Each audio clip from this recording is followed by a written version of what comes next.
Mic check, mic check.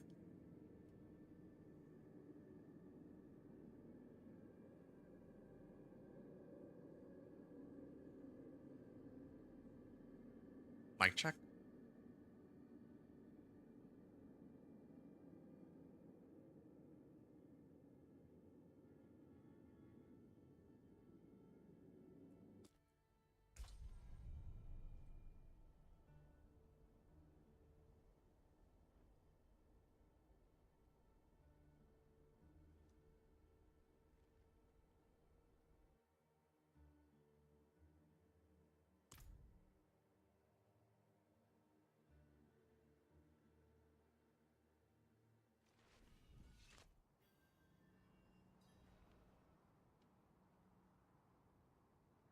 Hey, what's going on? It's Inventor here, and we're back again with another Torment 1 to Torment 4. This one's going to be with the Thorns Barbarian. So, in case you're not aware, I'm trying to get through all of the Torment 1 to 4s with each of the characters that I already got from level 1 to 60. So the last time I played the Thorns Barb was, I think about a week ago when I got him to into like Torment 1. Since then, I haven't touched him. You'll see that I still have the exact same number of Paragon points tossed into the board. I have the exact same skill build. Haven't touched anything. The only thing that really has changed is that my Paragon level has gone up. So if I hit like a Blastwave Shrine, Blastwave Shrine does scale off my level. And then there's my witch powers, which I actually have upgraded some of them on. So like Wave of Woe, Shaken Soul, and Soul Harvest all have been upgraded. I believe that's the sum total of stuff that I have changed, but otherwise our Thorns Barb is still largely the same as what it was before. All right. With that said, I'm gonna actually continue trying to push and see how high we can get. Now, with the Dance of Knives Rogue, I think I was able to make it all the way to like pit 40 with no additional adjustments. Let me just double check that actually. Um, yeah, I need to know here. People. I'm not fond of people. Yes, I think I made it all the way to pit 45 actually, with the same setup that I reached on Torment 1. So now we're with the Barbarian, and we're trying to see how far we can get with the Barbarian. And we do have all the aspects that we need. This season has been very generous with regards to that. So now let's see how much fun we can have and how far we can push. Pit 20 was the last one we did, so now we're going to do pit 25. I usually like to go in increments of 5. It also gives me time to level my glyphs. That's the other thing too. I remember now. So I was talking about witch powers being the one thing that has changed since I last played the Thorns Bar, but then the other thing that has changed is that the Thorns Barbarian is now... Oh wow, just explode. But yeah, I have also leveled my glyphs a bit, and I will continue to level my glyphs as I progress through all of this. But as you can see, we are far from the character's maximum potential, and already we can still, quite literally in fact, with the character, just dog walk everything that we're fighting. And I can explain more about the build in a little bit, but I want to talk about what my plan is for the character in a second. In fact, I'll probably have to reiterate it again when I get out of the pit, but we're gonna try to go Torment 1, like, through the pit as far as we can go first, with the same level of equipment, untouched, as what we had in, like, when we first got to Torment 1, right? We're gonna pretend it's as if this is, like, a fresh level, like a fresh level 60 character that finished clearing Torment 1, and then, you know, we're gonna go from there. We're gonna emulate it as best we can. And then after that, I'm going to actually start farming for better equipment, because there's actually so much that we can upgrade on this character. I don't think I have a single ancestral item aside from my weapons. That's how crazy it is. So yeah, there's so much room for growth. I haven't put any Paragon points. I haven't done anything on this guy, and there is an enormous amount of potential. I've actually forgotten just how strong this build is because of how strong the Dance of Knives rogue is, but I actually suspect that this might turn out to be even easier of a Torment 1 to 4 than all the other ones I've done so far, including Dance of Knives rogue. The reason I think it's going to turn out to be easier is because when I last played this Thorns Barb and I got into Pit like 65, it took me like several days to do it. One of the reasons why it took me several days to do it was because I didn't have access to Bold Chieftain's aspect, which reduces the cooldown of Challenging Shout. Challenging Shout is probably, I would argue, one of the core parts of this character, because it gives me thorns equal to 30% of my max life, right? So as long as I have Challenging Shout up, I'm sitting at about like, what, 2,000 extra thorns or something like that. I'm not going to do the exact math right now. But in comparison to the last time I played this guy, Bold Chieftain's aspect didn't work the way it was supposed to. At least it didn't work in the Pit. It worked in Infernal Hordes, but now it also properly works in Pit the way that it was intended to. So, yeah, you can see we're just running right through everything. Probably the only reason why we're not going through this as quickly as with the Dance of Knives Rogue is because the Dance of Knives Rogue had 200% movement speed. My Thorns Barb, I think, doesn't have any movement speed on him. Let me just double check that real quick.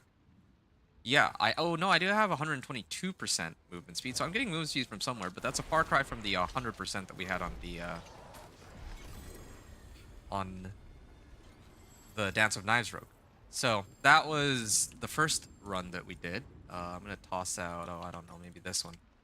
And then we're gonna keep leveling, or I'm gonna keep leveling this. Challenger Glyph, basically the same as Headhunter as a starting point. As I go through this, the only thing I'm changing on this guy right now, aside from, again, the Witch Powers got upgraded, is that I'm leveling my one Paragon Glyph as I go into, you know, the higher pit tiers here. Okay, so that was pit 25. That was an absolute joke. Now we're going to move into pit 30. Again, same stats and everything as when I last did the run. You can see that my resistances are pretty capped out. We're hitting pit 30. The next one is going to be pit 35. That one, again, I'm not going to adjust any of my equipment. I'm just going to go in and see, again, limit testing, see how far we can go. So I activate Challenging Shout again. It takes slightly longer for everything to die, but not significantly so. It's not to the point where we're unable to clear everything at all.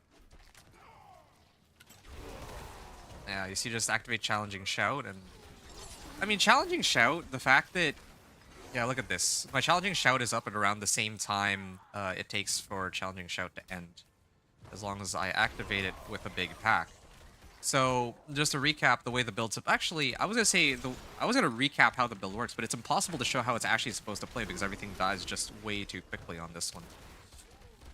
But one of the things I will say is that the build really does scale in such a way that, well, yeah, the build scales in like a really weird way. So compared to things like Chain Lightning Sorcerer, like the damage numbers are just much higher than what you can get on most classes at this point. Obviously, there's some pretty crazy outliers. Let's say Thorns. No, wait. What is it this season? Bloodwave Necro is pretty nutty this season. I've heard reports of people who make it fresh into Torment 1 and then they can already make it in Torment 4 as soon as they set up Bloodwave properly. I don't know. What are other ones? Doesn't really matter. But no matter how you want to look at it, just the fact that they adjusted Bold Chieftains to make it the way it is completely insane. Like yeah, now I'm just gonna activate Challenging Shout again. I get initial 2,000 thorns. I mean, this is actually total overkill. I don't even need to do that. If I don't have a Challenging Shout out, my thorns value is at 1,900. Oh, right. Okay, I do have Berserking on right now, though. That's with Berserking, because I have Death Wish aspect. But as soon as I activate Challenging Shout, I go up to, like, almost double that. I go up to, like, 4,000 thorns. And I haven't even, this is with only 7,000 life. Only 7,000 life. Most of the other characters that I've played at this point, I'm going to ignore protection. I don't remember if that works with my thorns. But most of the other classes that I've played at this point, this is like 7,000 life is about how much health they have when they activate an elixir and incense, and then they go into Torment 4 Pit 65. But Barbarian can hit this walking into Torment 1 with not even 750 item power equipment. That's how crazy Barb is. And among other things, of course. Now, obviously, last season, the Barb was kind of overshadowed by how bugged Spiritborn was, and I think, like, in, like, Season 5, I think Sorcerer, because it had Infinite Flame Shield, was taking the cake there. But generally speaking, Barb tends to be a lot stronger. Well, it just tends to be strong in general. Like, it's always a pretty solid class. And yeah, we can see... Wow, this is crazy. Look at this. We have already a set of pants with 600 max life. That's exactly what we would have wanted. Ideally, we would roll strength and life, but, you know, life is preferred. What is this? Why am I getting ancestral max life boots? This is amazing. This is actually so good. An extra 600 life here, an extra 500 life here. Like, we might actually be able to clear Pit 65 in record time, just off the fact that they actually fixed Challenging Shout.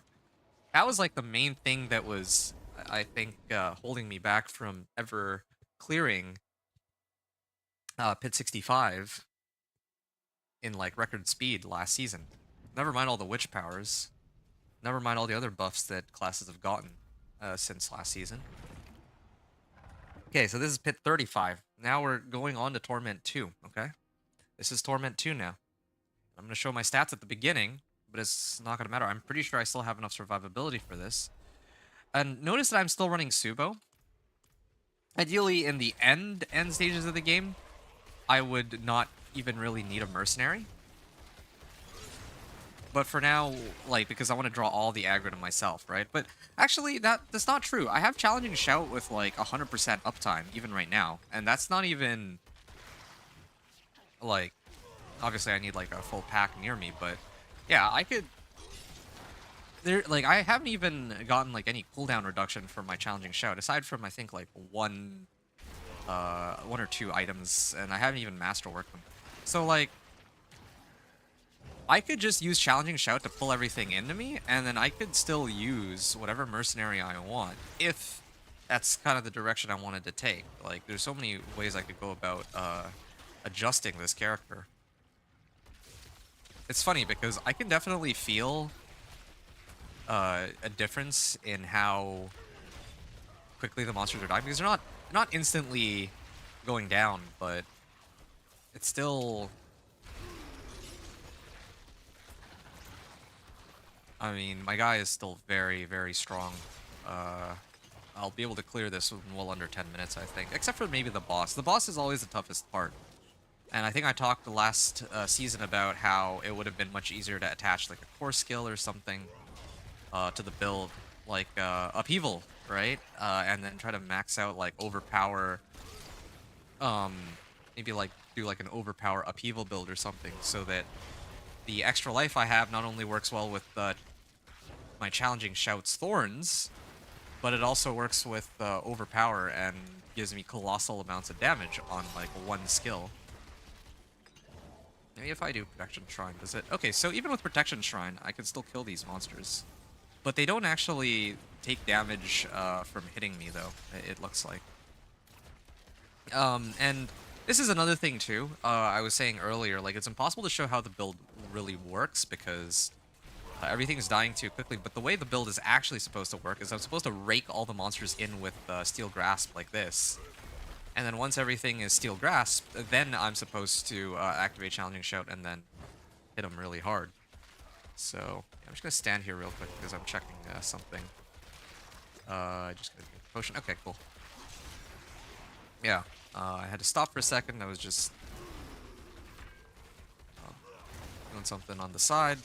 I can afford to do that because this guy just has such ridiculous amounts of survivability with not even like 750 item power equipment across the board. And yeah, you can see that the runtime is actually starting to increase a little bit. But despite that, we're gonna make it into pit four. We're gonna clear pit 35, and we'll probably even clear pit 40. After pit 40, I don't know, but yeah, usually I think I've talked about this before. As a general rule of thumb, if I clear a pit tier, let's say at like 10 minutes left on the clock, I tend to have.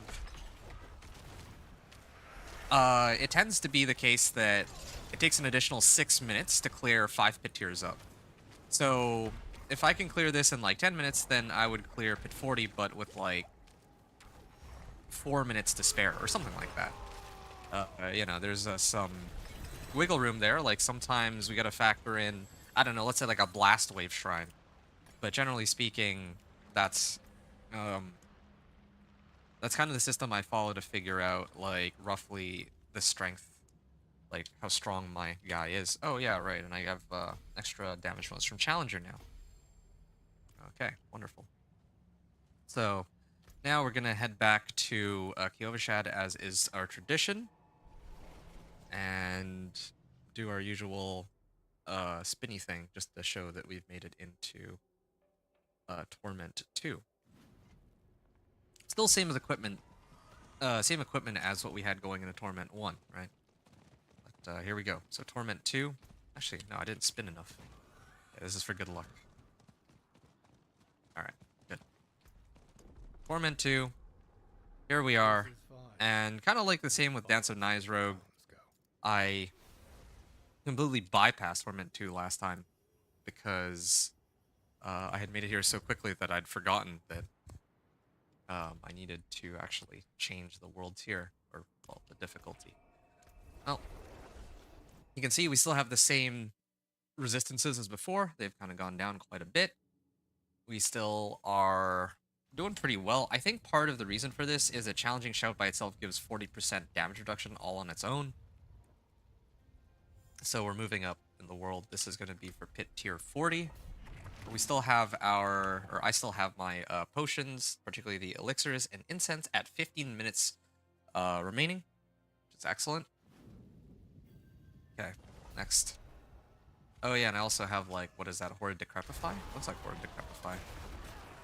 And, oh, you know what? I'm actually playing this build completely wrong. I should be activating my barrier here too, Iron Skin. Oh, and I should, yeah, now I actually had to pay a bit more attention to get the max amount of damage, because I can't just run through everything and expect that they're all just going to magically die. But you can see that I still have enough damage to take these guys out, but now I need to pay attention to what order I'm using my skills in. So again, I stand by what I said before, yeah. There is probably, I think Leapquake and certain other builds out there are still very strong, but Thorns remains untouched. It's probably not even really on their radar since no one's really talking about it. If you're watching this video, if you at all, like, yeah, if, like, I don't know how many people actually watch through the hours of gameplay that I've put out, but no matter how I want to look at it,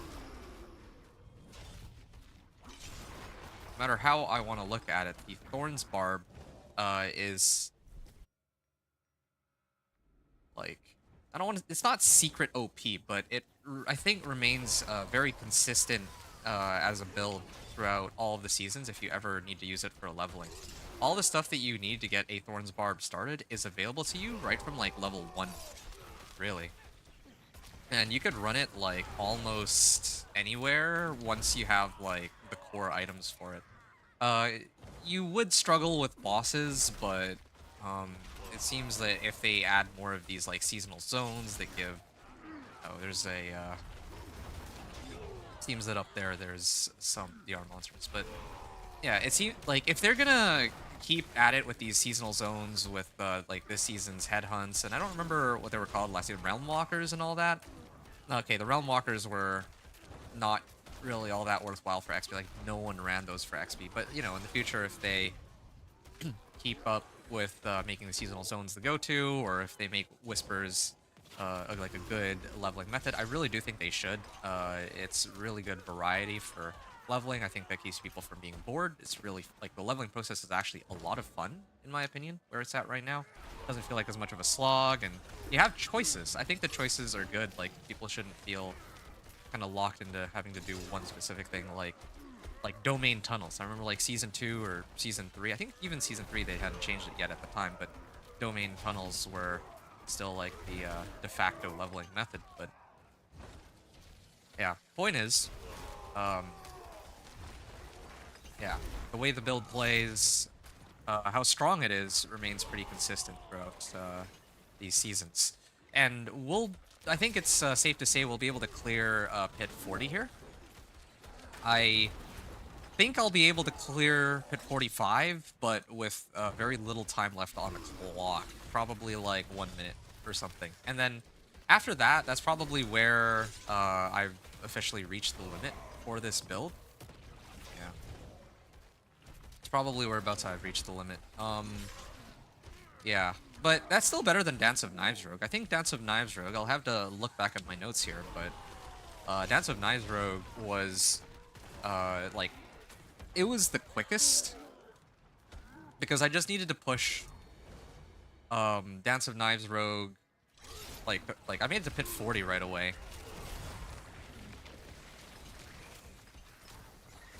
Yeah, I made it to pit 40 on the Dance of Knives Rogue, and then after that it was incremental upgrades all the way to 65, right? Yeah, there were some pretty good aspects for that too.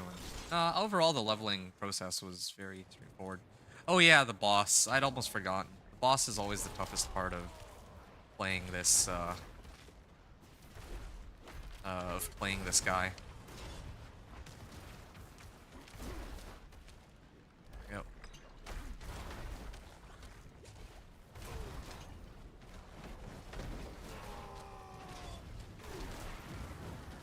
I think my... Oh yeah, I was supposed to burn some more resource here. Our physical and lightning damage is increased.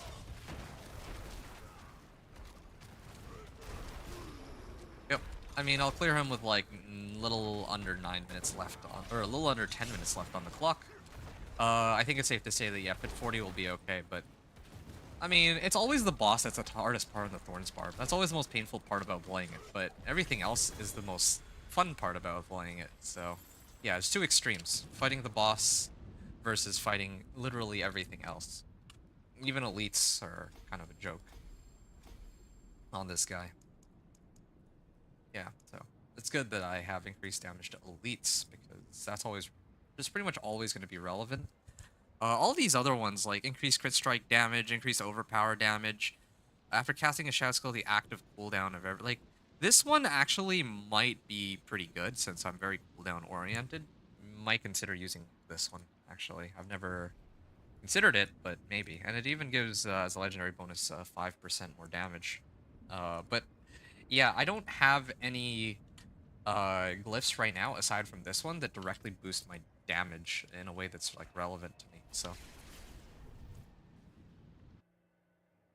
hey Aaron, yo, what's up, dude? It's nice to see you again. I haven't really It's funny because I don't think that anyone's shown up in the last couple sessions of gameplay as far as I can recall. I mean like maybe like one or two people, but yeah, it's always a treat to have somebody to keep me company here. Oh wow, again, like more plus life. Everything is like plus life, except for this one. It didn't roll GA on life here, but the fact that I even got an ancestral ring of any kind is amazing.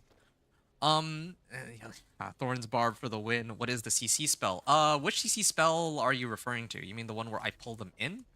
Hold on a second. Let me get another set of elixirs. Oh yeah, that was another thing I forgot to do too. I forgot to actually up my potion some. Um, yeah, okay, fine. That much I should do at least. I know I was saying that I've left my character like exactly the same, but I think that one I can make an exception for. Also, I am running really low on elixirs of fortitude. I did go and farm some angel breath last night.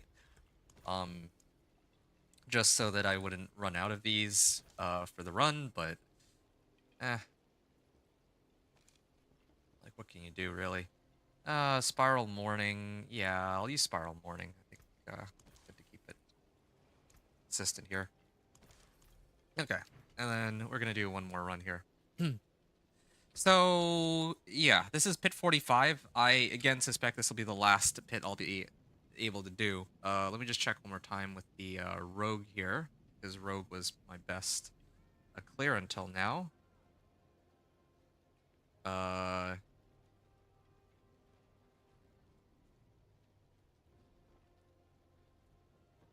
okay, let me find my rogue notes here. Yeah, so with my rogue, I cleared pit 45 with. Oh wait, no. Yeah, okay. Pit 45, I cleared it with 4 minutes and 30 seconds remaining. Pit 40, I cleared with 10 minutes remaining, with the same equipment that I had when I made it into Torment 1 initially. So, um, hold on a moment here. Just taking a look.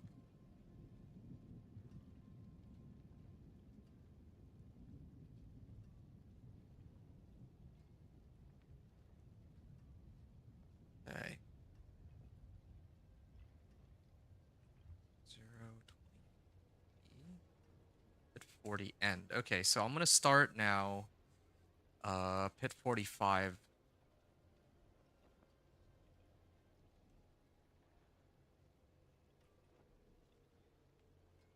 Okay, there. I didn't actually keep track of everything though. I think I had like what pit 35 was like 12 minutes remaining, and then pit 40 was like 10 minutes remaining, like 9:30 remaining or something like that. So this one should be also roughly 4:30 remaining. Okay, great. It looks different, really. How so? Yeah, when you say CC, I'm not sure which CC you're referring to. The CC spell, like if you're talking about the one that taunts them, then it would be Challenging Shout. Challenging Shout is the core part of this build. Now, the way I love to break down thorns is when you're starting out, your recipes are giving you the most amount of thorns. When you're in your mid game, like the transition period between like let's say like level maybe 55 to 60, and then also even like level 60 to Torment 1, this thing gives the most amount of berserking, but or gives the most amount of thorns while berserking. And then when you finally make it into the Torment tiers, that's when a Challenging Shout will skyrocket in terms of how much thorns value you get from it. Just the way the numbers scale in this game. Simple math, I would say. So pit 45, there's one where you suck them all in at once from all directions. Oh, let's see. No, I don't think. You know what? I think I know where that's coming from. I think it's Subo that's doing that actually. Molotov. No, it's not. Uh, yeah, because I know some of the mercenaries have skills that relocate monsters in some ways. I thought that maybe there's like Vortex. Vortex is another pretty good skill too that you could use to pull everything in, but no, I don't. I don't actually know of a skill that I was using to pull them in from all directions. But here, if we do the run real quick,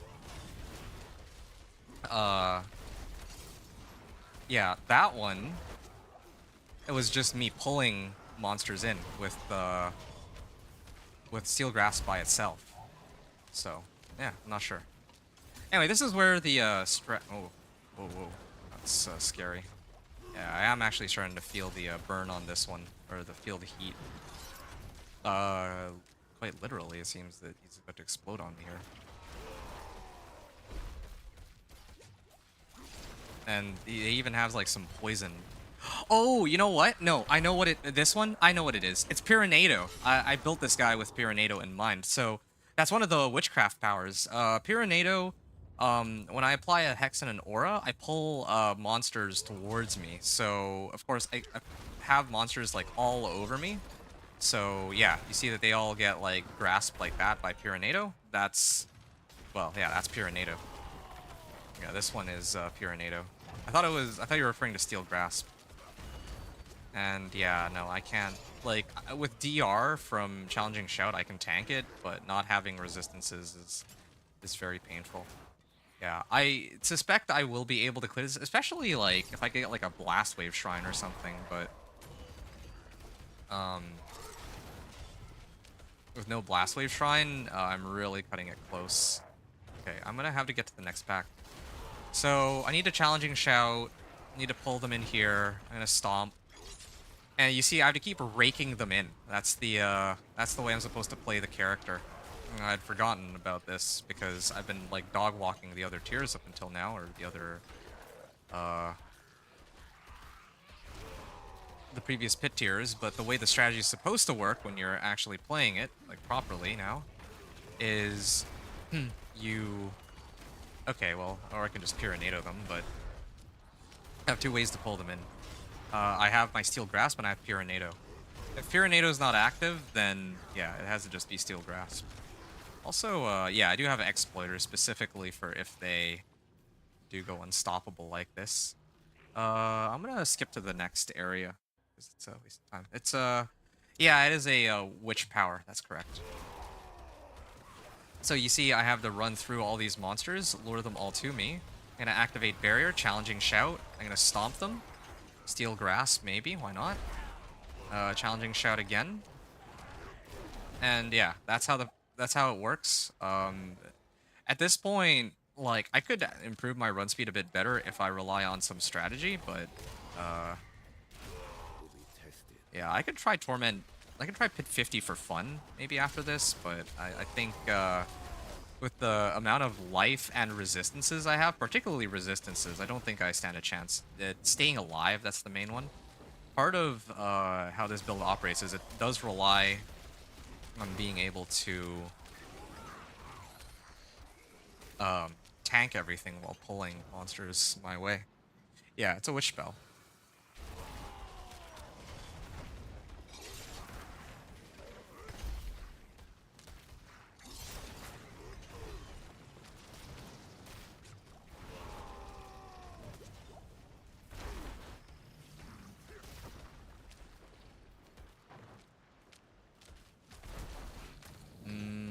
Okay, I can skip this one.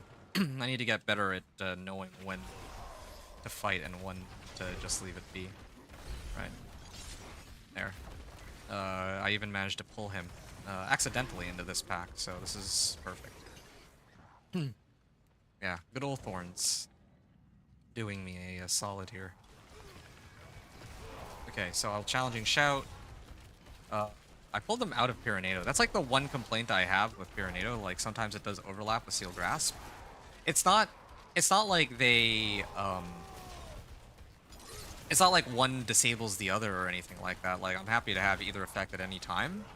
But the problem becomes that sometimes I kind of waste one. Like in that case I would have wanted one of the effects to be up. And I like, let's say if Pyranado goes, then I can move on to the next pack and then grasp them.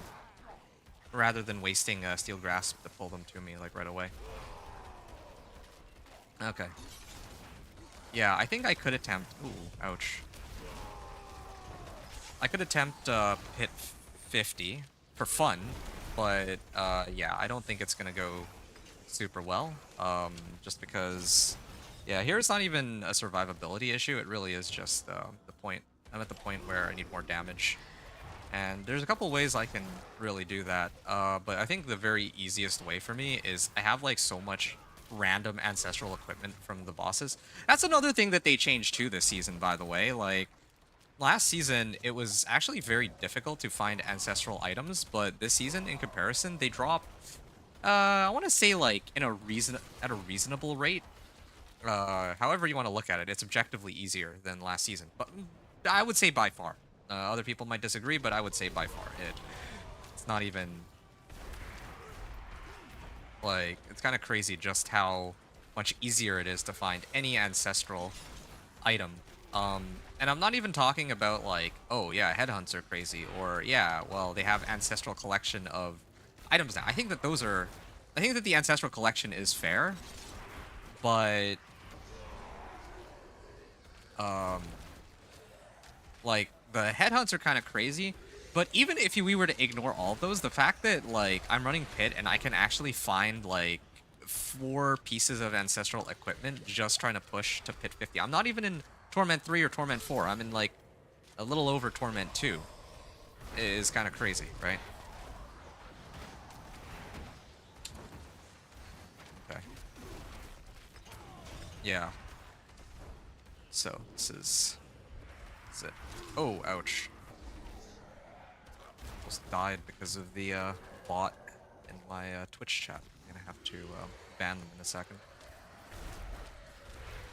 But I'm busy taking this fight. Ooh, ouch. Oh, no. Yeah, this is the other problem, too. Because, like, I think damage stacks exponentially from the bosses that I fight in the pit, and also, like, tormented bosses. Like, there's this debuff. It takes Ow. Yeah, I think this might actually be my limit after all. I could try again. I'll try one more time, but... Unlike with the Dance of Knives Rogue, I had less survivability, but I actually had range. But here, I can't... It's like impossible for me to have range because of this exponentially increasing damage that it does, so... Yeah, what I can do, though, I can, like... This will be a much longer fight, but I can, like, run circles around him.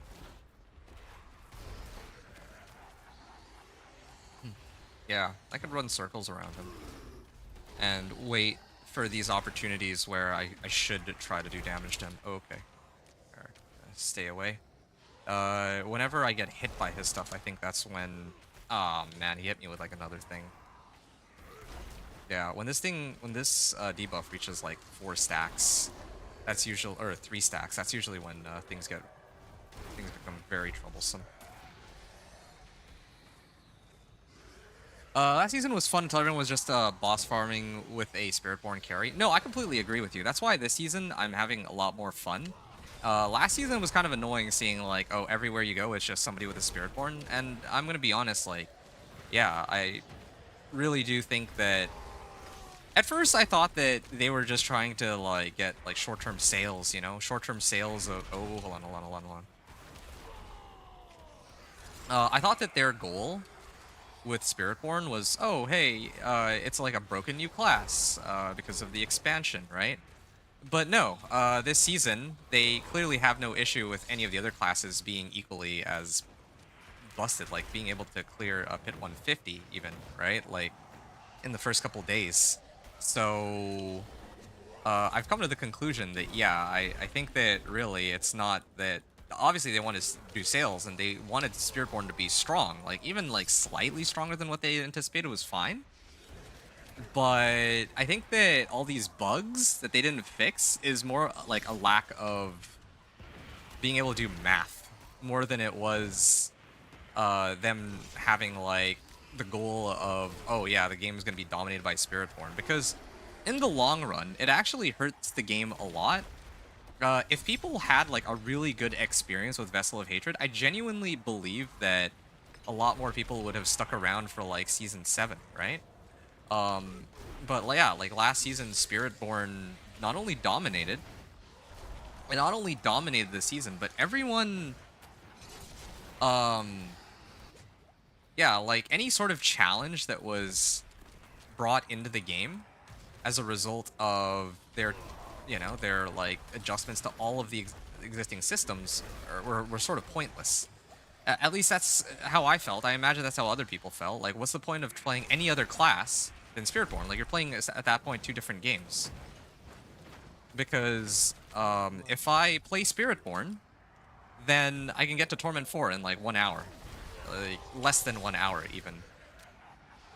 Whether if I play any other class, there's actually a challenge associated with the game. If the challenge associated with the game was what everyone had to deal with, I genuinely think that a lot of people would have really liked that grind. I think that part of the grind is a lot of fun, but they kind of botched it. The best parts of the game, they kind of worked against themselves on. They spent all this time, all this effort, all this trouble to make the game in a state where it was actually really fun.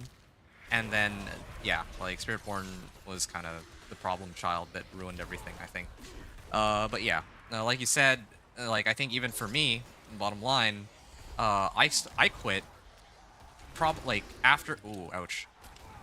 I think after I made my Spiritborn is when I actually got quite bored of the game. I'm like, okay, yeah, no, I've experienced everything there is, and honestly, the fact that everything I can do right now, with character X can also be done with character Y is like with like Spiritborn, but like 100 or even a million times easier. It was sort of dumb. Anyway, yeah, we cleared pit 45 with 3 minutes remaining. This is like 41 minutes, right? Yeah, we're 41 minutes in, and I think that is so same setup as when I reached Torment 1. Now, like I said, I could attempt pit 50 for fun, but I don't really want to waste my time. It's very apparent, I think, now that I can't clear a pit 50. Like even if I clear the monster packs, I suspect I can. I'm actually going to try it really quickly. And even if I can survive by some miracle, I still have the problem of like, yeah, even if I can survive, I still don't do enough damage to the boss. Like this boss fight took like what 4 minutes by itself, so that was silly. Killing the same boss over and over for hours is boring. No, it really is. Yeah, no, it really is. I don't mind pit pushing, personally, as the end game, but there should certainly be way more. Like, I actually kind of enjoy trying to, like, push my character up to higher and higher pit tiers, like, improve this, improve that. I have benchmarks to go for, but I think that it's unhealthy game design to try and make people just keep regrinding the same the three items over and over as their way of rounding out their character. Like, oh, I'm gonna run more Duriels to get like a mythic item, like let's say Harlequin Crest or like Resplendent Sparks to craft Air of Perdition or Shadowfall's Death, whatever. Like, I don't think that that's exciting. The game should be exciting. That's or maybe not even exciting, but people should have a reason to want to come back to the game. And I think you did hit the nail on the head there, Aaron, that yeah, same boss over and over for hours is not what people want to do. Like, okay, I mean, for Diablo 2 Resurrected, the method kind of worked in some ways, but the reason why it worked for Diablo 2 Resurrected is that there wasn't like you actually don't know what you can get from like whatever boss you wanted to fight, right? Like let's say Andariel, like yeah, you could get some pretty nice well actually no, let's say Mephisto. Mephisto's the best example. You could get some pretty good items for your whatever character you're playing. Maybe you get like a Harlequin crest, or maybe you get like I don't know, like a Mara's, right? Uh but you could also get, let's say, like Rainbow Facet. Oh, you could get, let's say, like a rainbow facet um, for whatever character somebody else is playing, and then you can like trade something like that. That was interesting to people. Never mind like the rune system that runes essentially became a currency for Diablo 2 Resurrected. Ow. See, it's a survivability issue. Even though I do enough damage to clear the packs, like I don't have anywhere near enough damage to survive. Yeah, if I just stay alive, I'm barely on pace, and that's not even factoring in the boss. So yeah, we've hit our limit. That was fun. But yeah, the reason why it works in Diablo 2 Resurrected is yeah, there's like multiple items that you can get that would make you happy. But if you're farming Duriel, you're only really looking for one item with one specific set of stats, and and that item is just going to boost everything across the board. Of course, you're probably getting it for damage, but it'll probably give you more survivability and other stuff too. Whereas, yeah, sometimes when you actually get like, let's say, let's go back to that earlier example. Let's say you do get a rainbow facet and you do need it for your character, then that directly improves damage. But maybe you need like that, like a jaw rune or like a burr rune or whatever, so that you can make like Enigma. Um, like one of the two is like half the components you need to make something that allows you to gain teleport, which is a huge boost to whatever character you're going to play, right? those power spikes, you could feel them and they made a lot more sense. Whereas here, yeah, you're really just spamming. Like when it comes to loot, that's probably the weakest part of the game in the end stages. Like I really don't think that they've worked out loot enough. Um, yeah, it really does feel like every season they're focusing on improving like one aspect of the game. Like the season of Loot Reborn was a good starting point, but they really got to change it from there. In fact, I would even argue that season of Loot Reborn, the loot in that season, the way they had reworked it was actually better than what we have in the game right now. Is kind of how I feel, if I'm being completely honest. So yeah. Uh, More on that a little later. I think that right now I'd like to focus on trying to upgrade my character. Now, with regards to how I can upgrade my character, there is a couple ways I can do this. Okay. Now, the very first like intuitive option is I could just dump in all my Paragon points, but I usually like to sink in my Paragon points incrementally so that I know, because like if you're a fresh level 1 or Paragon level 1 character, like you just made it to level 60, you just hit Paragon 1, you're not going to have the 200 Paragon points available. So I like to do like one board at a time while steadily upgrading my equipment. I think that's how I like to play it. And then that way I can gain some kind of insight as to what you need to go from one thing to the next, right? So even just with the haul that we had, all the loot that we've picked up from just the pit runs alone, we have multiple different ways to upgrade our equipment. I think this alone will be enough to get us into pit 50, just this by itself. So yeah, let's do this actually. Uh, we're gonna replace the following items, these four. I'm gonna add sockets. Like I'm pretty much guaranteed to be using this, so yeah. I could also use Rahir again just to up my resistances. It's another option too, but I think if I upgrade my rings, that would also give me a similar sort of effect. What do we have, or what did we have on pans? So I had Thorns while fortified. Oh yeah, that's actually pretty important. Um, Ideally I want Thorns while fortified. And I'm supposed to have challenging shout cooldown reduction. That helps. That helps a lot, but yeah, we'll worry about that a little later. Thorns while fortified. Right, this is rare. Um, yeah, I need the tempering recipes. I could probably take it on right now, actually. With my current level of equipment, if I made some adjustments here and there, I could probably go back into the pit, try it again, and maybe I could clear pit 45 more quickly. Maybe I could even clear pit 50, maybe. But I don't want to go in without actually adjusting, like using the correct tempering recipes. Yeah, usually I don't want to. It feels like such a waste to go in and then, I'm using like a rare thorn body rather than a legendary thorn body. Like because, okay, reiterating this again because we're gonna start farming. I have to get the tempering recipes first, an ancestral weapon second, uniques third, masterworking fourth, inglets last. That's usually how I do it in that order. But yeah, at an absolute bare minimum, tempering recipes like to sort that out first. Ancestral weapons, even though usually that's the second thing I go for, it's not actually mandatory for this build because barb like thorns isn't dependent on your weapon damage, it's dependent on your thorns value, so I can kind of get away with not using an ancestral, but it would be nice to have anyway if I could get one. In fact, I actually did get one already, so let's put that one on. Oh, I already put it on. Uh, so now I just need to switch out damage over time for strength, and then we're kind of set here, right? 107 strength. Okay, so this is also perfect.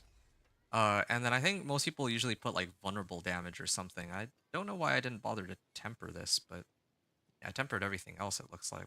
But I didn't temper my two one-handers. Maybe I didn't have enough materials, I'm not sure. But I also don't think it really matters too much. Let's get Inner Calm.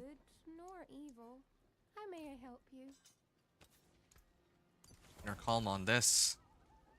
And do I have any sapphires available? Yeah, I guess not, but Sapphire. That's done. And then my ring will be next. I have Fury on kill. I think I would prefer to get rid of Fury on kill. I think that would be okay. It's either that or cold resistance, and I think I need my cold resistance, and it's a GA roll. There we go. The strength, max life, and cold resistance. Can't really go wrong with that. I think that's like a 5% increase. I went from 7.3 to 12.5 to all resistances, at least. So, again, really nice upgrade there. Casting an ultimate skill increases your damage by 28% for 8 seconds. Gain 2 additional ultimate skill ranks. No, I don't need that. I need Bold Chieftains. And the other problem with Bold Chieftains is I don't actually think that that since I started playing this season that I'd found an actual upgrade. Yeah, it's still the same Bold Chieftains aspect. The reason it's the same one is because I've been playing all the other classes that straight up don't. Like, Bold Chieftain is an aspect that is specific for the Druid and for the Barbarian. And, well, I haven't played either one, so naturally it makes sense that I don't get access to them right away. Strength, max life, cold res. Again, yeah, I could upgrade my helm. I could upgrade, like, so much of my other equipment, but yeah, I guess I could just, I guess I could. I'll just do it. Yeah. So my ring is pretty good right now. My ring is not so good, or my other ring, I mean. I have an amulet here. This thing has max life, resource cost reduction. No, I don't really need that one. Maybe I'll try to gamble for an amulet. Be kind of nice. Too bad, friend. Wow. None of them turned out to be. That's the spirit. Well, hello, shiny. There we go. Ancestral. Nice. It's ancestral, but it rolled Mostly. a trash GA here. Well, is it trash though? Maybe not. I can spend more resource with this thing. That actually might help me. Movement speed is nice too, but I don't think that's necessary in this case. That's the one that I would get rid of in this case. Definitely not max life. That's the only one that I'm happy with. So replace movement speed. Ideally, I want strength. There it is. Okay, there's strength. All right. Yeah, so now we have an upgrade on my amulet too. Damage to close and Thorns while fortified. Damage to close. Oh, yeah. I'm gonna need to throw on. I think vulnerable damage is the one. The reason why vulnerable damage is so important is I think there is something that damage increased by a percentage of vulnerable. No. Okay, there's damage to berserking. That one's pretty important. To a maximum of 45%. Well, yeah. Toss these out. Chest armor. I mean, I'm gonna upgrade these as I get other. Okay, this one's a no-go. Yeah, as I get other pieces of equipment, but yeah, I think these will have to do for now. Cold resistance, I will sub this out for sure. I already have a ring that gives me an insane amount of cold resistance. Okay, movement speed, not bad. I don't know if I can really complain right now because I'm going to be farming with this guy for a little bit. Warcry I don't even use, so, I mean, who cares about that? 1 second here. Yeah, movement speed. And what did I have elsewhere? Thorns Wall Fortified. Mobility cooldown reduction. Mobility cooldown reduction. Leap. I think I was trying to reduce that on leap and just have like some sort of temper available.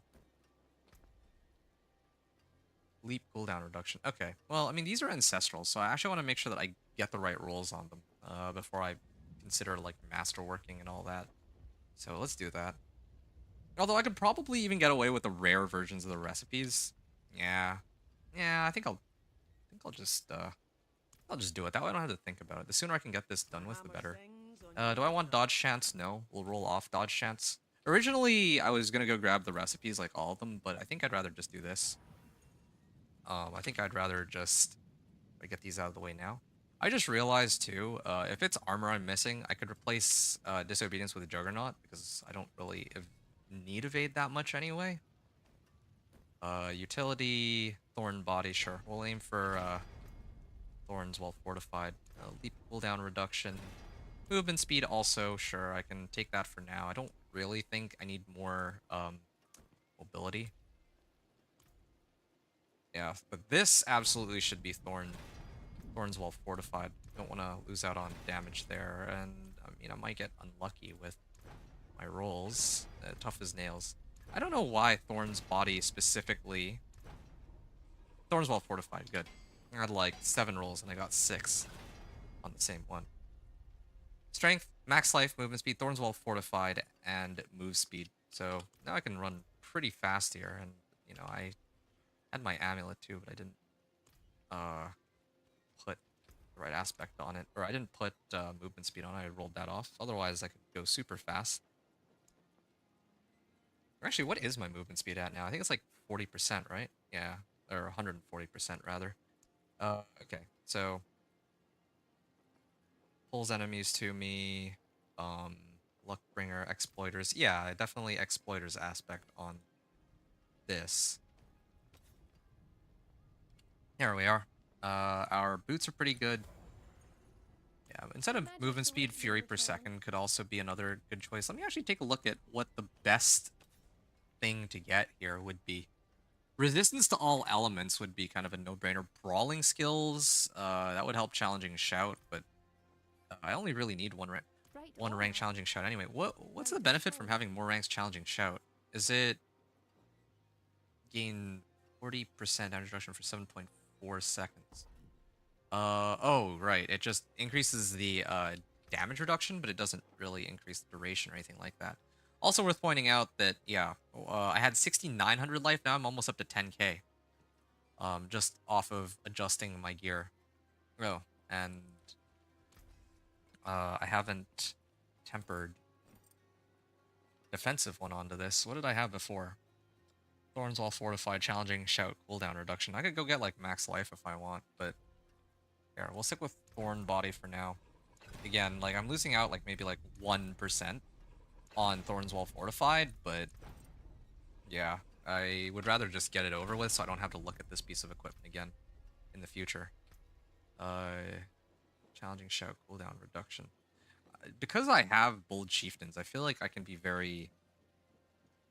Like, this isn't really a... this isn't a must-have anymore, at least not, like, right this second, right? What are some of the runes that I have, anyway? What can I use here that could help? Crit Strike Chance, Aberrant Iron Maiden. Oh yeah, I already used runes on these. Right, I was doing rubies in my gear, and then on my weapons. I guess on my weapons I could use like vulnerable damage or something, but yeah, I'd rather have like more strength. Unsocket these. You lose a little mass. And we'll put 2 in here. Thorns Well Fortified, Thorns Well Fortified on 2 ancestral items. We have good rolls on my ring. I still haven't put a diamond in here, so yeah, let's put that in there. And then I also had gotten my weapon, but I'll sort out my weapon last, because that one I actually don't know which tempering recipe I would use for it. The rest of my equipment, what else can we sort out here? I think I'll just salvage all these. I'm never going to be using or looking at these again, except I realize I should probably get the right tempers on them. So this one deals increased damage. Yep, I replaced it with increased damage. I did Bold Chieftains, I do remember that one. Iron Blood and Exploiters. I did Exploiters. I can do Iron Blood, I guess. Iron Blood should be fine. Iron Blood. The wonders of Sanctuary at your fingertips. Iron Warrior. I could also do oh wait, no, I already have Iron Warrior. Yeah. And again, Juggernaut's aspect too. I could just do Juggernaut's aspect. That'd be fine, I think. Iron Blood. Yeah, Disobedience.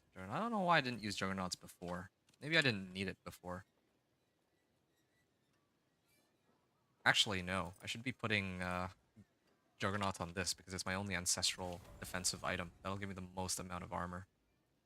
And then for this one, I would put on Iron Blood.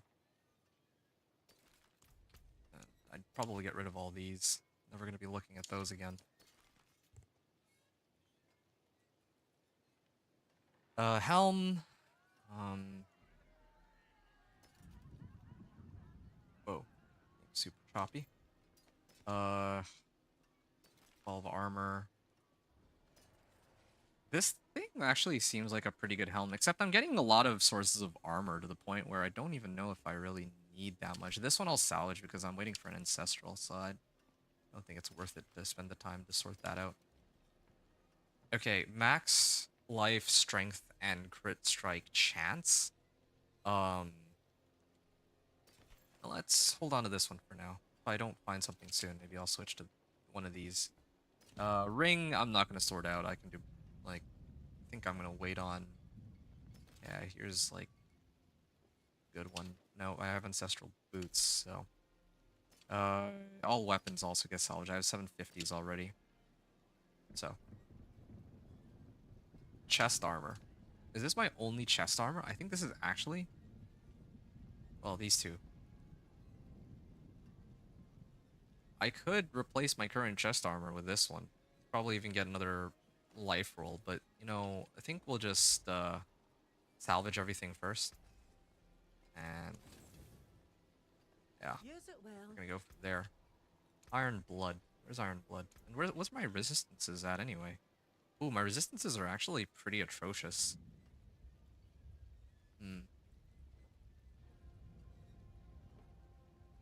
Is there anything that gives resistances here? Oh, whatever. Sure. Impeccable. I can just switch over to Rahir to get some extra resistances for free. Why are my resistances so low? Is it because everything is centered around cold resistance on this character now? Well, whatever. Yeah, let's switch. I'm gonna switch over to Rahir. I'm just gonna see if I... Well, I should be able to take on Pit 50 at this point if I make these adjustments. You fight well, Rahir. I fought even better with two arms. I'm sorry. I did not mean. I'm joking, Subo. I thank you for the kind words. Yeah. I do enjoy the banter between these guys, though, personally. As ridiculous as that might be. Okay, there we go. We got Rahir, so free 15% resistances. My cold res is way too high, though. Like, way too high. Like, I think every piece of equipment I have is tailored towards cold resistance. Even this ring is cold resistance. Yeah, I'd ideally like to find a ring that has, like, resistance to all elements, but yeah, I'll sort that out a little later. Let's attempt again to do this run.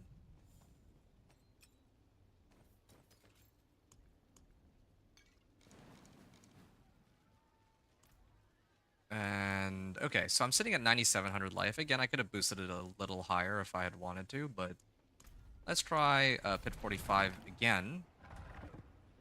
I think the other problem I just realized is I didn't really gain any extra damage. Oh wait, no, I did. My challenging shout should have more thorns now because of the adjustments I made. My life is a lot higher. Where are my resistances at? Okay, my fire and lightning resistances are a little lower, but again, we can...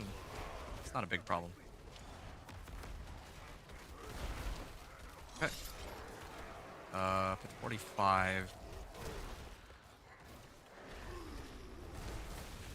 There we are.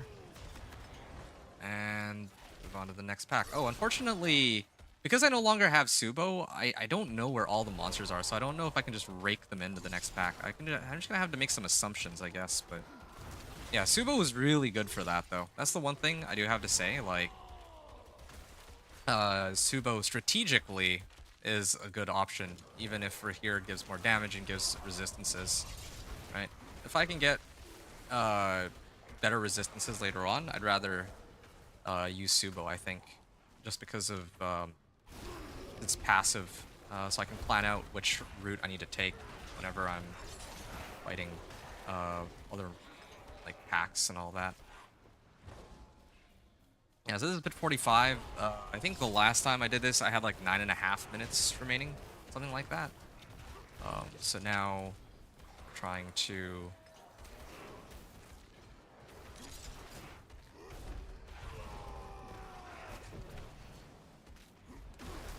Yeah, I need them to...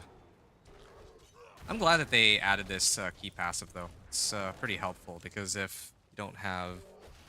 Otherwise, if they don't hit you quickly enough, you have no way to easily do damage. There we are.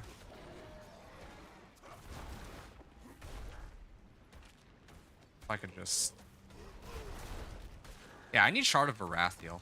Yeah, that was something I forgot to mention. So, when it comes to getting, like, Tempering Recipes first, Ancestral Weapon second, all this, and then Uniques third, one of the Uniques probably...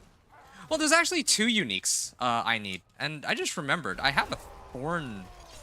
No, wait, what's it called? Razor Plate. I was gonna call it a Thorn Mail. I'm thinking League of Legends, but... yeah, I have a Razor Plate lying around in my stash. That was another thing I totally forgot that I could upgrade to. When I made it into Torment 1, I was trying to do it without the use of any uniques. Like, I lucked into a Razor Plate, but I was just trying to, you know, pretend like, okay, well, you know, what if I'm like a fresh character? I don't have any uniques. But, yeah, I can actually throw on Razor Plate, and then I wouldn't say that the game becomes easy mode suddenly, but it certainly help with the runs. Yeah. What's my challenging shoutout now? Like, if I use this, my Thorns goes up. Okay, it used to go up to 4K, like a little under 4K. Now it's up to like 5,700. So, yeah, that's a pretty massive difference. And never mind the fact that my strength skyrocketed. I used to have like 6% on my amulet for strength. Now it's up to 14.8%. And then additionally, I was using... Oh, wait, no, I didn't even bother to temper anything onto my amulet either. I'm supposed to put Thorns while fortified. Yeah, and then I have, like, plus strength on all of my equipment, up to, like... Oh, and life. Well, and life, but I think the strength value is, like, slightly higher on the ancestral pieces of gear as compared to their regular counterparts, so... Yeah, definitely some adjustments that were made. And, I am running... Ooh, yes. See, this is what I was talking about. It's nice to be able to Purinado them first, and then rake them in with Steel Grasp after. Although sometimes they do become unstoppable, and that caused me some problems. Not too many, though. There.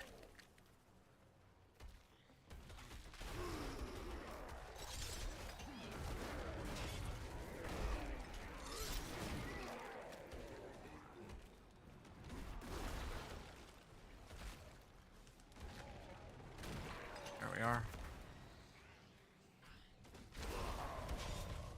I can just pull them in. Need to do damage to these DR monsters first anyway. I do kind of wish that there was a way to get more charges of Steel Grasp without too much effort. I think that there's an item that allows you to get that changes Steel Grasp so that it requires... Isn't there an item that makes it a core skill or something? I don't remember, but there's like something that improves it, but not right too much if I remember right. It's actually pretty sad. I'm running Pit 45 right now. I haven't found a single Blast Wave shrine, or any other shrine for that matter, but yet here we are, and we cleared it pretty quickly. Oh, this might take a bit. Why am I doing like no damage to him? Ooh, that is kind of scary. Oh, I don't have challenging shout. Maybe that's why. Like it's not active at the moment. Maybe I have to just sit there and tank one of his casts of something.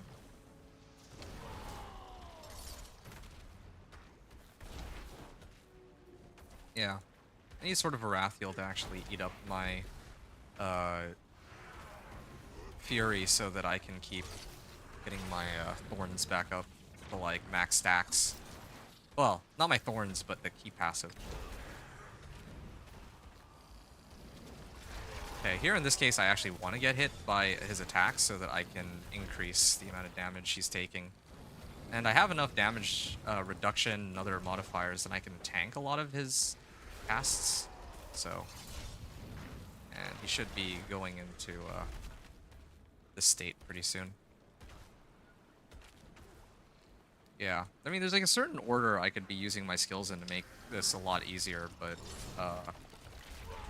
kind of on autopilot right now.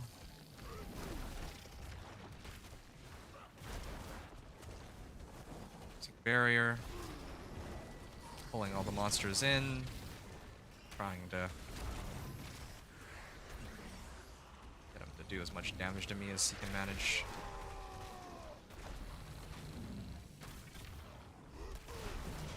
He will go down soon. But I still don't feel comfortable taking on hit 50 until I know I have a little bit more damage. And there's a couple ways I could get more damage. I'd probably just add like another Paragon board, and I think I should be okay. I think there's one which is like adds damage given a percentage of your damage to Berserking bonus or something like that. That's probably the first board I'd work with. And like glyphs too. I don't know. There we are. Done. How much time do we have left on that? 7:30. Okay, so this time I had 112.09, pit 50, or no, 45, and with 7:30 remaining, upgraded equipment for Ancestrals and 750 item power from previous pit runs. I think that's all I did, really. Oh yeah, I also swapped out Rahir. Subo for Rahir. But I think that's mainly for the resistances side of things. And I got a oh wow. This looks really juicy. Wait, I just realized I never bothered to imprint anything onto my amulet. Oops. Wait a second. Is that why I'm missing so much damage? Well, that's pretty awkward. Let me get Dominate here. Some random glyph. What does Dominate do? Next attack will overpower. Oh, that's cool, except doesn't really help me specifically. Alright, let's just upgrade this. I mean, we're already pretty close to 45 on it. We're gonna get to 45 on this just by doing runs of the pit here and there.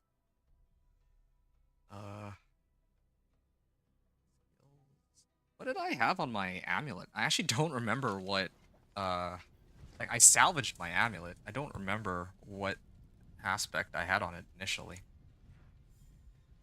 Was it Inner Calm? That wouldn't make much sense. I would normally put Inner Calm on my amulet if nothing else, just for free damage. Maybe it was Conceited. No, I have Conceited on my one-handers. Deathwish Aspect? No, same situation. Anger Management? That also doesn't make very much sense at all.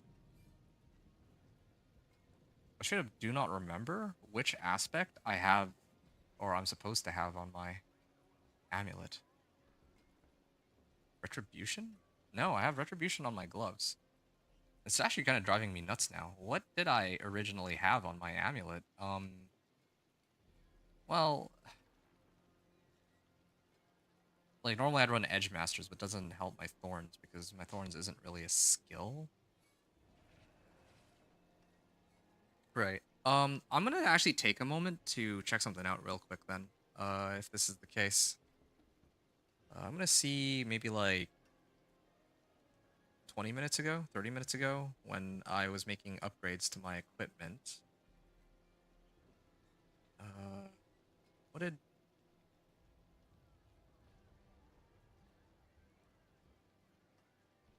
Yeah, what did I originally have on that? Just rewatching the stream here, And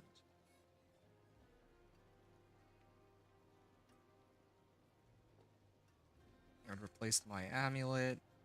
Oh, yep. I had to salvage it here.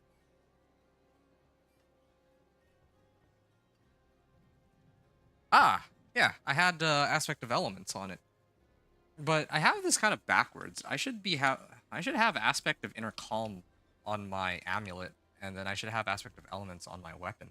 That would make a lot more sense. Okay, aspect. I figured it was elements because that's the one that's missing, but I don't know why I'd put it in my amulet. Um, aspect of elements. Where's elements? Sure.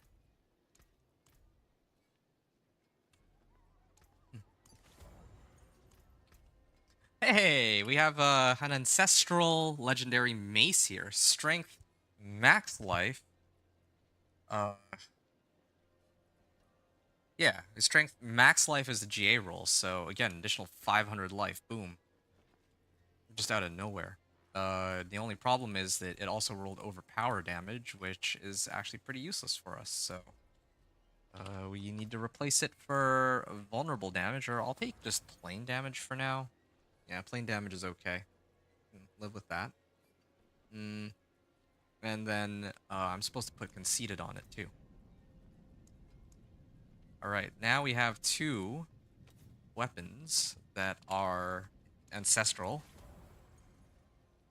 May your road be filled with wonders.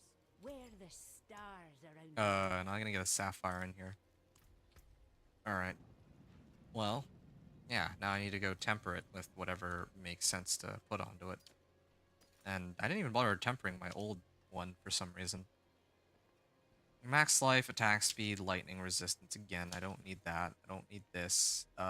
This... pretty dubious, but why not? Okay, this one is strength roll GA. I could put this on.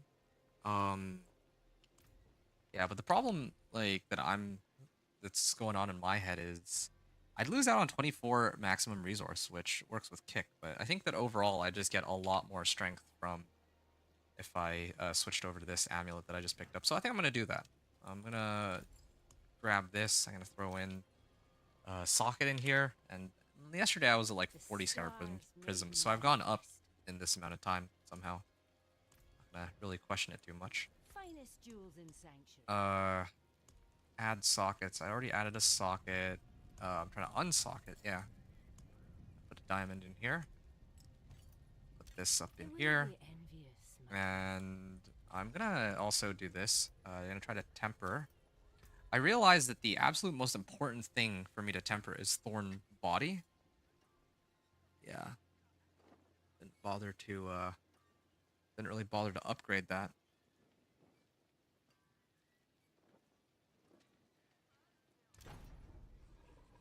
Okay. And then I think probably offensive for the other one, but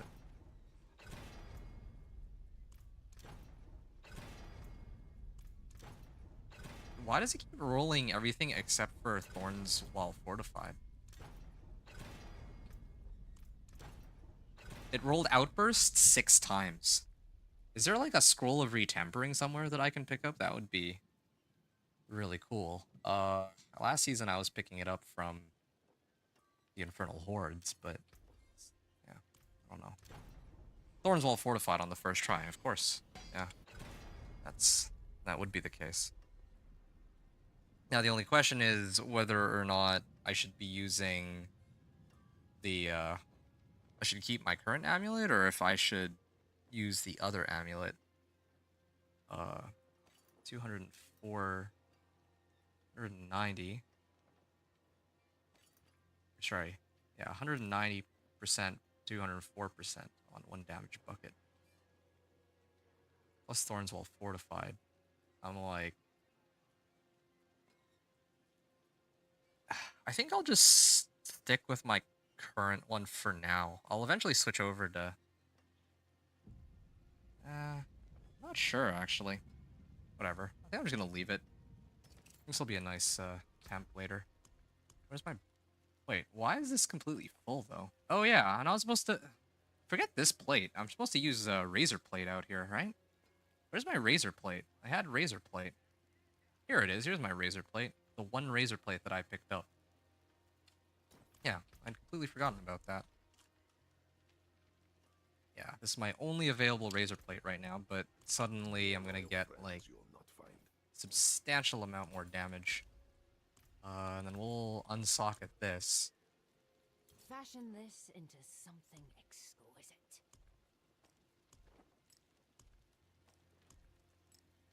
There we are. Stars guide you. Okay, well, I mean, this one's kind of a no-brainer. I think I'll be salvaging this, like, now.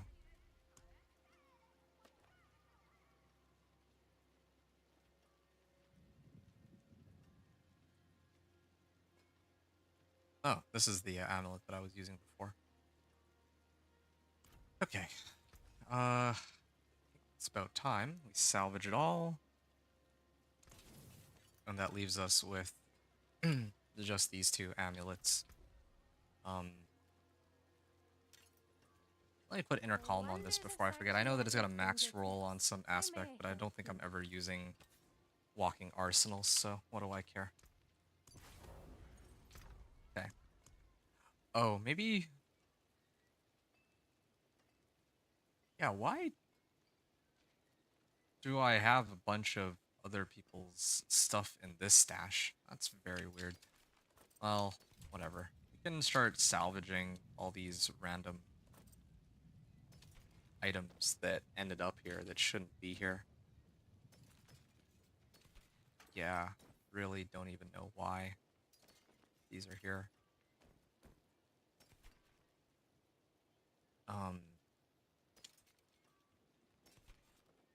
I never want to look at anything below 600 item power again, so it's gonna take me a second. I think that I might have misclicked a bunch of times on other runs, and that's probably why now I'm sitting on a stash page where a bunch of useless stuff just lying around.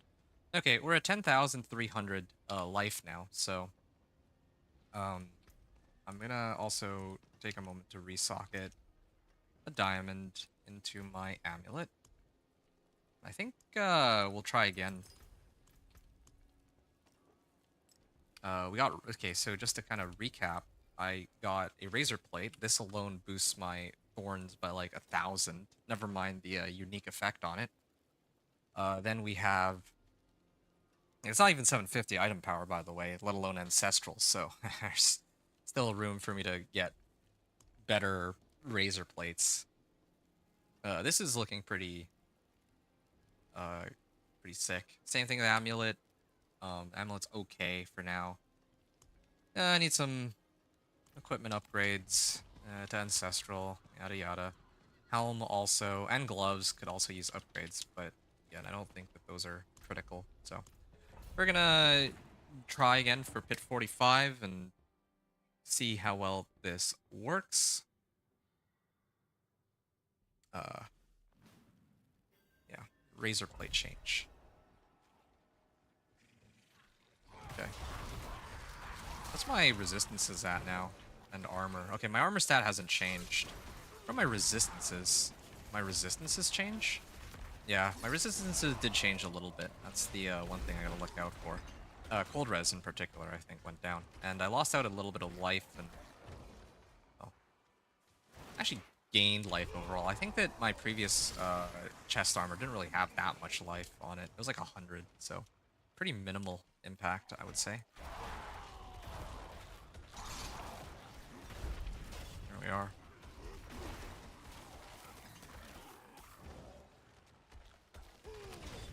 Yep.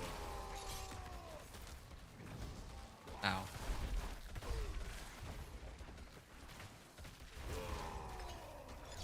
Still need ways to keep my thorns going, so I'm going to be looking for a Shard of Varathiel at some point. Where do I get Shard of Varathiel from again, though? I think it's probably Zir, same place I would be looking for a Razor Plate, hilariously enough. But then I need to go start farming boss mats. Well, we'll see how far we get. I don't even know if I'll need all of those things. Yeah.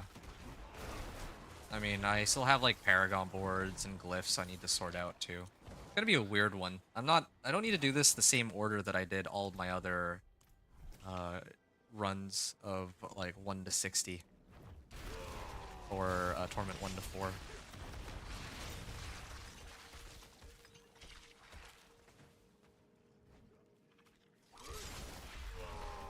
Hey, Grizzly? How's it going, Grizzly? Grizzly Rage Abuser. It's going well. How are you? We're just in the middle of doing a Thorns Barb 1 to 60 right now. Having some fun with this. Yeah. How are you doing? I've been trying to do all of the 1 to 60s. Well, sorry, not 1 to 60. Torment 1 to Torment 4. So at this point, I've finished 4 of the 6 classes. The only other class I have left now is Barb and Spiritborn. I'm doing Barb right now, so yeah. Okay. Keep going. And this is I've been kind of sloppy about this run too, but yeah, I have actually been quite sloppy. Not only have I been sloppy, but I realize I haven't really gotten any like blast wave shrines or anything of that sort. Yeah, I should have challenging shout like permanently up too. It's something that I've been sloppy about.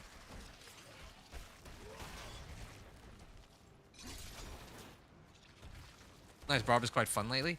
Yeah, yeah. So what are you playing this season, Grizzly? You said, I mean, based off your name, Grizzly Rage Abuser, it feels like you would be a druid main, but I could be completely wrong about that, of course. Yeah, Barb is pretty insane, I would say, this season. Like, I'm not even talking about my build specifically. I think Leapquake, right? Like, a lot of people are running, like, Leapquake or whatever, and that thing... I don't know which build is taking, like, the... Like, I think Barb has cleared, like, pit 147 or something like that. So, probably only a matter of time until we make it to... Like, they're able to clear, like, 150. But I think that I see a lot of people running, like, Leapquake. I don't know... Impressive. Unfortunately. Or is it Hodaquake? I don't know. There's just that new item, that new Ancestral that's out, or the new Unique, so I think that has something to do with it. Yeah, I haven't missed time with all my skills, though. Still, we're going to change the nickname. I see, I see. You're also playing a Barb. I see, okay. So what build have you got going for you this season, then? For me, there's only really 2 builds that I find interesting when it comes to Barbarian, generally speaking. So every season, if I'm playing Barb, then I am either playing Thorns or Whirlwind. Thorns is, like, just really weird. Like, I don't know if you've seen other people play Thorns, but I think Thorns is one of the less popular builds that exist that it's actually pretty cool. Can it, like, push pit 150? Probably not. Especially because it definitely has its weaknesses when it comes to bosses unless you splash something else, but in terms of how strong it is for clearing like big packs, it does really well, and the damage numbers on it scale really nicely when you go from like level 1 to 60, and then even like just now, I made it all the way to pit 45 without adjusting a single thing on the build. Yeah, so I was like testing that. Spinning Earthquake kind of followed meta to BH. Yeah, hey man, I respect it. I fully understand, like, you know, I'm much more of an off-meta player myself. Like, I usually use, like, bizarre, like, off-meta kind of characters. Like, Companion Druid, let's say, is my favorite build in the game, right? I make a Companion Druid pretty much every season. But I also know and respect that there are people who, like, want to get through the game with the maximum amount of efficiency as possible. They don't want to, like, you know, take forever to clear one thing or the other thing. So, yeah. No, I totally get you, and I think it's cool that you're, I think it's fine. You're following meta, and, you know, I don't think any less of you for it. That's what most people are doing in your situation, I guess. Just gotta kick him. I think I have my challenging shout up.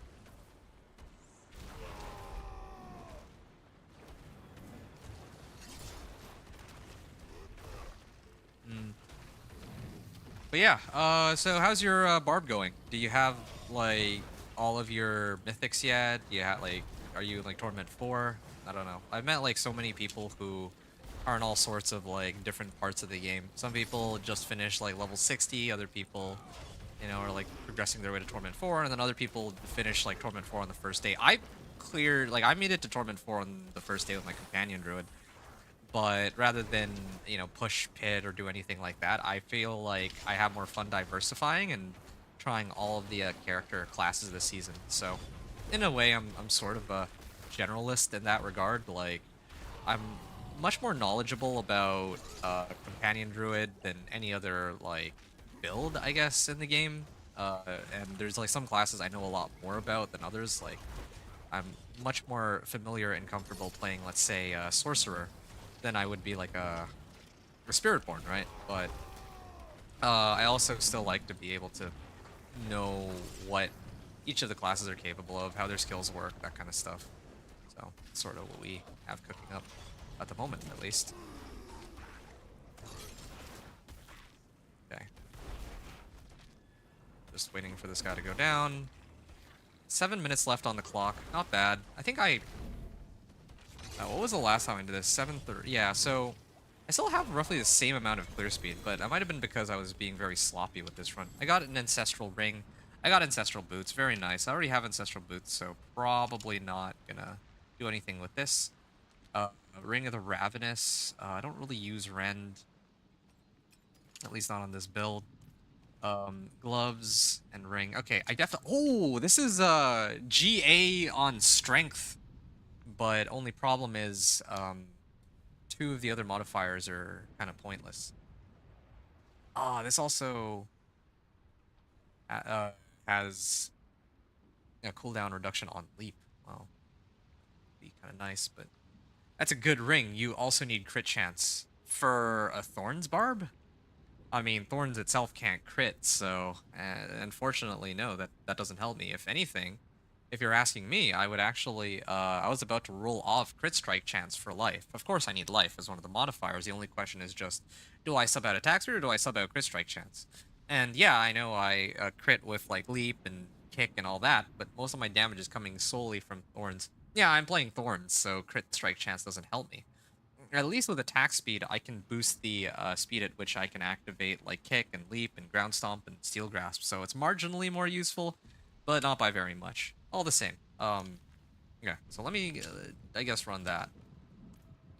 I'm also gonna boost Challenger 4 ranks. Yeah, and previous pit runs.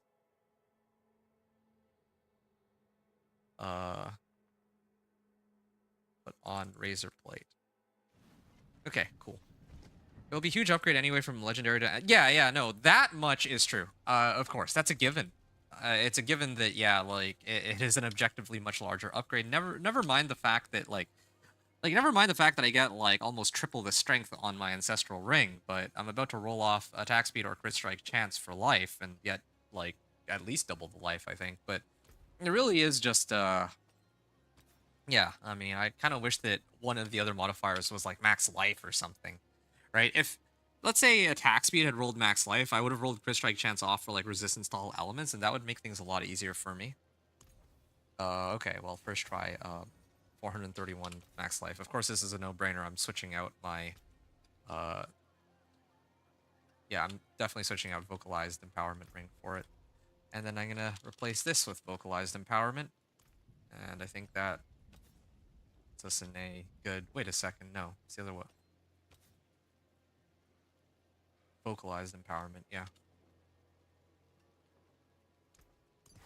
And what is this one? I had like just raw damage on it, but yeah, that's fine. You have GA strength and GA max life, two of them. Oh no. I appreciate it very, very much. But yeah, I'm trying to do these runs entirely solo self-found.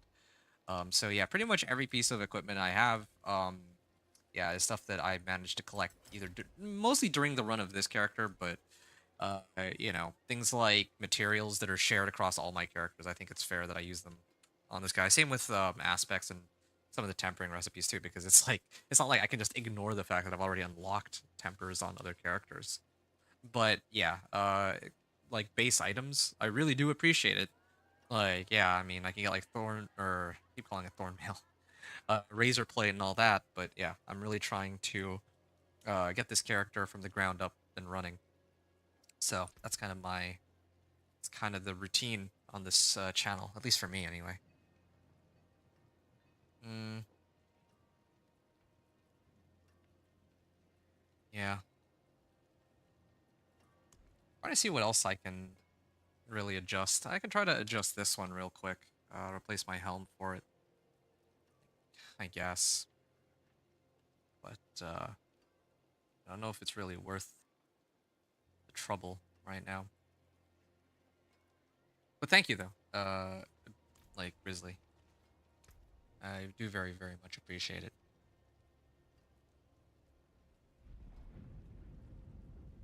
Yeah, it's just gloves and helm at this point that are kind of troublesome. And ideally, I'd like to roll like resistance to all elements on something. I think that's the last thing that's missing, really. Here, in fact, I'm gonna try for this right now. Overpower damage, shadow resistance, not very useful. I'm gonna try, let's say 7 times. 3 more times. 3 additional more times. 2, 1, and no such luck on that. And the next one would be my other gloves. Yeah. Build itself is quite fun as well. It took exactly 1 day to max it out, I see. Druid is a good place right now. It's nice that every class is viable. I'm with you on that. I do, however, admit that there was a point that was brought up. Like, I was watching a video earlier today, right? And people are talking about how, yeah, this season, the game, like, the game is in a pretty good state, I would say. It's not in a perfect state. Of course, there's still more that they can do, but yeah, I think that they put out like a video, or not a video, but a poll. They were like, hey, how do you guys feel about the new season? Is the progression too fast, too slow?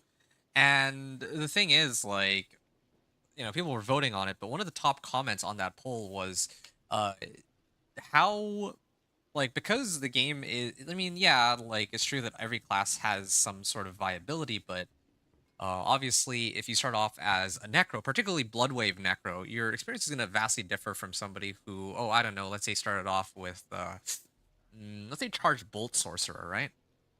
Now, obviously, balance is an ongoing problem, but yeah, that's still something that I think that they need to really try and sort out at this point in the game.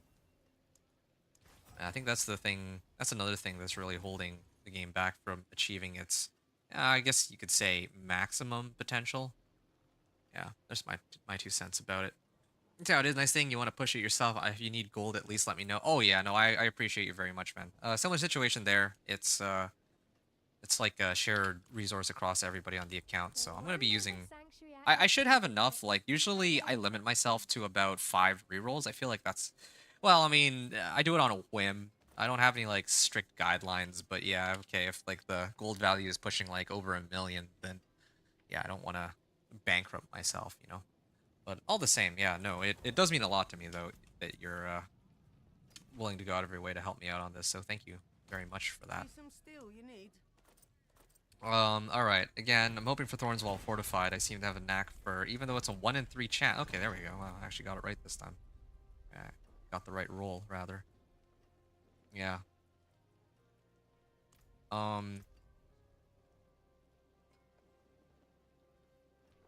Yeah, what I could even do at this point, I can just do.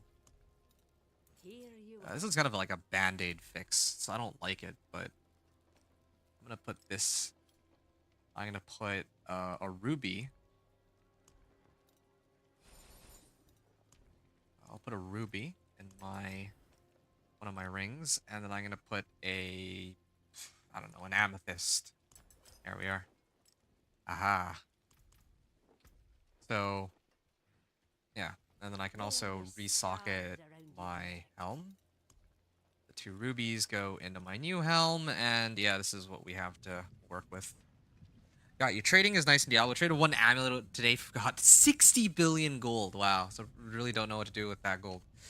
I mean, yeah, same here. I wouldn't know what to do with 60 billion gold either. Wonder if there is something that they could add in to kind of funnel that gold into, you know, kind of like gambling in Diablo 2 Resurrected or something. But yeah, so far, yeah, it doesn't sound like they have any plans there yet. Anyway, we're gonna try again. I'm gonna do another run. Indeed. Gonna do another run. Yeah, I could actually progress through this like a lot quicker. Like I do have like an extra 206. I still haven't put in any Paragon points, I realize.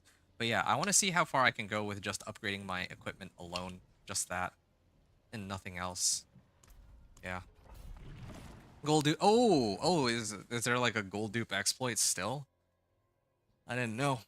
I thought that they had fixed that since they had like enabled like trading and all that, but yeah. Is that how people are able to get 60 million gold? I thought that people, like, silly me, but I thought that people were actually working for their 60 million gold, but I guess maybe my expectations were a little too high in that regard. I haven't paid enough attention, I guess, to the state of the game to really know that that's how people are operating. Okay, this guy keeps walking away from me, so I don't like that. I'm gonna probably just keep going. Just gonna ignore the one shaman. It's shaman. It's been like 1 month on top gameplay to sum up that much gold. Yeah, that's why I was wondering. I was like thinking, okay, well, I guess people are doing like kind of crazy amounts of like trading, but I didn't know that, yeah, that there were. I didn't think about the possibility that, yeah, maybe people are just duping their bums off. But, I mean, even in the first place, like, what do people even do with all that gold? I mean, you said yourself, right? Or you really said it yourself that, yeah, like, you don't know what to do with all that gold. Because there's no, and that makes sense, because there's no system in the game that requires that much gold. Like, yeah, you could argue that, yeah, I want to enchant my item and get the perfect roll, but most of the endgame equipment is going to devolve down into, like, mythics, well, or just like regular uniques that can't be enchanted, and the ones that can be enchanted, or that, yeah, if you have some that aren't mythic uniques, then greater affixes exist now. Because greater affixes exist, you're probably going to be looking for like a 3GA sort of weapon anyway, right? Or 3GA like gear or whatever thing you're missing. So that kind of leaves me wondering, like, what is even the point of having gold? Like, it doesn't really do anything at all for you or anyone else in that sense. There we go, 190 million. I just realized that at this point I'm sitting at like 11,000 gold. That's, or 11,000 life. That's like more than any of the other characters I've played this season. Even at the point where they're about to push Pit, like Pit 65 or whatever. Actually, it's impossible. Hold on a second. Sorry, I need to. Did my blast wave shrine wear off? It actually just wore off. Okay, well this is perfect. Oh yeah, and my challenging shout is like right off cooldown too. Because of this. Just gonna challenging shout. Challenging shout.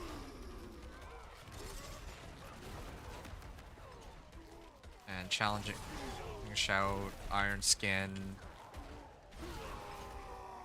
Okay, well that was kind of nice.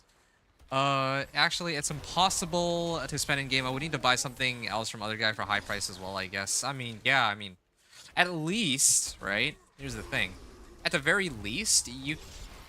I know that in the past, gold was actually capped. Like, you can only have, like in Diablo 2 Resurrected, I think you can only have like 2.5 million gold on in your stash, and then you can only have like 1 million gold on the trade screen. So at least there is no cap in this game as to how much gold you can put on the screen. But the fact that gold dupes exist kind of means that like it's kind of like worthless, right? Like if I look at a game like RuneScape, I know that in RuneScape, I don't know if you've ever played RuneScape, so maybe this analogy might be lost on you, but in RuneScape, like the gold limit that you can have on one stack is like 2.1 billion, but people actually do have to work for that. Now, granted, yeah, there's like botters and all that, but gold still has sort of a value in that regard because I don't know if there's any like easy, like straightforward dupes for gold. And in fact, if people do dupe gold, then sometimes like they might do some sort of like rollback, but in this game, no such mechanic exists, so I don't know.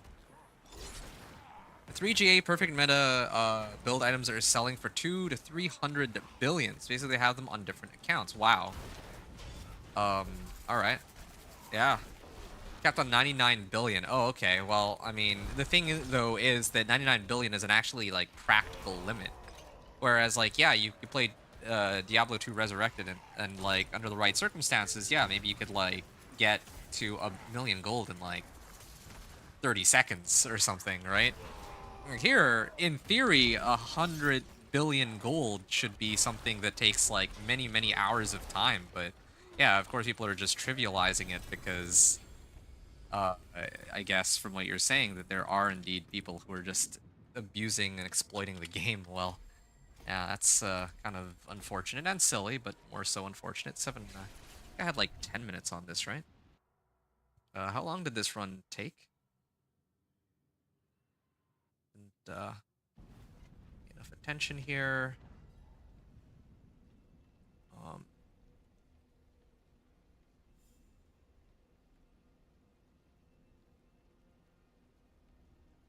I think 9.5 minutes left on the timer.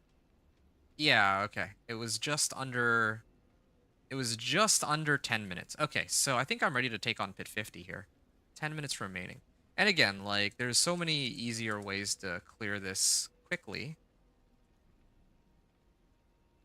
But yeah, this is how I'm doing it. So this is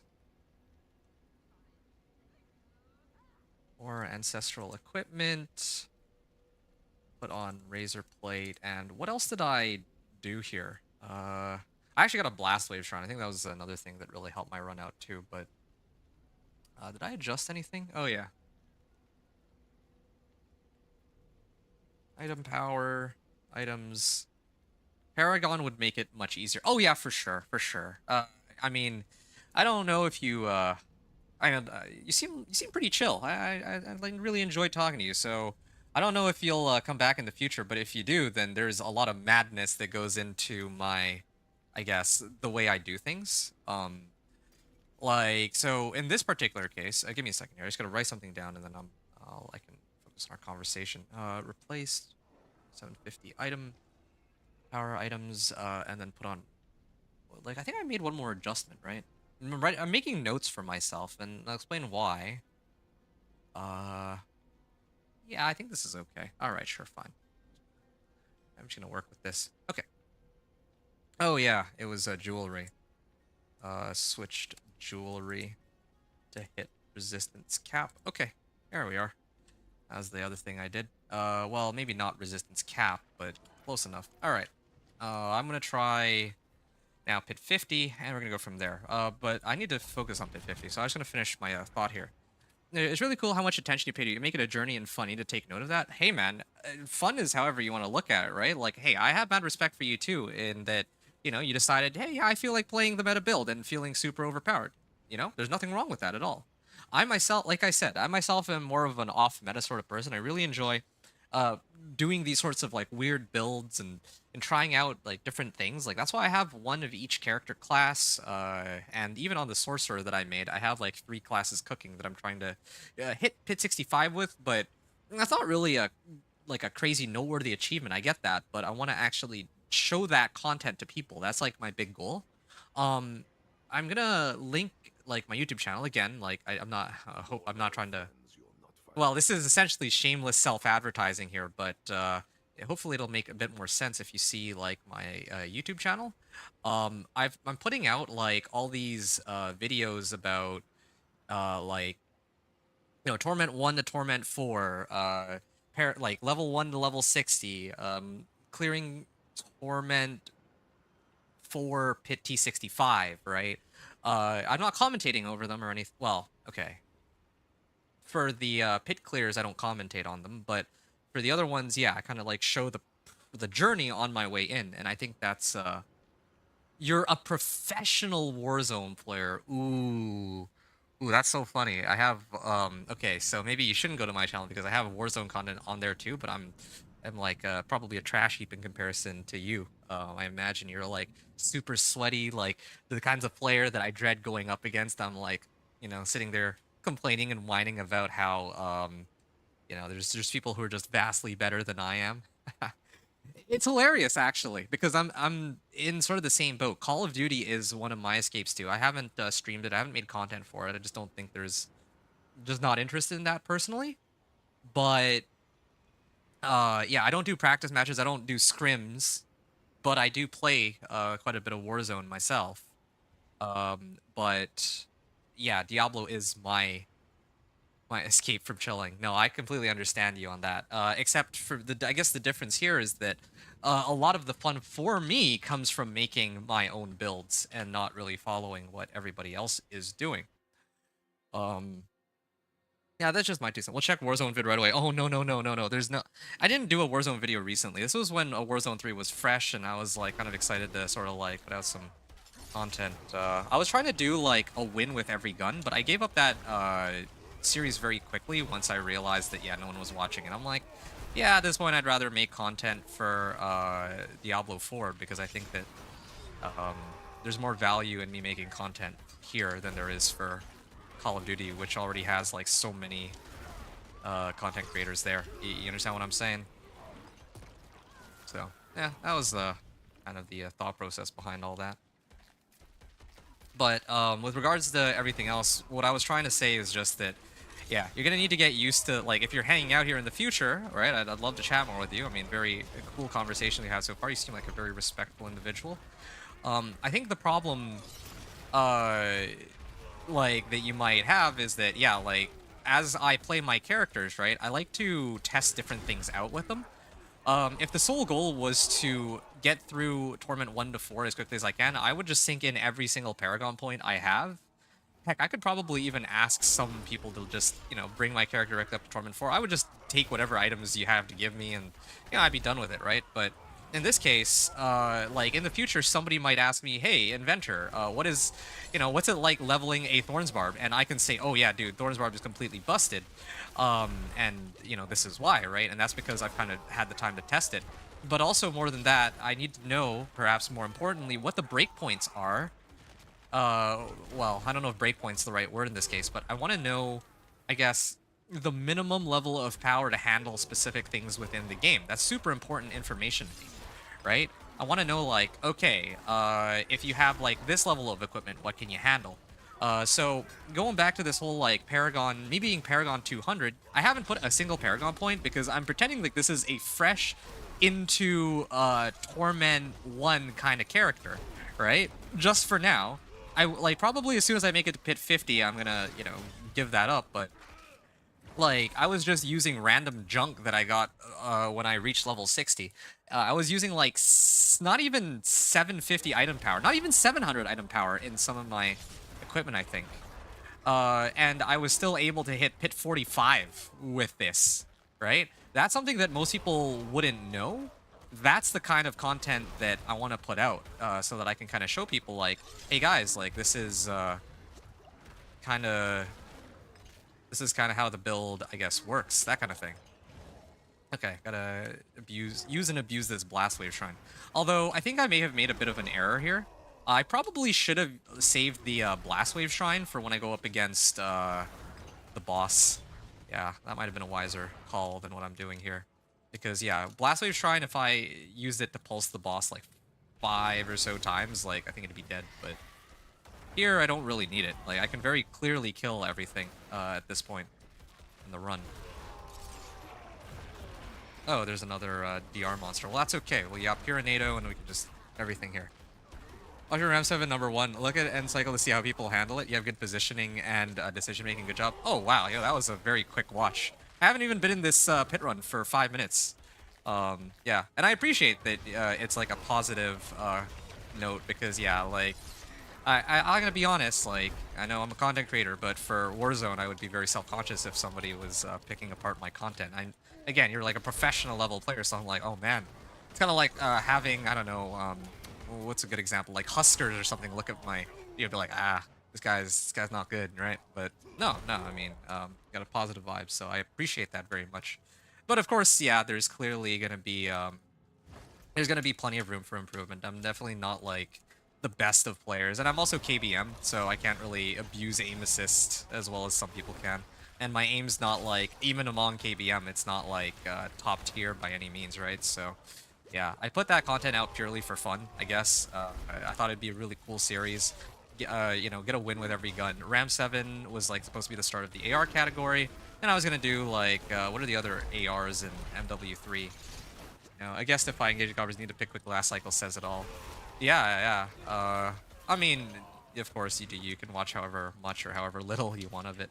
Oh, I just realized. Oh no, I'm about to be fighting the boss. Okay. Well, this might take a while. I'm actually a little scared for the boss fight because all this stuff that I've done up until now is actually pretty trivial. But when I fight the boss, he can actually kill me pretty easily. Okay, we have 10 minutes left on the clock, so it's gonna be a long fight, I think. Oh, Slither?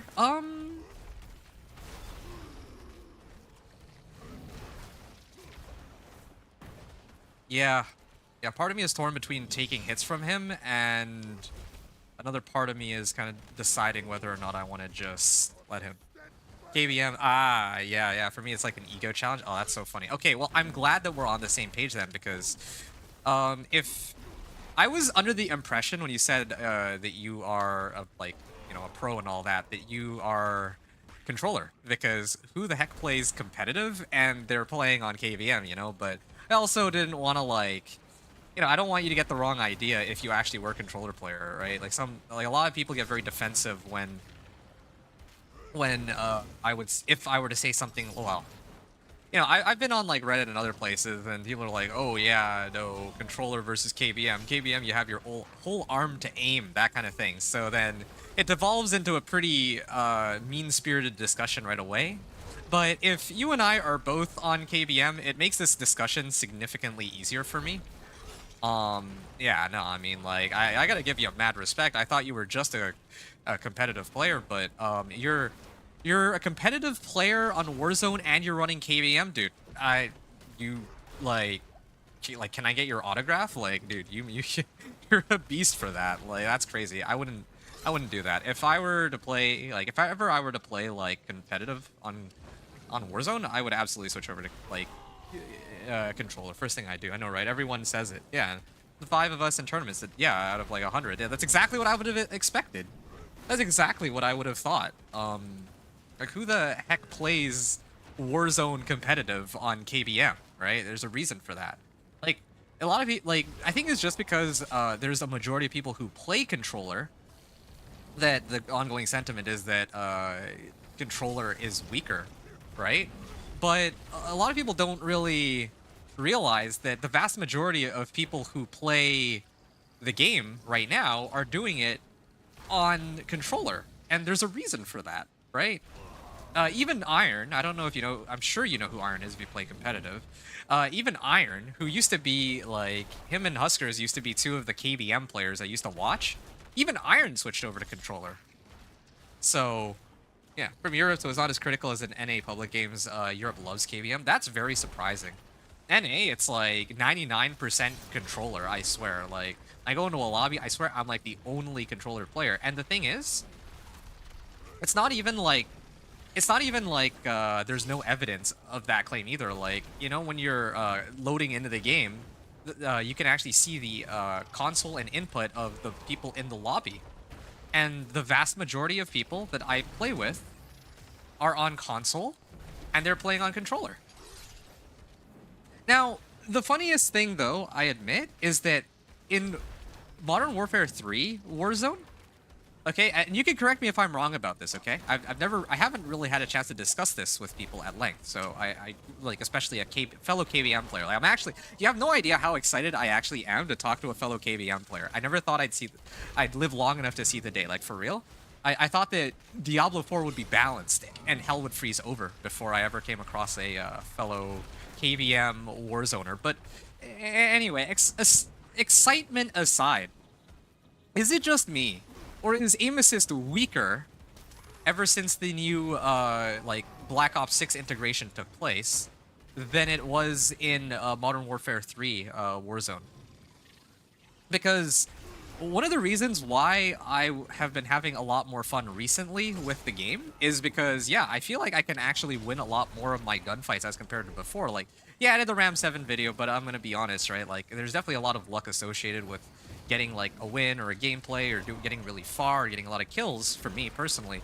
But yeah, if I play like the new Warzone, the game just magically got a lot easier overnight. And I'm like rewatching a lot of like the kill cams and the gunfights I get into, and I'm like, okay, well, it's now no longer the case where their tracking is flawless. You know what I'm saying? Like, it used to be completely flawless. Like, I could move and dash and dodge as quickly and slide cancel as quickly as I possibly could, and it would be completely pointless. That's one of the reasons why I stopped playing for like a really long while until Cold War integration came out, because yeah, it's pointless. There's no amount of skill that, at least in my eyes, can top like somebody just abusing RAA to like get like a full-on advantage. Promise I get what you mean, dude. Thank you. Yes. Like, yeah, no, legit today I'm gonna like hop off. Not like right now, but like later when I'm done this stream. I'm legit gonna hop off, and the very first thing I'm gonna say to my buddy, who I play like Warzone with, right? I'm gonna tell him, dude, I came across a KBM competitive player, and he'll be like, "What? No way! This guy must be trolling you." Like, legit. This is how our conversation's gonna go. I'm gonna be like, "Yeah, a guy showed up to my stream. I mean, already that's kind of crazy as it is, but okay, fine. Yeah, that's by itself like acceptable. But on top of that, he was KBM, and my guy will be like, lol, what the cabbage BBQ waffles, right? Like, that's wild. Anyway, so that's the end of Torment 2 to Torment 3. Again, could have gone much quicker, but this is with 0 extra Paragon points. This is a fresh into Torment 2 character with like, okay, wait, I say fresh in Torment 2, like, yeah, I have ancestral equipment, but I think every single piece of gear that I have on this guy is from just running pits. I didn't go into Torment 1 or Torment 2 and start spamming like headhunts to get like better equipment. No. This is just a fresh level, like fresh into Torment 2. Now Torment 3 character with like a couple ancestrals and no extra Paragon points. So yeah, I'll see you all in Torment 3. Give me a second here. Will he return? That depends if you continue indulging in sin or stay true to the light. Okay, so actually, sorry about this. Rage. Give me a sec. I just gotta. I think that this is a good time for me to use the bathroom. One sec. I'll be back.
Okay, I'm back. Oh, you're going for smoke break? Okay, sure. I will hold my thoughts until you return. I wanted to talk to you also about shadow bans. I've been shadow banned twice, and I wanted to discuss that too. But go for your smoke break. We'll continue chatting when you get back because yeah, man, you have no idea how hyped I am. I haven't been able to have a Warzone conversation on stream like ever. This is, oh man, you've actually made my evening. This is so great, dude. Okay, dark. Um, yeah, dark. Okay, let me copy that and write that in. Here, G, logged on phone. Oh yeah. Okay, this is gonna be great. So, just one more thing before I do that. I wanna take a moment to attempt pit 50 again, but with my Paragon points. Let me actually sort out my Paragon board before I have this discussion. Yeah, not to bait you here, but okay. Um, so anybody who's watching this as like a video, right? My apologies for getting sidetracked with all this Warzone talk, but it is a big part of what I enjoy gaming on the side. I shouldn't even say the side, like, I probably play almost as much Warzone as I do Diablo, I just don't make content for it. But anyway, so I think the very first board I'm going to go for is Blood Rage here. Killing a bleeding enemy has a chance to grant Berserking. Okay, that's one thing. That's separate from the second half of this, though. Your damage is increased by 10% of your damage while Berserking bonus up to a maximum of 45%. Now, the reason I didn't bother to temper any of my equipment is because this Blood Rage thing is kind of important. And I don't know how much damage to Berserking I'll have here. So, I mean, I am also, like, always Berserk because I'm activating... Like, each of my skills gives me Berserking. That's just the nature of this build, so, yeah. You had 17 shadow bans on last season. Dude, that's crazy. 17. And I thought I had it, like, pretty bad. So, like, I play with my guys, right? And, give me a second here.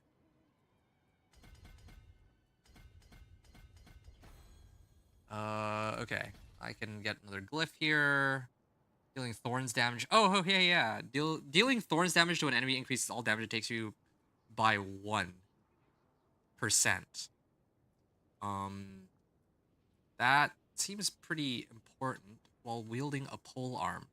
What do I usually have out? Killing a bleeding enemy.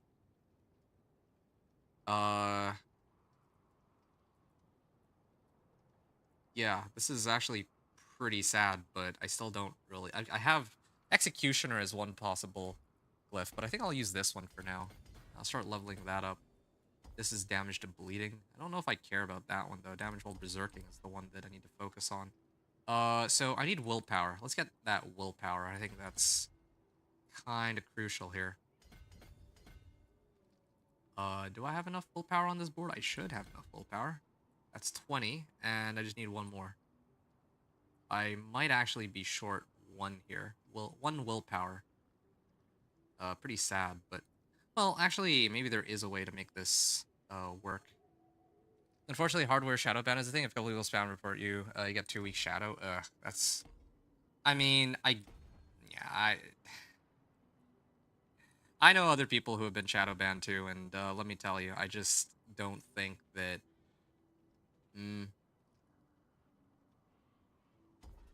Like, I don't even know where to get started on that whole shadow ban thing. I just don't know how else to put it. I think that even me getting shadow banned twice was kind of crazy. And the thing is, me getting shadow banned is not even because I was playing super well. When I think shadow bans, I think, okay, I get it now. I need to level this glyph so that I can reach this glyph and then I can activate it. All right.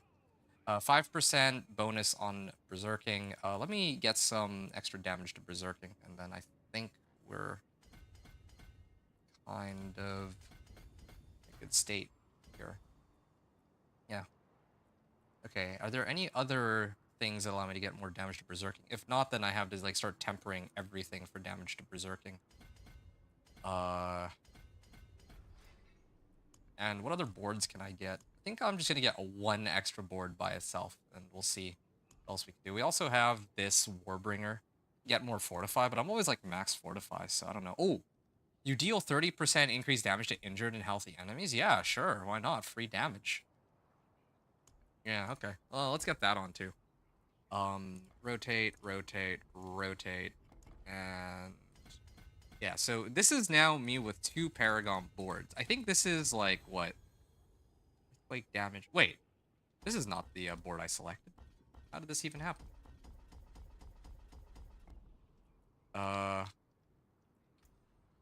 Hemorrhage. Force of nature. Okay, here we go. Weapons master.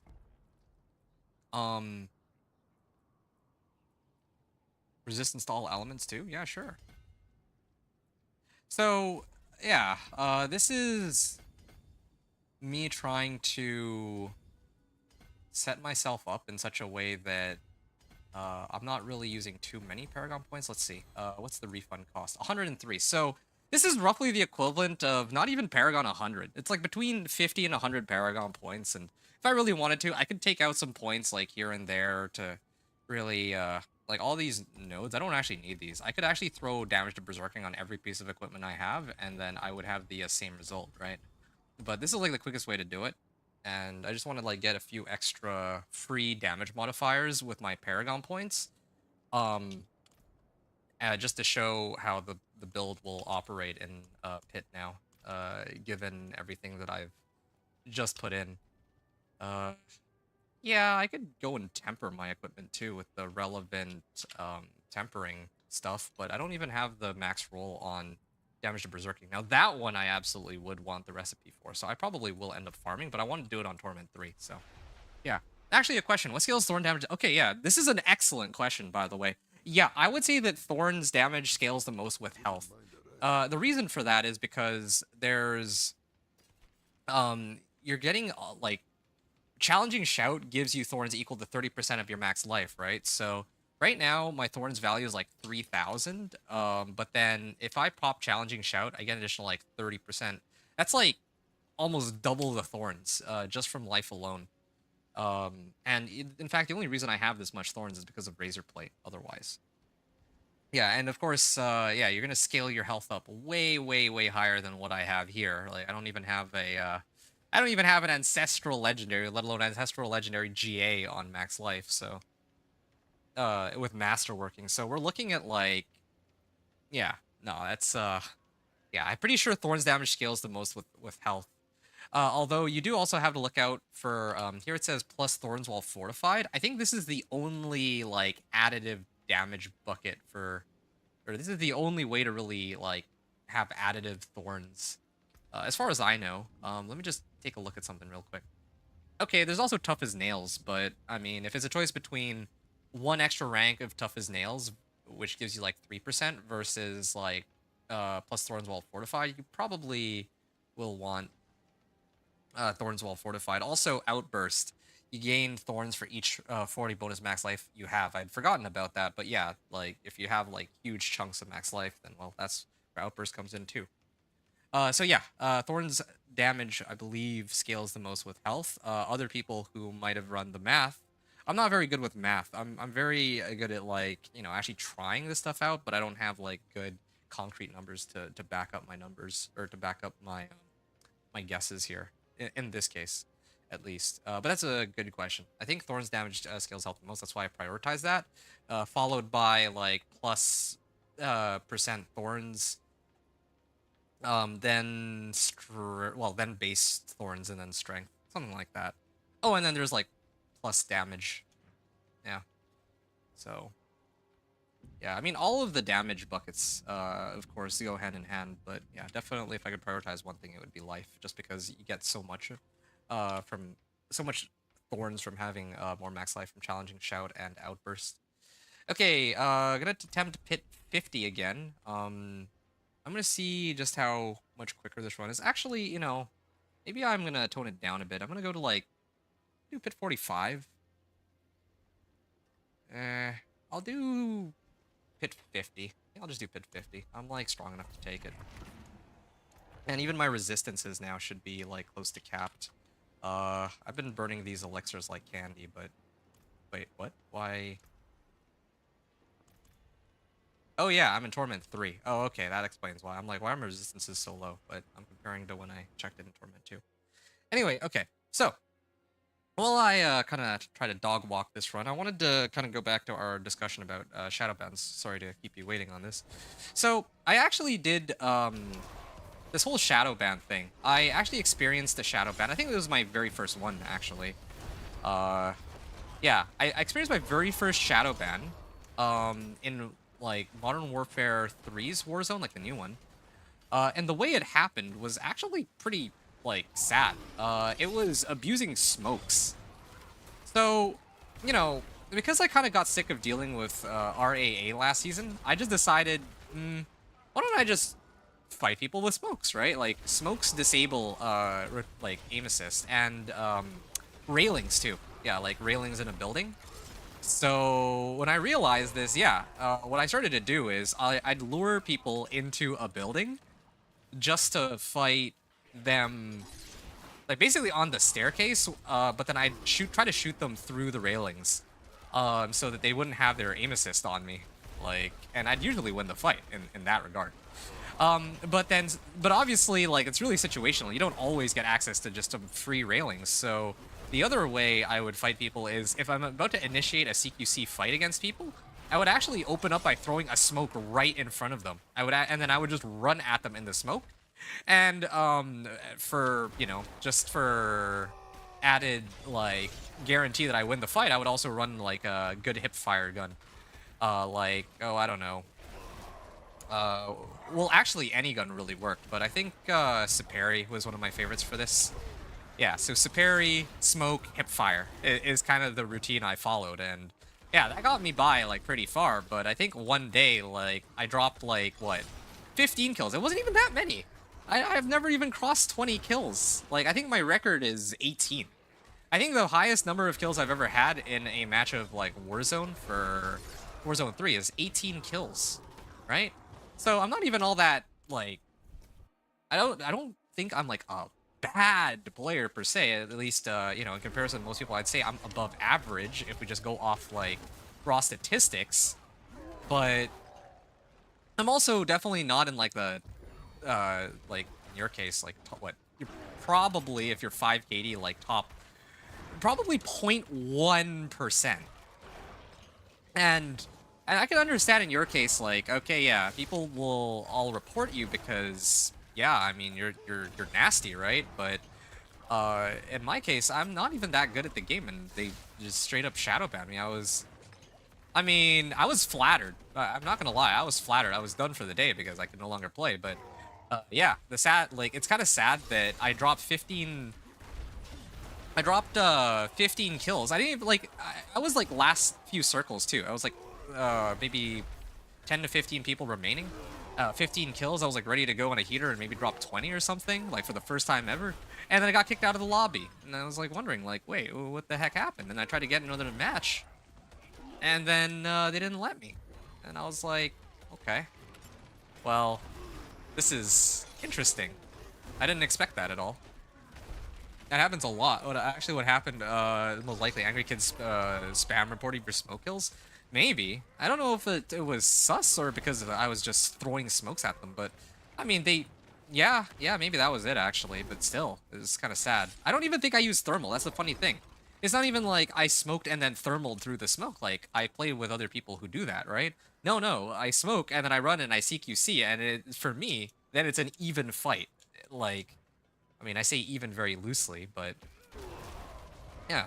But whatever the case, that was one of my 2 shadow bans. And I think the other shadow ban I had was, I don't remember.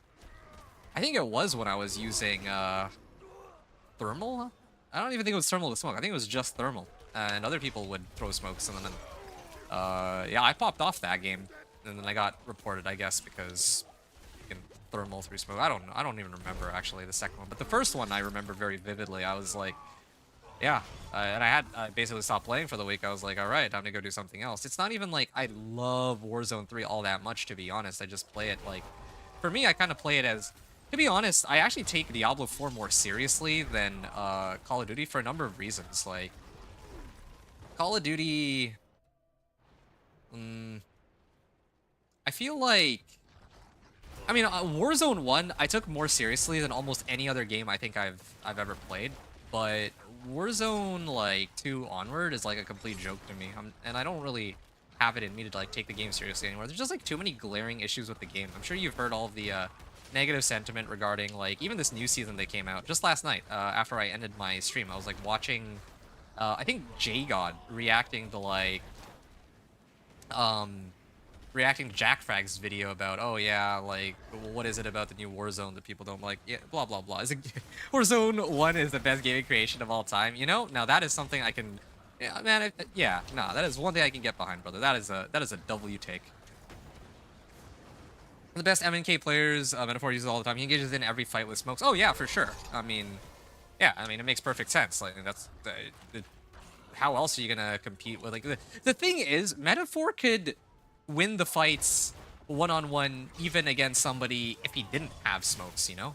In my case, very likely I'd lose even against like a average, maybe even a mediocre player. If we go head-on, they have aim assist and I don't. Just because I just don't have that skill level, and I don't have that level of tracking. I'm not even talking about positioning either, because I'm a very, like, full send, like, I consider myself somewhat aggressive as a player. Maybe not, like, mindlessly aggressive, but still, like, I'm not really one to, like, hide and, like, sit in a corner or whatever. And so, yeah, in my case, I'm not Metaphor. I don't know the map inside out. I'm not, like, mechanically skilled. I'm not excellent with my positioning. I don't have great map knowledge or just situational awareness. Any of those skills, macro or micro, he's infinitely better at me than all those skills. But yeah, so for me, using smokes was like me just trying to get an edge or making the fight even, where it's really just boils down to my tracking skills through the smoke versus their tracking skills without aim assist, right? That was my goal for it. But for Metaphor, I feel like even if he had 0 smokes, you give him a pistol, he'd still probably manage to clear most fights against like controller players. Oh, I get it. I'm jumping in squad like madman. I just have very good understanding of the game mechanics and good aim. Yeah, no, I believe that. Yeah, that's like a mad respect. You're 5 KD on KBM. Ow. Yeah, I gotta be a little careful here. This guy's you know, mopping the floor with me. Yeah, and you're playing like you're a competitive player too. So, yeah, again, I think that's truly, I think that's quite impressive. Oh, ouch. But indeed, Diablo 4 for me is, I don't know if I would call it like a more serious game. There's like no PvP components, so how can you really take it all that seriously, right? But I definitely keep more up to date with Diablo 4 nowadays than I ever did with like Warzone 2, 3, or 4, possibly even combined.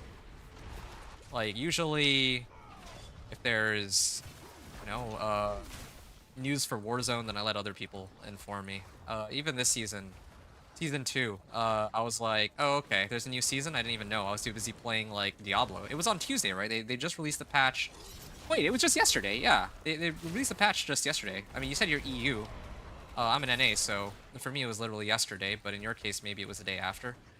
Anyway, but however you want to spin it, I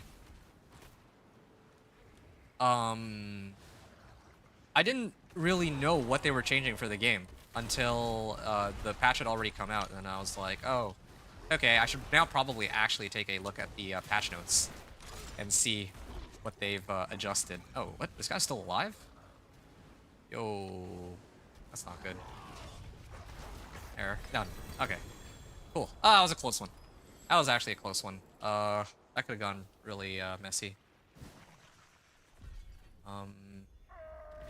4:45 a.m. I'm gonna swap to Marvel Rivals probably 28 hours until they got hooked up for Zero Shooter has some spark. Yo, that's great. Yeah, I mean, I think that a lot of people are in that boat right now. A lot of people are running. Give me a second here. 650. I'm just time stamping when I get the clear on this. 2:23, I guess. 50 end on 7 minutes and 30 minutes remaining. With 2 ancestral or 2 legendary nodes. 50 Paragon points. I think this was like what, 90 Paragon points spent in total. 103 Paragon points spent. 2 legendary nodes and 1 rank 15 glyph. Okay.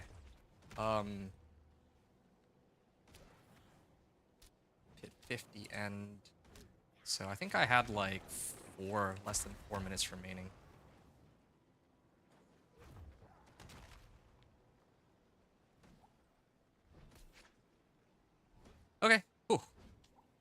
Okay, so no, that's good. That's good. Like, I'm glad that Marvel Rivals is out for people to enjoy that. You're definitely not the only person I've seen who is in that boat of playing these like other games and just enjoying themselves. Like, I play with a guy, one of the people who regularly shows up to my stream, who I played with, who I play League of Legends with actually every now and then.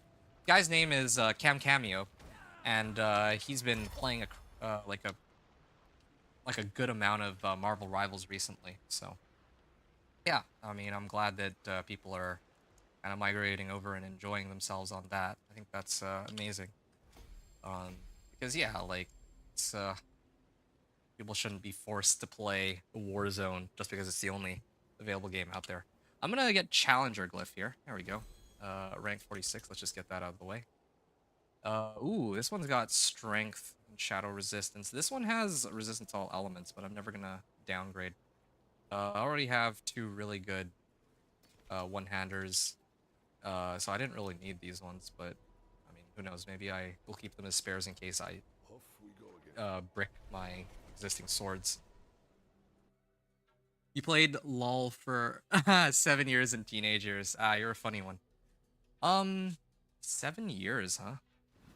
Yeah, I've definitely played League for longer than that. But I'm still playing it now. The game's definitely has its ups and downs, but I gotta be honest, nowadays it's probably the most fun I've ever had with the game. Um, I think that like what, 8 years ago, 9 years ago, I was enjoying Dota a lot more. And I think 4 years ago, I don't know if you're familiar with the not mythics, what do they call it? Uh, not capstone items. Maybe it was mythics. I think it was actually called mythics in that game. I'm not like in Diablo 4 there's mythics. That's why I'm wondering if I'm mixing it up, but yeah, I think they actually also called it mythics in that game. Kind of funny how that works, but yeah, the mythics, like mythic items in League of Legends is what ruined that game for me originally. But then they kind of reverted it, thankfully. Like, I'm glad they finally decided that, oh yeah, maybe we should kind of like retract on this. And then after that, I had a lot more fun with the game. Yeah, for sure. So yeah, I've been playing it on and off over the last year or so. No, 2 years. Not like I still have like significantly more hours in Diablo 4 over League of Legends, but I do get a game in of League every now and then. And in fact, now I play with Cam every now and then, but I kind of stopped recently just because the new season of D4 came out. And then of course Warzone. I play a lot of Warzone too.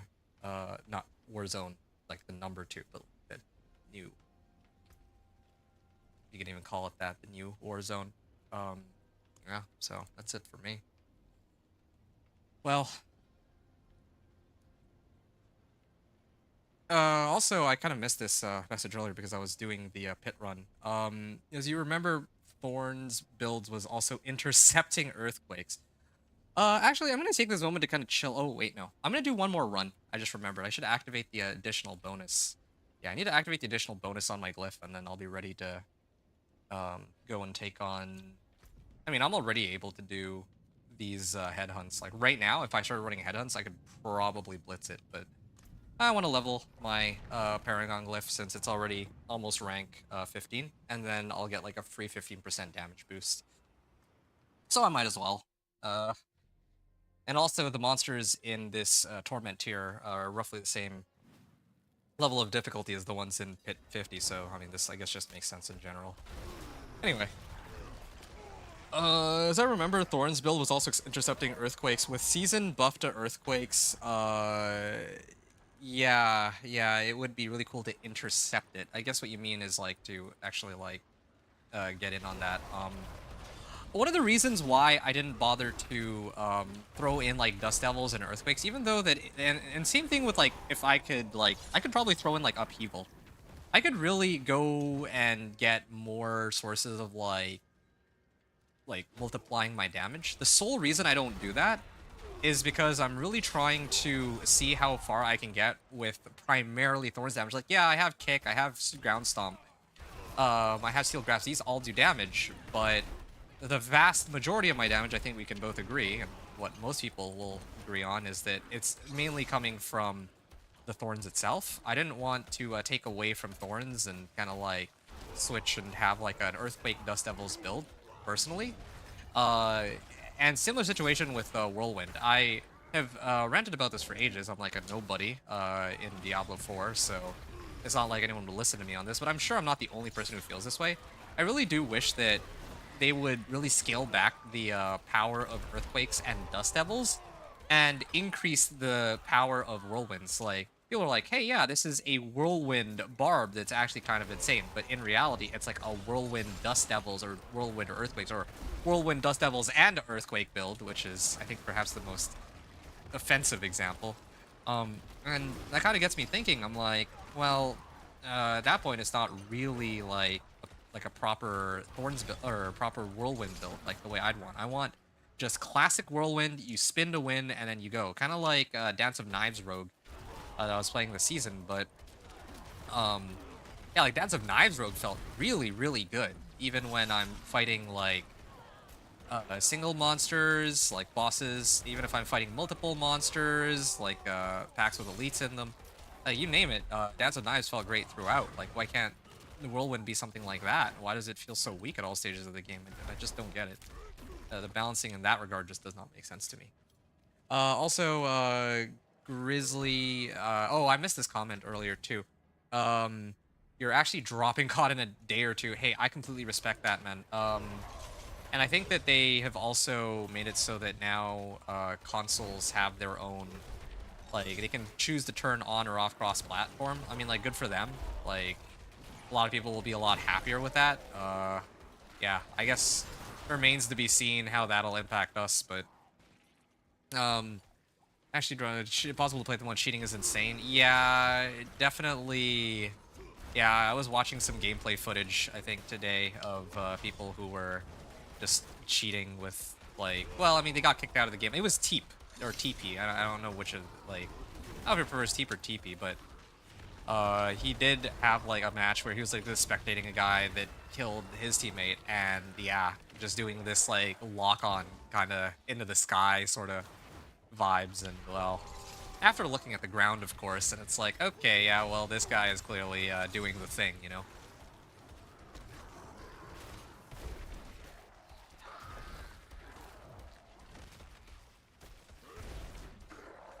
So, yeah, I mean, it's too bad, really. The state of the game is not one that people want to be a part of at the moment. So, yeah. So, that's what she had said earlier. I haven't played it 4 to 5 years. Oh, wow. I see. Yeah, no, there was definitely...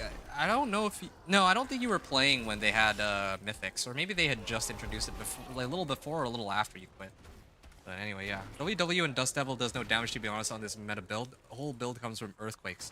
Yeah, exactly. That's exactly what I'm saying. Like, it matters how the build plays, right? Like, the power fantasy I have is not, oh, I want to be able to have, like, Earthquakes do... barbillions of damage. No, I want the power fantasy, if I'm playing Barbarian, to be that, oh, well, I'm actually doing... hold on a second. Something's wrong here. Do I not have an axe? Oh, I don't have an axe. That's why. Okay, yeah. I need to use more skills that require me to have an axe, because my mastery right now is not that high on it. Well, anyway, yeah.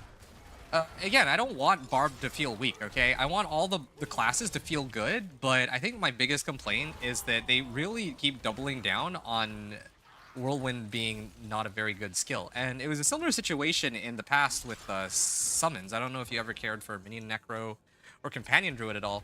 Now I feel like Companion Druid is actually, like, it feels pretty strong. Like, it doesn't feel miserable to play. Like, previously it used to struggle to even clear Nightmare Dungeon, like, 100, right? Like, it could clear it eventually, but it felt like it would take you, like, what, 30 minutes to clear just one NMD 100?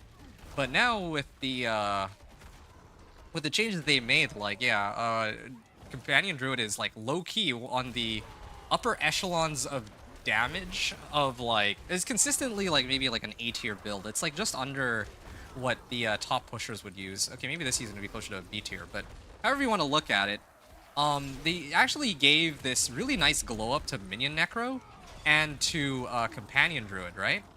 I really wish that they would have done the same with the Whirlwind Barb, because yeah, I'm really getting sick of like having to use some other extra like additional mechanic just to make Whirlwind relevant. And Whirlwind's like honestly probably like the one skill that people want to play. People want to do this like fun like spin to win. Kind of like what Dance of Knives Rogue is right now, but you know, on a barbarian, right? So, yeah. It's that's all working. Like, look at this. This is like taking a while. Tim the Tatman, Metaphor Sim, Nick, basically every Warzone content creator playing Marvel Rivals right now. Yeah, and I think that's good.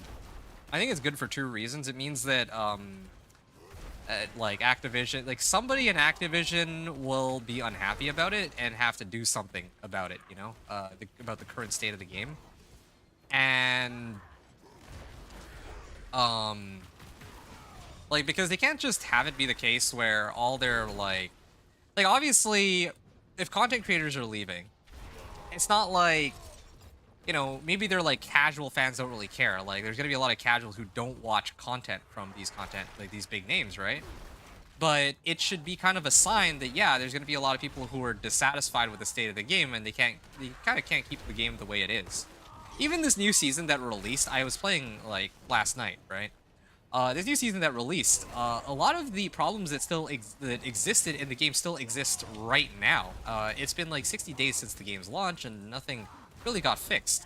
All we've gotten, and JGod said this in his video, is the promise that they're actually going to try and do something about it, but no one believes them. It's kind of like the boy that cried wolf, or the boy who cried wolf, right? Like if you're gonna just keep harping, or if you're gonna keep like gassing up the game, but then nothing actually happens in the game, then yeah, eventually it will be like, oh yeah, sure, you're gonna actually do something this time.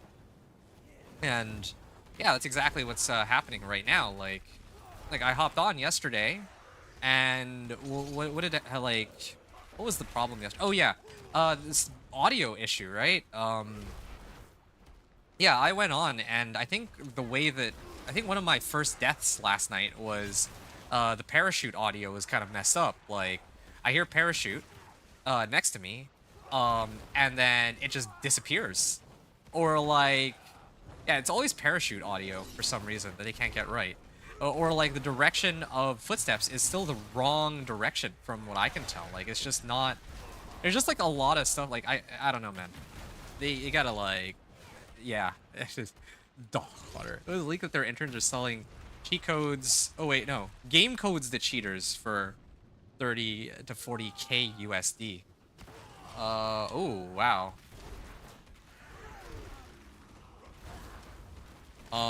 That's why they will never be able to fix it. Oh, that's. I didn't even know that that was an issue. That's kind of crazy. I don't know if I should even be surprised that that's what's happening, but kind of disappointing to hear that that's the case, because I feel like the game could be really good, you know? Like, I do miss the Warzone 1 days, and the thing is, like, there are people who are under the impression that it is purely nostalgia, but that is, like, they couldn't be farther off from the truth. Like yeah, it's true that, quarantine, lockdowns, like certain other factors around that time directly helped contribute to the rise of a Warzone, right? But even right now, you still have the same player base for, say, other like battle royales, PUBG, for example, or Fortnite as another example. And they even, like, Fortnite actually finally caved in. They were like, you know what, we're gonna release Fortnite OG, which again I think is a right call, right? Just for people who want to play on Fortnite OG. Originally they didn't want to do that, but then they kind of rescinded, and they finally, like, they actually came to their wits and they decided, hey, yeah, let's roll something out that would make people really happy. And what did they lose for that, right? Like what did they lose from doing that? Like nothing, really. So I don't know. Kind of disappointing to see how they're handling certain things about Warzone right now. And I wanted to do a video about it. Whoa, this is 2GA Tybalt's Will. I gotta be honest though, if it's a choice, wait a second. This also has max life. The only thing I would have lost out on is Thorns Fortified, but yeah, 15% more damage would have actually been a really nice thing to get. My D4 crashed. Well, it's certainly a good thing that I leveled my glyph first this time, but yeah, Challenging Shout doesn't give me Unstoppable either, so it's really just... I only really get Unstoppable from one thing, that's Iron Skin, and that's only in conjunction with that Iron Skin aspect, so I think Juggernauts is still the way to go here. Yes, thank you! Yes, dude! Sound is like whole new conversation in Warzone. The biggest issue is that you can't hear footsteps when there is shooting sound around you. Yeah. Yeah, like I don't even know where to get started on Warzone audio. Like Warzone audio is like whack. By the way, before I go on and address this next thing about Verdansk, because that's gonna set me off, I know it is. I see that there's a number of people watching on YouTube. If there's anyone who has questions about the build, please let me know. In case you don't know who I am, I imagine most of you wouldn't. My name is Inventor. I'm a Diablo 4 content creator here, and I am making a Thorns Barbarian. I usually play more off-meta related, or off-meta oriented kind of builds. Right now, I think this season, probably the strongest builds for Barbarian are variations of Earthquake. I'm not really all that interested in playing these like builds that pretty much everyone else is running right now. I actually prefer like the builds that don't get a lot of love. So in this case, Thorns Barb is something that I'm trying to grind out to Torment 4, Pit 60 or Pit tier 65. So that's kind of the thing I'm trying to do today. Trying to go and do it all in one stream. I'm predicting it'll probably take me another 3 to 4 hours to complete this run. Already the build is pretty strong. There's just some things that I'm missing that I need to farm. And I already did like a bunch of pit runs to level some of my glyphs, and I kind of have a really like a good idea as to what I need to adjust from here on out. So yeah, let me know if you have questions about the build. I'd be more than happy to try and get you up to speed if you yourself want to make a Thorns Barb, and maybe even give you some of the equipment that you could use on your guys. Like I'm trying to do solo self-found here, but that's not to say that I can't give stuff to other people who might need it. So yeah, I'm just having fun with the I'm just having fun with this. Hey, collection of materials, I need that. Ideally, maybe I can get some more Angel Breath here. Oh yeah, 66 Angel Breath, nice. And I think I got like some recipes here too. Barbarian Control, 1, 2, 3, 4, yeah. I mean, again, I'm just gonna do a couple more. Like, it's time for me to start running headhunts, and I can just mindlessly run these headhunts while I chat here. But I just wanted to set my barb up in such a way where I can mindlessly run these and not have to worry. So, yeah, that's where we can go now. So, yeah, we're pushing for Torment 4. And yeah, our build is looking pretty legit right now. Let me know if you need like a build recap or if you have any questions surrounding the build, and I'd be more than willing and ready to answer. Now, going back to this conversation about Verdansk, yes, even though people are begging for it, yes, people are begging for Verdansk. And I don't know, man. Like, I got like so many different thoughts regarding the whole Verdansk thing. Like, the funny thing is, I would even be okay if they brought back like Caldera. I actually would rather play Caldera than the current iteration of Warzone. If I could go back to Caldera, I would like legit. If you told me that they announced that they had just put the Caldera servers back up, I would actually shut down this stream and I would go play Caldera right now. That's how bad it is. And I hated Caldera, by the way. I actually think that Caldera was also a piece of trash, but the funny thing is, the gameplay itself, the movement mechanics and everything were so far, like, beyond how bad, or just everything, feels so much worse in the current iteration of the game that I would gladly switch back to what I used to consider, well, something that I used to consider vastly inferior to Verdansk's zone, right? Just because Warzone 3, despite the fact that I'm playing, like, I can play Warzone 3 or Warzone 4, whatever you want to call it, and still criticize certain aspects of the game and say that I don't like it, I enjoy the game, don't get me wrong, but it's kind of like a fraction of my level of enjoyment compared to what it used to be. Like at this point, I'm really only playing the game um for other people. That's really it. And that shouldn't be the case. Like I should be playing the game because it's something that I enjoy, right? Calera shooting and mechanic was dog water compared to oops. Oops. Um that's kind of awkward. I was like looking at chat there. Hold on. Why am I dying here? What are my resistances?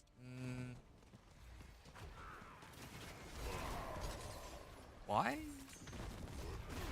am I, like, taking so much damage here? Resistance to all elements. Yeah, it's a resistances issue. I figured. But I already have, like, all ancestral jewelry, so I need to find some other way to boost my resistance. And I have her here, too. Well, this is kind of sad. I was hoping to, like, AFK this, but, I guess I'll have to pay a little bit more attention. Or I'll probably just have to die a whole bunch of times. It's gonna be a bad look, but I'd rather just, you know, mindlessly do this while I chat about Verdansk. Yeah. Caldera's shooting and mechanic was dog water compared to Warzone 1, but the thing is it was the same game engine, right? This is my point. Like, yeah, like the guns that came out, the shooting, they definitely did get worse. Planes were bad, but the fundamentals of the game, like movement-wise and all that, were largely the same as far as I know. And you know, you can correct me if I'm wrong, but yeah, those part of it are the same. But from Warzone 2 to Warzone 3, like all of the movement mechanics vastly like changed, right? And then Warzone 3 to Warzone 4, again, they added Omni movement, and they're still trying to readjust movement. And worth noting that in all this time, they still haven't settled on anything either. I like how they went from Warzone 1 to Warzone 2, and they were trying to double down on them trying to slow down the pace of the game. And finally, when enough people were crying about it, they decided that, okay, you know what, maybe we did make a mistake, and it's time to switch back to Warzone 1's mechanics, or try to replicate those. And they still... And then they're kind of like, I wouldn't say overshooting the mark, but they're kind of trying to take it now even one step further. So they really can't decide what they're trying to do or what they want to do with all these mechanics in the game. Like it's quite interesting, really, watching them flip-flop back and forth, like someone who can't decide what they want to eat for dinner or something. I promise you, show some random guy who never played Warzone 1 to ask him how does it think? What is chronological update from like old and new? You would say Warzone 4 is old, Warzone 1 is updated and progressed version, if you know what I mean. Oh yeah, of course, I absolutely do know what you mean. I actually would even take it one step further. I think that they would say that Warzone 2 was probably like the, not even beta version? Well, we can say beta if we want to like diss it even harder. Okay, I can't deal with the Headless Husk. Unless there's like a shrine here that I could use. Artillery? Okay, maybe I'll try Artillery Shrine. Hold on.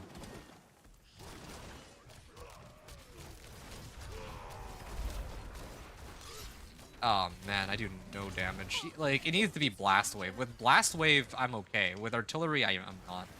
So I actually can't deal with Headless Husk, hilariously enough. I'm gonna have to look somewhere else for my Whispers. Probably do Scour or something. Yeah. No, I'm in full agreement. I think that they would say that Warzone 1 would be like something that they upgrade to later. Like, true, you could say that there's more stuff that you can do in like Warzone 4 with Omni movement, but in terms of how it feels overall, and just there's just so much stuff that just doesn't make sense, like in the new one, for sure. Oh, ow, ow, ow. Challenging shout, please. Why am I struggling so much here? This shouldn't be as difficult as this is shaping out to be. Is one of them like DR or something? Like, I was just able to handle Pit 50, but for some reason I'm struggling to kill just these regular... Ow. I think I have to tone down the difficulty, actually. This is taking way too long. I thought this would be a lot easier, but I guess I'm not quite at the level where I can take these monsters on comfortably yet.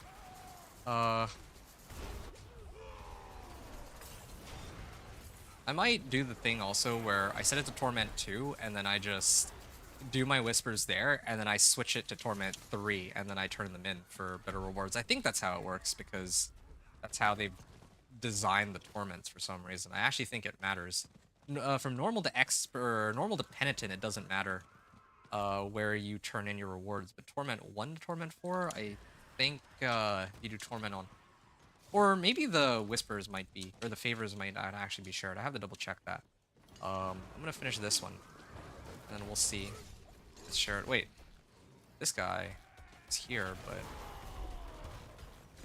just finish this really quickly. And why is this guy still here? Oh, it's because of the patrol is here, so they're basically locked in Mortal Kombat. Anyway, yeah, no, I get you. I get you 100% what you're saying with regards to, like, yeah, the game definitely does feel like a downgraded version. But I don't know. Originally, all I was trying to say with regards to Warzone 1 and Caldera is that, yeah, I think that Caldera was bad. I mean, I don't know how else to put it, but at least the core mechanics of the game were still the way it was since before, which, like, okay, fine, right? But now with Warzone 2, or with like ever since they rolled out like Warzone 2 and onward, it's been a completely different story. I'm gonna get chaos, I guess. I'm gonna try to leave the game here. All right, I'll switch. I just hope you see some. Oh, you hope to see some new Revolutionary Battle Royale action shooter like Warzone, but a little different, where everything will be on point. Quick question for you: have you ever tried Combat Master? That was one of the games that I wanted to actually try streaming on this channel, but it never really took off. I think that when Warzone 2 was like, I think Warzone 2 was when anti-Warzone sentiment was like at its highest point, at least from my understanding. And so when that happened, I think that Combat Master came out, and also X Defiant. Really sad to see X Defiant shutting down. It's not a battle royale, but I love classic objective team-based shooters like 6-on-6, that kind of gameplay or whatever. But there was also one other thing. They rolled out like, oh, okay, well, this is much easier.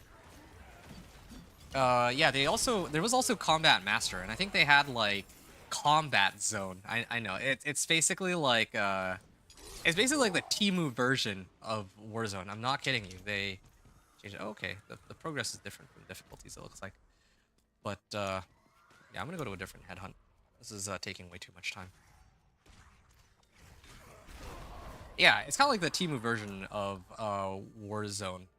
They literally call it Combat Zone, where you're going around, and it's actually a battle royale with the exact same layout, like similar plane as what you had when you were back in Verdansk, etc. Definitely worth checking that out.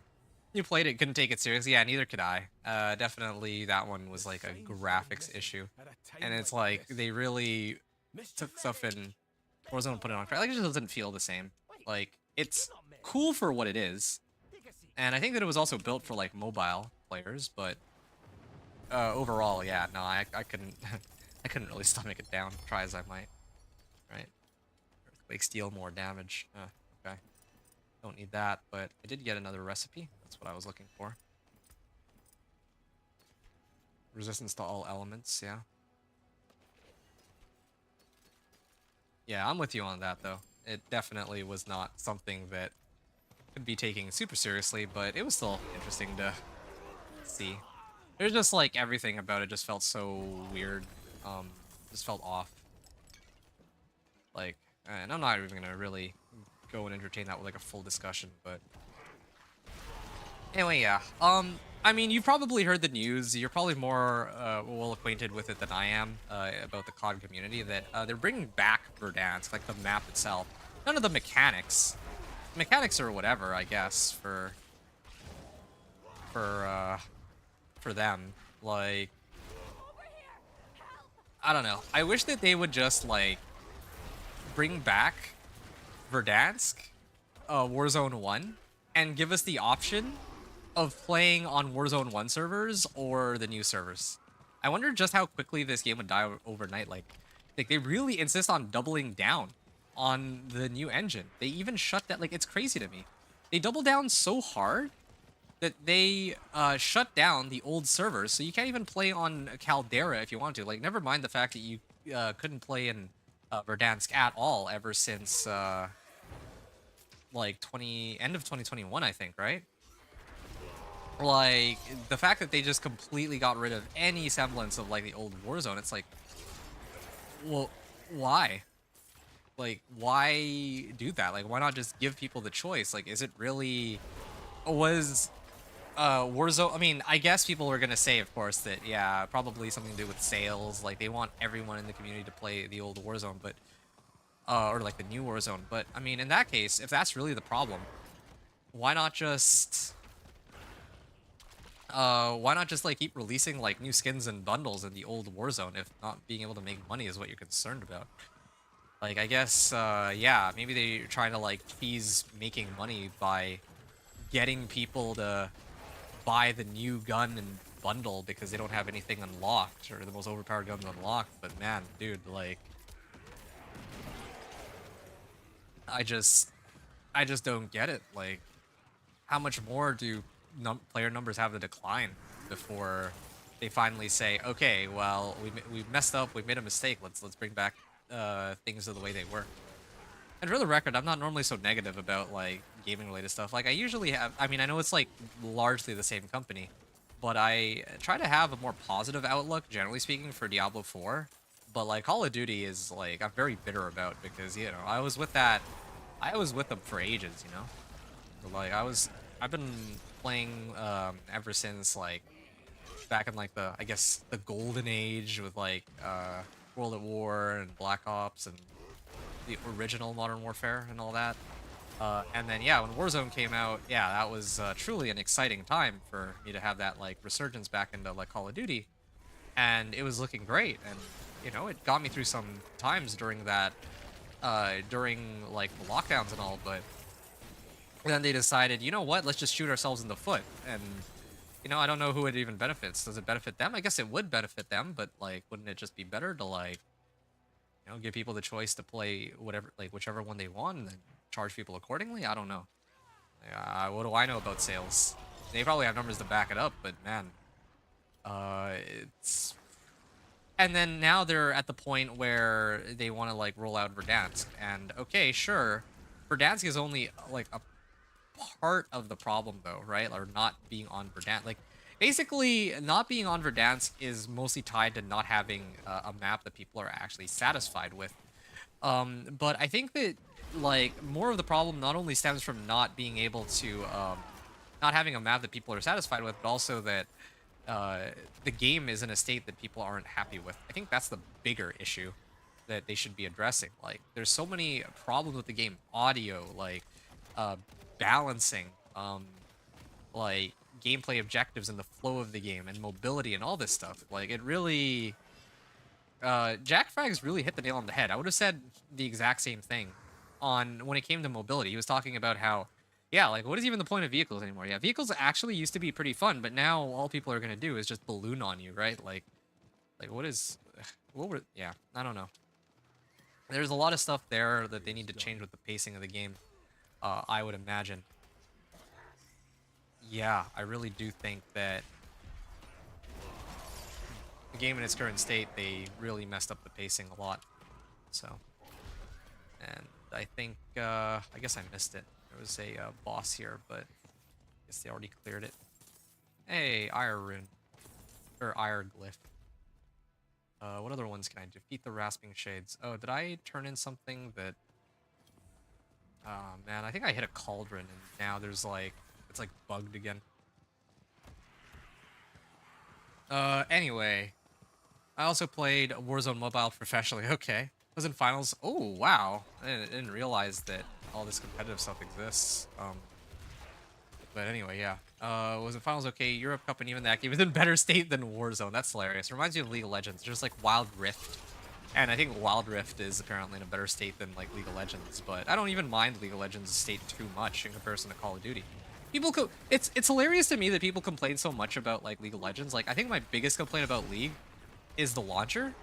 But aside from the launcher, like everything else about League feels so much better polished than Warzone. And you could even say that, oh well, like yeah, okay. Like keep in mind, there are indeed bugs in both games, but the bugs that you come across in Call of Duty are far more frequent and far more impactful to the overall how the game operates, right? Like, for example, like yeah, like okay, blasting cones like sometimes don't show up in League of Legends. Okay, that's pretty bad, but have you ever had like your loadout fall under the map? Or for oh, I don't know, items to get like or contracts to get stuck inside objects on the map. Things like that, right? Like that really messes up the flow of the game for you. Anyway, not Warzone, my bad. COD Mobile. Yeah, COD Mobile. I've seen that. It does look like a very... I can't believe I'm saying this, but COD Mobile actually looks pretty well polished. I'm sure I'd find some complainers here and there, but still infinitely better than what we have available right now. Activision is so money hungry. You get this, it gets insane. They're actually insane. Why would it be so hard to give a community what they ask for? Generating more success. Like, what happened to customers always right?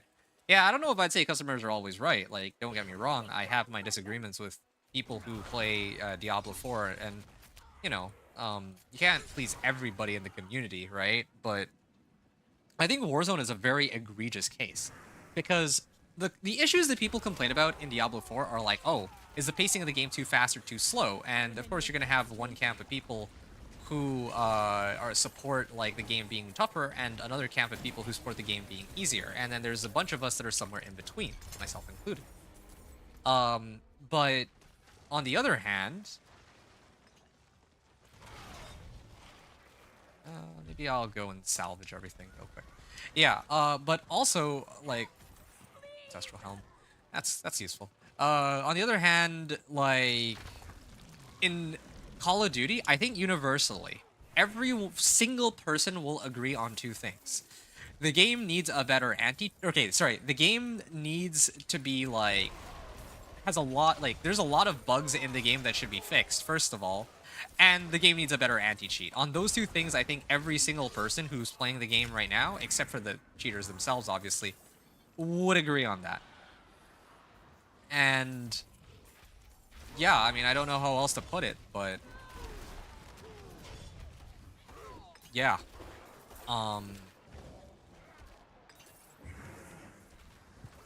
They should listen. They should just straight up, like, whatever it is they need to do, all hands on deck, like, solve the cheating problem.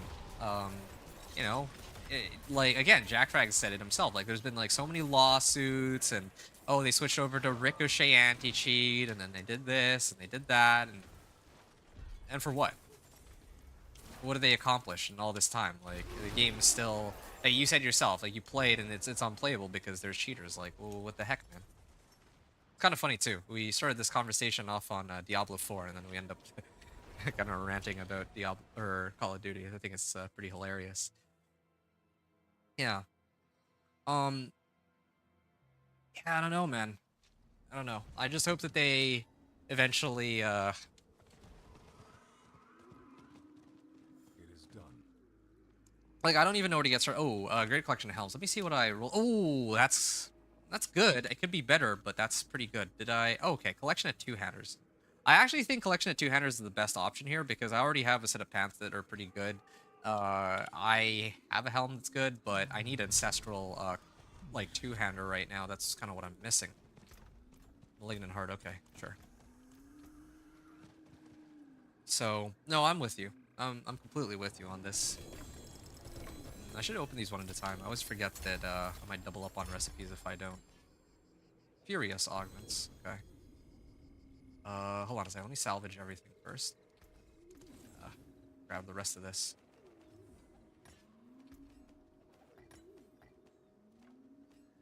Okay. I can break that down. If they resolve 1, cheaters, 2, audio, shadow ban, and 4, balance out, aim assist, and MK, they will already be on top of their game. I would actually take out number 4. The reason why I take out number 4 is because you and I are mouse and keyboard players. They don't care about us. Actually, I think Yeah, no, they really straight up don't care about us. They'd rather cater to the 95% of people that are playing, or like 90+% of people who are playing controller than the however many percent are just playing keyboard and mouse, right? So yeah, I personally, of course, would benefit more from them balancing out aim assist and mouse and keyboard, but I think a lot of other people are happy to feel like, they're actually like amazing shots when AA is doing all the work for them in some cases. But sure. The other ones though, yeah, audio is a huge problem. It's probably one of my biggest gripes actually. It kind of weighs on me after a while, and at some point I'm like, yeah, I don't really want to deal with this audio stuff because it really ruins it for me. And other people too it feels like have really good, like their audio is just somehow way better than mine, and I just, for the life of me, I just don't get it. Cheaters and Shadowban.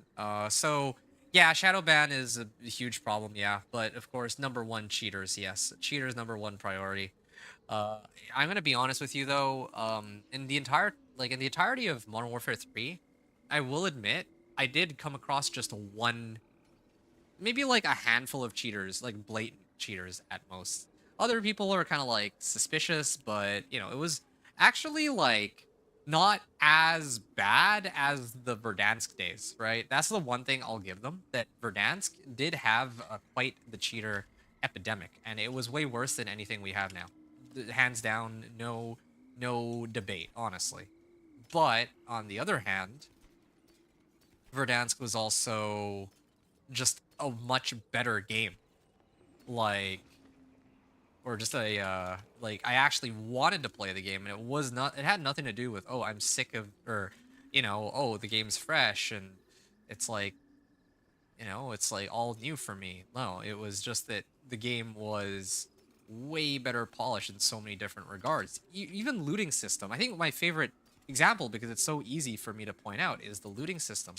I think the looting system in that game was significantly better than what we have now. Like yeah, okay, still it's true, sometimes items will get stuck inside other items,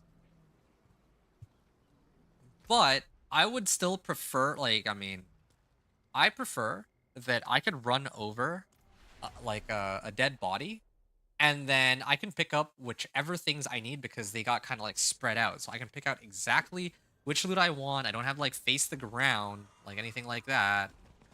Like, oh, hey, look, there's like a little tiny tablet on the ground. Like, which item is it, right? It's like, oh, this one's a UAV. Well, that's not the one I want. I want a precision, right? It wasn't worth it for me to come out of cover for this. But meanwhile, in Warzone 1, it's like, all right, yeah, yeah, I'm gonna grab this and grab this kill streak here because I know it's a UAV, and I actually kind of need that right now. Or like, I think one of my other favorite examples is contracts. If you haven't noticed, because no one's talking about this, right? No one is talking about this for some reason, but it is a huge, I would argue, a huge, bigger part of the game than people think. Contracts. The beautiful thing about the old maps, even Caldera, but like, I remember Caldera had this issue when it first came out, but then they actually kind of fixed it a little bit. There were, like, contracts were what helped dictate the pace of the game. Not balloons, but contracts. You use a contract, let's say like a scavenger or a recon, and you can kind of use that to kind of like, well, not just like get money or have an objective to work towards, but you also had some downtime to like chill and chat with your mates, right? Like, that was fun for like more casual-ish players. But now there's none of that. Like, okay, yeah, it's true, there are contracts indeed, but yeah, if I go into a game of Warzone right now, like the way the contracts are laid out are just really bad. And whenever I run a bounty, it sends me halfway across the map every time. There's people in the area half the time. They're like, you know what? No, we need to give you like a bounty that's, I'm not even talking big game, by the way. I'm talking a regular bounty. Actually, what I meant is I don't mind if they leave. Funny enough, I actually don't mind aim assist right now either. Every death in the previous season, I would whine about aim assist. Not on my videos. Not that anyone ever really watched them aside from you, apparently. But yeah, I would whine about aim assist in the previous game. But recently, I rarely whine about aim assist. My complaint about the game right now is just that it's pretty freaking boring. It really is. Like, I don't.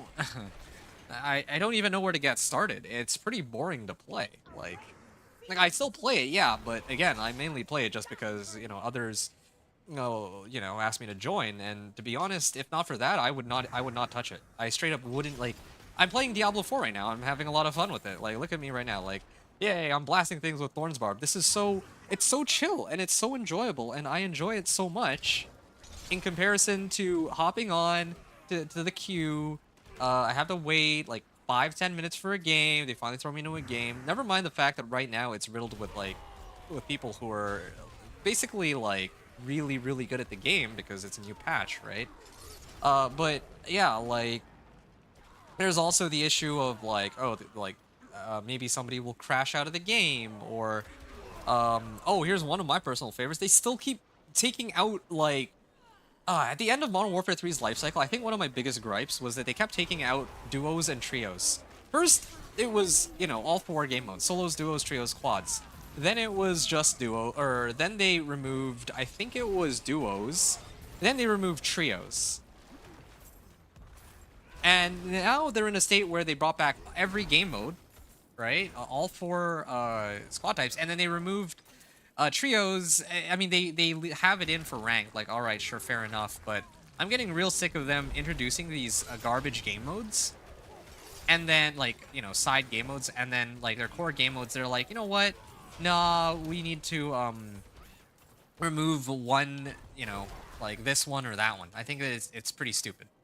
I don't even know how else to explain it than that. Like it just shouldn't be the case. Like these core game modes should just always be there.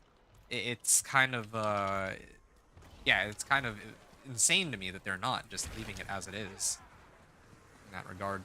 Okay, well, I'm just gonna sit here and let them do their thing while I go and free some of these guys from their like little cocoons. Yeah, what I meant, I don't mind if they leave aim assist how it is. Mouse input has big problems. Synchronization's dog raw, they need to fix it. Yeah, that one well, I mean, that part I wouldn't know. That one is a little outside of all the things we said. I mean, like, it's crazy because the thing is, I'm not even just trying to mindlessly agree, okay? Like I genuinely feel the same way about pretty much everything that you've listed.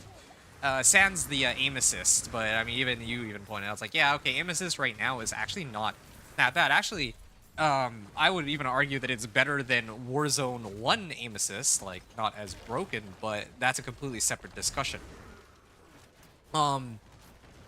Yeah, but yeah, I mean, if there's, like, issues with synchronization on keyboard and mouse, then, yeah, you might know about that better than I would. Me, personally, I'm okay. I'm happy with my input as it is. I just think that all the other problems have to go. Wait, please tell me it's Sword of Rathiel. Ah, it's Ramaladni's. I don't need this. I need Shard of Rathiel, because that will allow me to maximize my bonus on Thorns. Like, I'll get a lot more Thorns with that, because it works with my key passive. Okay, brewed another cocoon. I enjoyed your stream a lot. It's 5:30. My brain shutting down to see you stream. You take care. Yeah, you too. Yeah. I mean, I'd be. Ooh, hold on. Ancestral Collection of Chaos. Oh, I've never seen that one before. Okay. Yeah. I'm just trying to see if there's anything else that I never got a chance to really like talk to you about just before you go. Do huge. Yeah, we never got to finish our gold dupe discussion. We were talking for like an hour and a half on this, man. That's crazy. But yeah, kudos to you. Really appreciate you hanging out and talking all this time. I hope you have a good rest, though, and yeah, I really hope to see you again sometime. I'd love to commiserate more about the game and its, Warzone in its current state. But yeah, same thing with Diablo 4. Yeah, kind of crazy how there's people duping gold and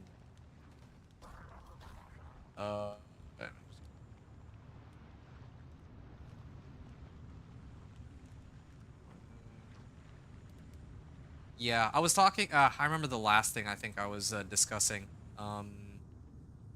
Yes, it was the fact that, yeah, I'm like keeping track of how much progress I'm making, because in the future I'd love to make like leveling guides or like build overviews or season journey kind of type videos for these for these builds or these characters, so that other people who are trying to get into the game and want to play a specific build, I can help provide like a lower barrier of entry. So that was all I was trying to say. Thank you so much, dude. Have a good night, and for sure follow and we'll hop on when I see that red pop up for your stream. Chat more about it for sure. Looking forward to Progress Thorns. It'll be done by end of the day for sure. I'm doing this all in one stream. I thought that I would be doing it across multiple streams, but Thorns Barb is actually shaping up to be stronger than all of the other characters I've run up until this point, and that is not even. I haven't even used. I haven't even used my Paragon points. On all my other builds, I use Paragon points, and they're all still weaker than how strong the Thorns Barb has been. But anyway, you have a good night, man. I'm not going to keep you. Get some rest. Hit it hard tomorrow, and hopefully your grind goes well, and that, you know, you catch some dubs in Warzone. See you soon. Take care. It was a lovely chat.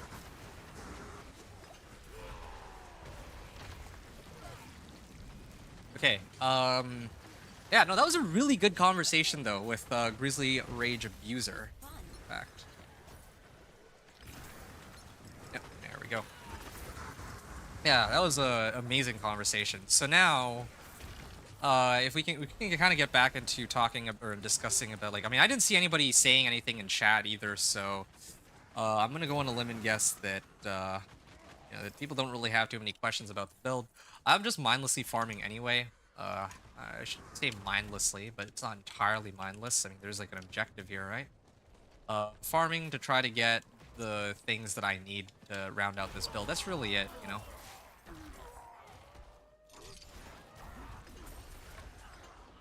Yeah, really trying to finish up this build. What am I missing? Oh yeah, right, I'm here for tempering recipes. Yeah, that was what I was trying to do. So, yeah, in case anyone thinks that I'm just, you know, la-di-da. I mean, I am, just kind of chilling, but I don't really have too much to... I'm not going to have too much to comment about for the next little while. It really does just boil down to... Silent chest. I was hoping for something a bit more useful there. Trying to find, like, a good spot that I can... port. Okay. Tree of Whispers. Okay. I don't see anyone in this area. That's good. Very, very convenient spot to be. Alright. I would say full speed ahead, but yeah. I mean, we're really just trying to roll for the right tempers. Oh, in case you might be wondering which temper we're looking for where I find it here. It's offensive, berserking finesse. Yeah, it's legendary recipe for berserking finesse. You can see that right now my berserking finesse is 26 to 35. Now, with the utility one, is a difference between 8 to 10 versus like 9 to 11. That I don't really care too much about. This one is actually a pretty big deal. Because the Berserking Finesse legendary recipe is 52 to 70. It's actually double of this one. Right? This rare is double of magic, and then legendary is double rare. Yeah, I actually need the legendary recipe because this this Paragon board has, or gives me that bonus blood rage, right? I need to cap out on my damage while berserking bonus. And, well, I mean, this is the main way to do it. Greater Collection of Chaos and such. Ah, I did it again. I hope I don't get double duplicate recipes, but, I mean, I messed up, so that's kind of on me. Wasteland Innovation. Are there any recipes that dropped aside from that one? Doesn't look like there are. Oh, also I got a, I need to get that tribute. That tribute is pretty important. That's for mythics. Chak rune, okay. That's for chance for mythic uniques. And I'm gonna be running that on my other character, my druid, so yeah. Okay, hold on. Let's start off by salvaging all the stuff that I know I don't need, and then I'm gonna pick up all the stuff from my stash that I didn't bother to pick up yet. Root Fist, what is this? Another ancestral legendary mace. I still have yet to come across a single ancestral legendary in all this time. Also, did I really not do the season stuff? Okay, wow. I just don't have access to the season journey reward stuff, looks like. So, again, a very slight, or kind of a an oversight on my part, but whatever. Yeah, I wish there was a way to filter this by ancestrals, because at this point I don't really need any of these. Ooh, that's nice. That's very nice. It's got vulnerable damage too. Yeah, can't really argue with that. 3GA. This one is max roll on strength. Yeah, I'll replace my current ring with it. It even has fire resist. Yeah, I wouldn't be complaining about that. That's for sure. Got some really good goodies here, and also some recipes to boot. But I think the real problem for me is that I still don't have that the one recipe that I need. That's like the main reason I'm here. As soon as I get that recipe, I'll go and do something else. Maybe masterworking or something. I don't know. Okay, this is worth considering if I'm really desperate for resistances. I'll switch over to that other ring that I just fetched, but otherwise, whatever. Warcry, Fury per second. I don't... Oh, yeah, I got an upgrade for Exploiters. It's a slight damage increase. Not bad. Gonna make a huge difference, but still, whatever. No big deal. Brawling, this is not a brawling, leap is a brawling skill, and so is kick, but not a challenging shout. So I think Warcry might be a brawling skill, but I'm not running it on this build. I might switch over to it, maybe. Fury per second. Come back if you need the Oh, what do I usually switch out for it? I think I switch out like leap or something, don't I? Yeah, I think I may have to make some adjustments later, but whatever.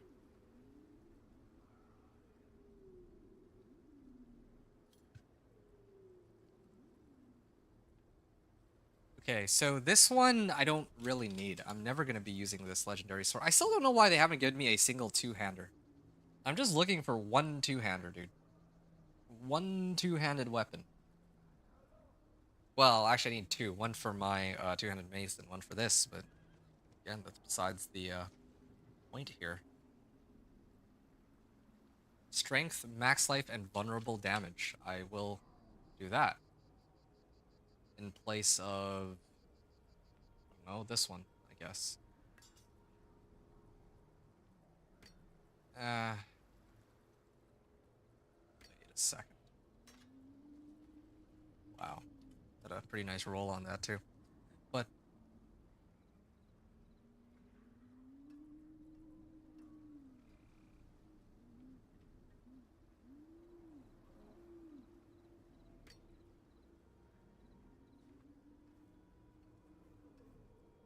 yeah, I mean, this one's fine.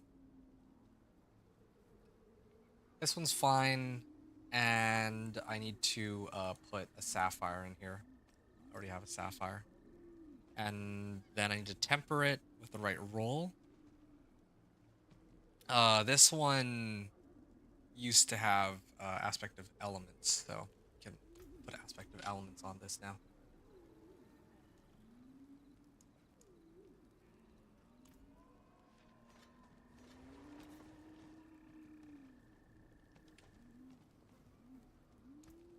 What a superior Okay. product.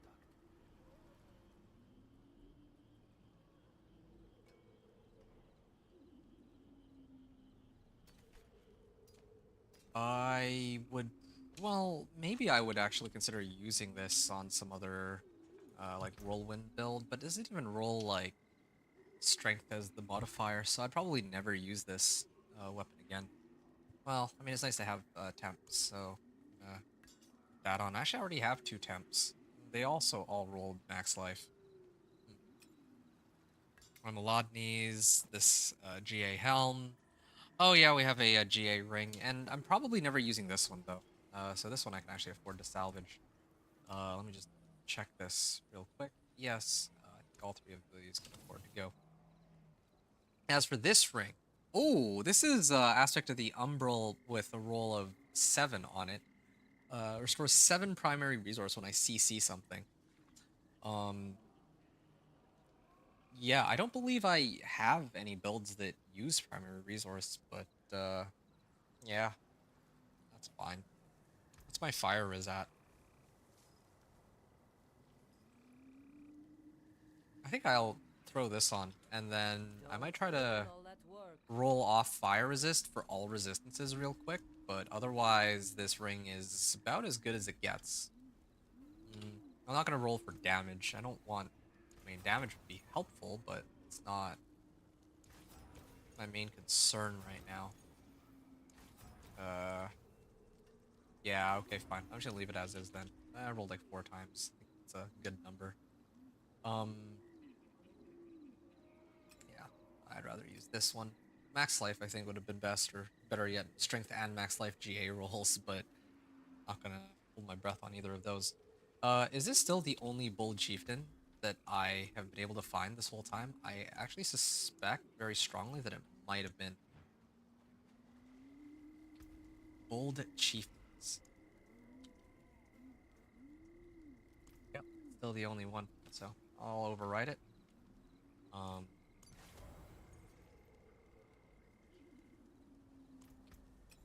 Okay, and replace it. Is always hot. More strength, and we're ready to keep moving to the next objective. Oh yeah, right. Still trying to do these caches to get this one recipe. How many more recipes am I like do I need on this guy anyway? Okay, let's go all the way down here. This is pretty sad. I got 1, 2, 3, 4, 5, 6, 7, 8, 9, 10, 11, 12, 15, 16, 17, 18. Okay, I got 18. So at most, I need to clear 18 caches, I think. At most, I should need 18 caches to get the recipe I'm looking for. But I do absolutely want to get damage while berserking at legendary. I just don't... Especially because this is all ancestral equipment, right? Like, this is a 3GA ancestral. If I'm going to imprint something onto it, I gotta do it right. If I wanted, I guess another thing I could do, how the way I could play it out right now is, I have already the rare recipe. I could temper my existing, like I have multiple like one-handers. I could temper damage berserking on all of them, but, or on my one-handers, because they're temps anyway. But and then start to farm Torment 3, but I'm not sure I want to go through the trouble of doing that.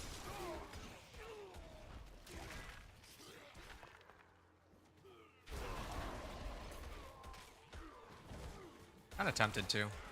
Actually kind of tempted to. What's still missing? I still don't have ancestral gloves either. There's still so many ancestral pieces of equipment that I'm looking for at the moment. Yeah, as always, let me know if any of you have stuff you want to ask about the run or the build. I'm happy to answer. I think I have like an outdated build planner. I still have to update it for this season, but yeah, I wanted to finish the run first, and I also wanted to have fun with it because in the previous seasons I spent a lot of time with like the busy work or the instead of just playing, I have to do videos like, oh, is it like the companion druid, is it viable? And because of that, I don't really get to play as much as I would have liked. Like I played a lot, like a ton of gameplay, but even then, like a lot of my focus was on making these really fun or silly but fun videos, rather than actually just playing Diablo 4 and enjoying it. And you know, I think this time around, I wanted to take some time to actually play my guy. Alright, purge the rot. Yeah, there's a lot of whispers here. You know, one other thing that I should be doing is I should be grabbing those reward caches. Hold on a second. Hold on, I'm doing this all wrong. Purge the rot. Yeah, wait a second. Yeah, I'm gonna wait for this one to spawn really quickly. Yeah, I need this boss to show up, and then I'm actually gonna wait. How much time is left? 15 minutes. Okay, I'm gonna finish the whispers here, and then I'm gonna go do the class or the seasonal quest line, like the first mission, real quick. I don't know why they lock reputation rewards behind that. I think that's kind of dumb, personally. Headless Husk.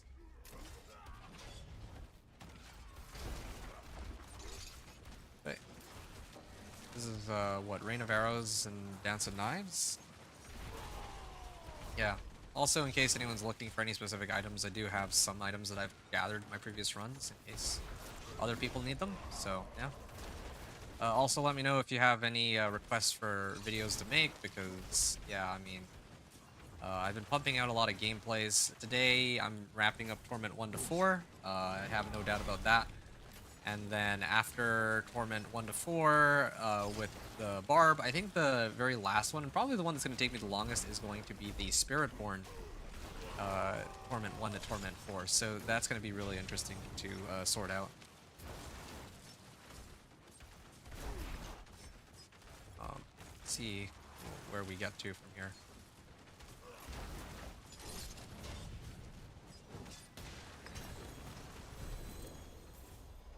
Wasteland Augments. I mean, I'm really here for recipes, so whatever helps with me getting recipes. It is done. One-handed weapons. Again, I don't need that. I need probably Collection of Chaos. My rings are set. Don't really see myself needing any better rings. I think I moved the other ring into my stash, right? I should have. Yeah, I don't need more rings. I need helms. I need two-handers, and I need gloves. Everything else. Oh, and maybe a better razor blade, but eh.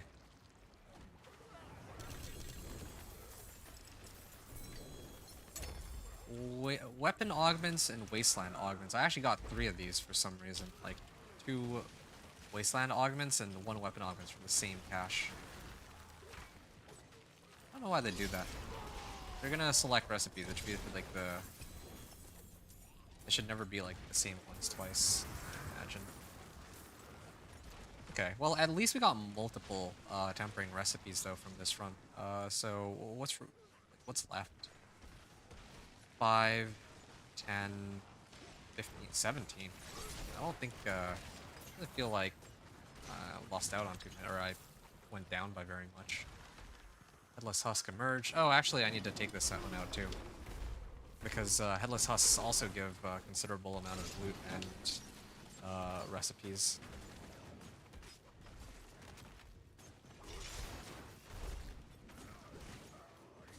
Yeah, a better razor plate would also be really nice. So if I could have gotten like some boss summoning mitts. Yeah, that's actually kind of a huge mistake on my part. One really easy way to get boss summoning materials for, well, everything, is to actually just keep doing the reputation reward caches. Because once you start doing the reputation reward caches, I think on like tier 10 or something, you would unlock the boss summoning materials one. Yeah, that would help a lot. So I might have to go into this with no razor plate, because or without upgrading my razor plate, it seems. Ancestral amulets, 2 of them. I don't need either one. I'm probably salvaging both. Deal direct damage while berserking. Well, I use thorns, but I do hit with other stuff, so I don't even know. Increase damage barrier while active. Still no significant upgrades on my 2-hander. It's kind of crazy. Of all the characters that this one, I haven't gotten a single 2-hander I can use. I'll come back to this later. Let me finish up with the patrol. I also love how I can hook them directly to me. It's pretty convenient. I'm gonna harvest Venus motes anyway.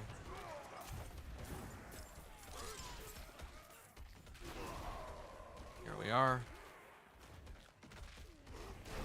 Yeah, I mean, I don't seem to be able to one-shot the cocoon boss husk thing anyway, so it's fine.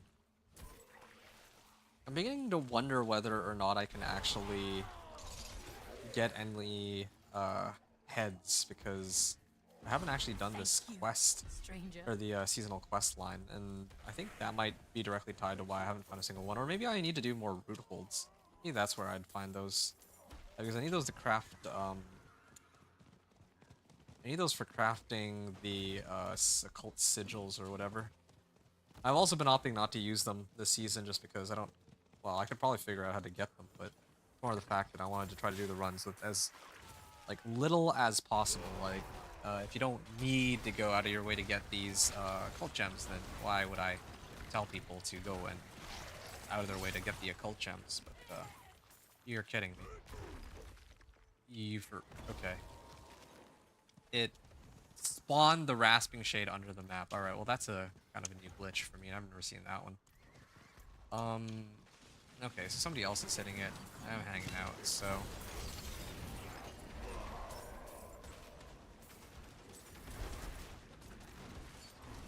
Okay, so somebody else, yeah, the rogue is doing huge amounts of damage to it, I think. Yeah, I was hoping for a better Thorn Mail. I'm gonna save my Obels for that, I think. I think that's the only way I can really hope for a unique chest armor Thorn Mail. Two-handed Ancestral. Finally. Not the best roll, I admit. But it'll have to do for now. Until I get something better. And in fact, one of the reasons I'm excited to get this is it's not just because I need to like plus life or plus strength to GA, it's because your wait, 2% chance. Okay, no, mine's better. It's because right now I have Death Wish at 840 thorns. If I put it on an Ancestral two-hander, that value will go up by just a little bit at least. So I'm gonna do that. Seeker. Guide wildlife to safety. So I'm gonna do this one real quick.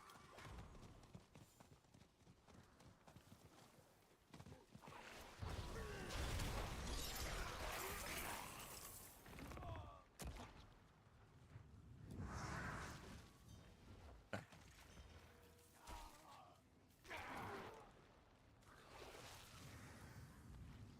Two. Shepherd.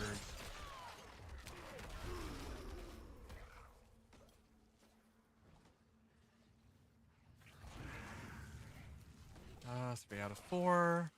And...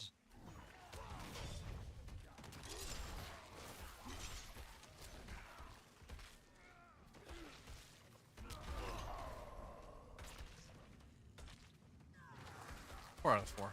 Okay. That brings us to our last one. Now, again, I would do Harvest Venus modes. I'm actually going to try one more time real quick, and if that doesn't... I mean, it's just that one monster that somehow fell under the map is the main issue here. If they somehow manage to make like a come up, then I can actually kill him. But otherwise, oh, okay, I can just try to reset it. Yeah, interesting. I didn't know that they would reset like this, but that's good. I can actually do it properly now. Yeah, okay. There, that's all of them, unless they bug out again. But nope, we're good. And I'll hit this. Really hoping for some more loot. An Ancestral two-hander would be quite appreciated. This also has vulnerable damage. Yeah, full arm is best for me. Need plus vulnerable damage if possible, but oh cool, they give me... Why can't they give me like a greater collection of two-handed weapons? Helms and boots. I could use better helm, but again, I need like a two-handed mace. Right. Yeah.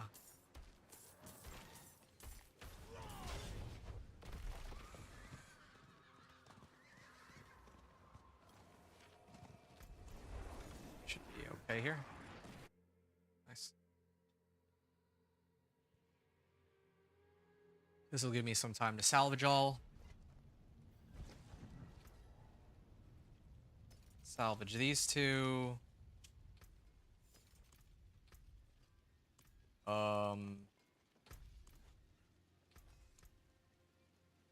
Okay. And time. Looking for an Ancestral. Two-handed sword Ancestral. I'm really hoping that that one has like life. Didn't even get like a plus. Oh, Tribute of Ascent. Wait a second. I had a Tribute of Ascendance earlier too. But it... Did I not pick it up? I know I had a Tribute of Ascendance. Where'd it go? Might have to go back to the Tree of Whispers to pick it up. That's kind of awkward. Brawling damage, weapon mastery damage. Haha. strength, max life, damage over time. Yeah, not bad. Actually, this is closer to what I would have wanted. Yeah. Damage over time, I'd roll off for vulnerable damage. I don't have a GA on a relevant stat, but it's certainly better than this one. So I would probably aim to use this. I don't have any bleed builds.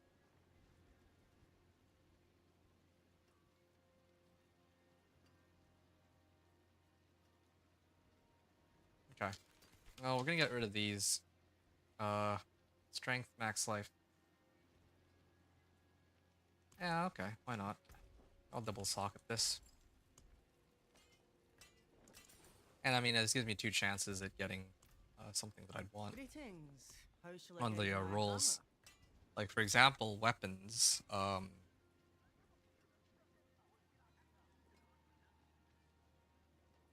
don't need double damage. I don't need earthquake, duration, frenzy to hit twice, bash cleaves, cut to the bone.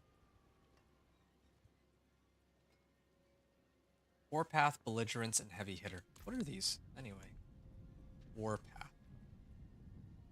I'm just gonna look them up real quick. Which ones are these? Oh, actually, I don't need to look them up. I know where to find them. Heavy hitter should be down here. One of these. No, that's heavy handed. Well, which one's heavy hitter? Oh, belligerence. What is belligerence?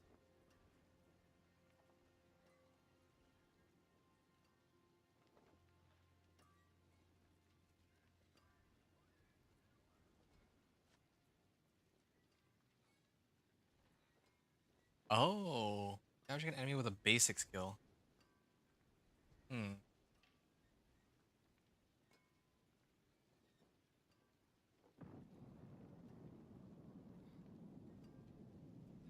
Actually, yeah, I would like belligerence. If I was forced to do something here, then yes, belligerence would be the best available option. Eventually, I'm gonna swap out Iron Skin for something else. So, yeah, when that happens, that would be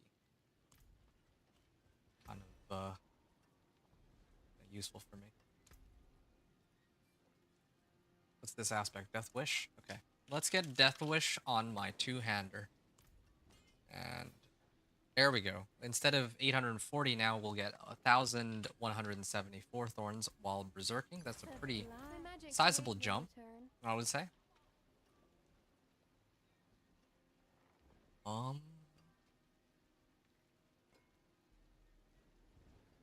But again, it's not quite the jump that I want. Like if it rolls GA, strength, or max life, that's ideal for me. But yeah. See some steel, you need. Might as well do this. Like I don't know if I'll nah. I'm just gonna leave it for now. I'm just gonna leave it. These two together. Oh yeah, I'm Loyal supposed to friends switch you'll this not over. find. Okay.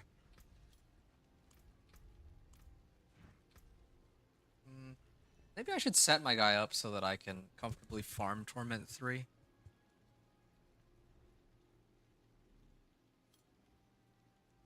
Didn't I have like some better amulets, or did I only get like one amulet that actually rolled like a good amount of strength? I think I only had only one amulet with strength, right? This one. Yeah. First. I'd roll off attack seed or critical strike chance for life. Pretty good on that one. And this one, yeah, would have liked the GA roll on max life for armor. That's why I'm holding off on it. This is rough. It's annoying that I have to keep switching everything out, but you know, there is actually one way to speed all this up and will save me a lot of time. I should actually just like upgrade every piece of equipment I have to ancestral, and then from there on out I don't have to look at any 750s anymore. Like I would just completely ignore any item that drops that isn't an ancestral. So that's another way I can do it. It's actually pretty sad because I think that oh, oops, I went right past the quest giver. The people call me. Okay. Then come with me. Oh, I've never done this one on Torment 2, I but hear sure. it. Yeah, And the very game- unlucky with the rolls. I don't really care too much if they roll strength or max life. Like, obviously max life would be better, but I'm okay with them rolling strength as the GA too. But same thing applies to masterworking. But for some reason, they're giving me GA rolls on the one stat on every There, item. the head is I think inside. that doesn't really Quickly, matter. have to cut it out. I wonder if I'll at least have some luck with Zir. Be amazing. Did.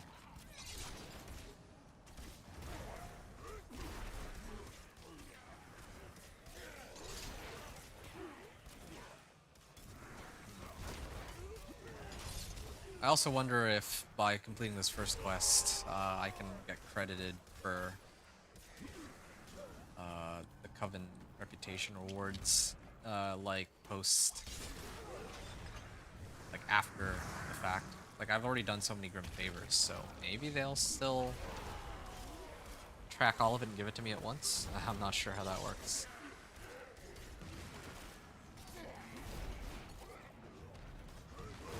And I also need to get Shard of Baratheon. There it is. We must take the head.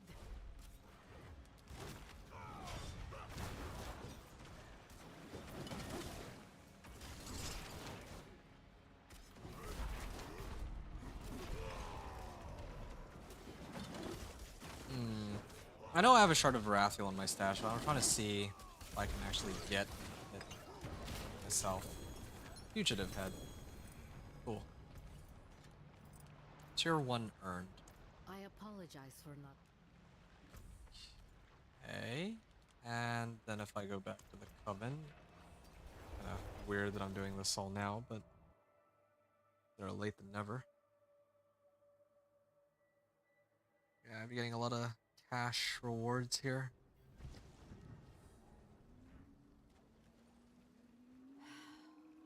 Good. You have fought quite a sight, yes? Okay, that's all 3 of them. Then I check the Coven's favor, and I guess it doesn't give me any reputation stuff. Ah, that's too bad. Well, alright.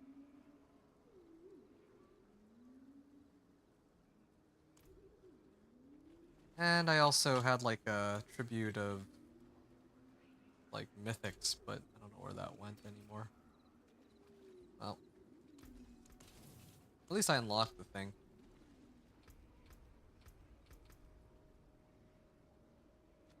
Also would have loved to level two-handed axe expertise up more, but no axes on hand, sadly.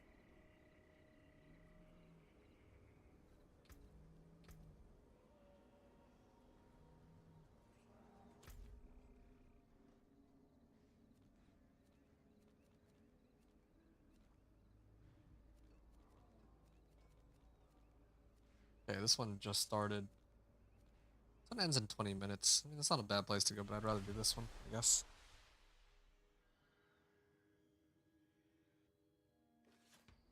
I'm gonna do maybe like another zone's worth of whispers, and if I can't find an upgrade, then I'm just gonna use what I have and then turn everything ancestral. I don't really.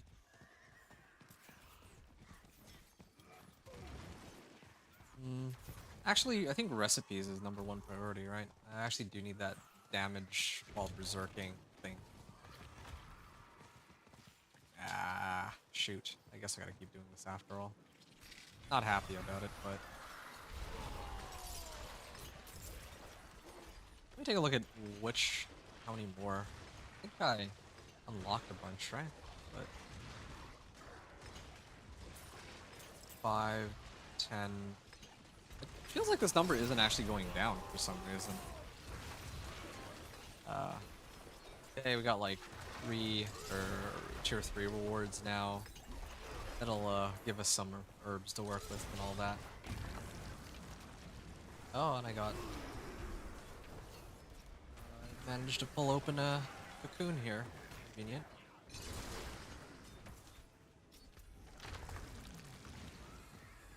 Okay. That's tier 4. Nice.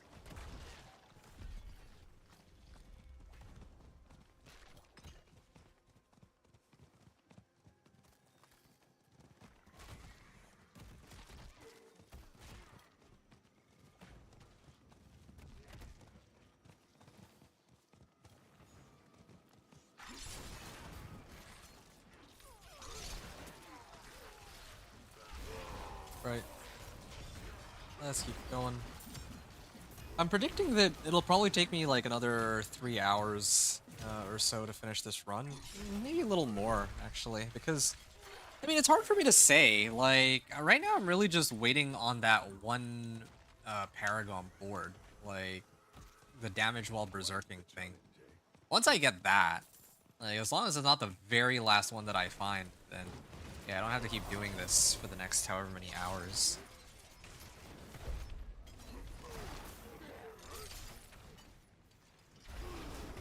Yeah, this takes a while too, like killing the headless husk, but we're actually increasing damage as compared to before, I notice. It's not as difficult as it was before. I got some angel breath, but no recipes. It's kind of rough.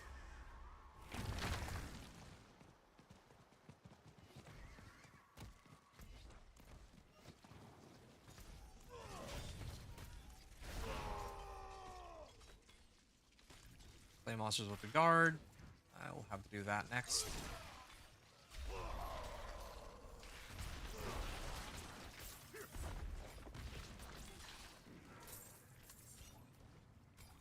That's 2. Where's the 3rd and 4th ones? There's a few more.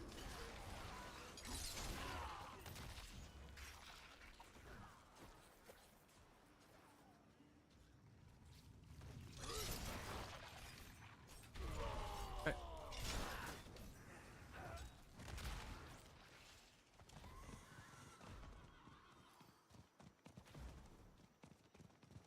Wow, this one's actually pretty far away. Okay. Let's bring him over to the tree. And yeah, so we're tier 8 on our rewards already. It's pretty good. Making a lot of progress because we were supposed to have some of those rewards done at like Torment, or no, at like before we reached level 60, but now I'm in Torment. So Torment, it's like accelerated pace. Greater collection of dungeon keys or collection of materials. Both of those are pretty good, but I'm actually very curious to see what kinds of keys they give me. I'm still looking for like a compass, like Infernal Horde's compass and all that. And beyond everything that they have here, I also do want my tempering recipe. So yeah, also I just remembered I have this oh, this, okay, no, this was the one that I got before. This one can give me ancestral legendaries too. Maybe I should actually just run that. And again, I'm not guaranteed to get recipes out of that, so I don't even know. What? That's all they gave me? I ran this, like... What? I feel so ripped off. They just gave me 1 root hold and 3 nightmare sigils for a greater cash? Well, then I should have just done materials then. That was such a waste. Okay, fine. I'm not going to do any more of those. That was kind of pointless. I spent like, what, 2-3 minutes on that? And then they just gave me like nothing, really. If I had gotten materials, I could have upped the number of angel breath I had at a bare minimum. But then I also, well, I think almost guaranteed I'd get a recipe too. Or at least some other materials like gem fragments and all that. This was a whole nothing burger. Hey, an ancestral axe. But not very useful, I would say.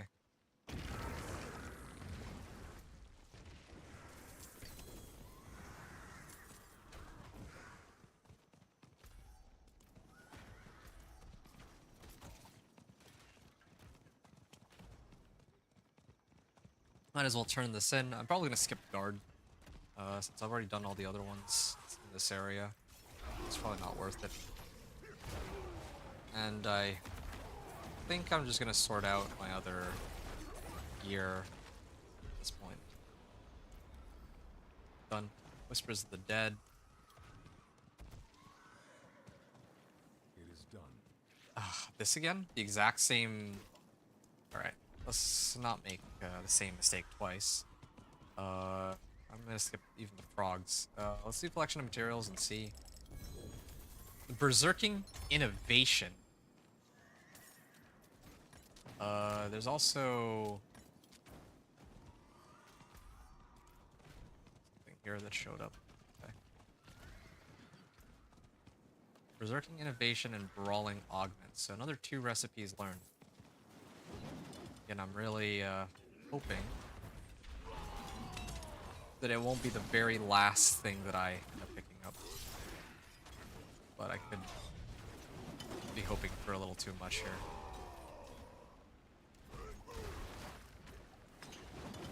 I really do wonder that it, like, I had already gotten, like, the legendary version of this recipe, how long the run would actually take. Because that's, like, the one thing holding me back, and I've been farming for, like, an hour for this.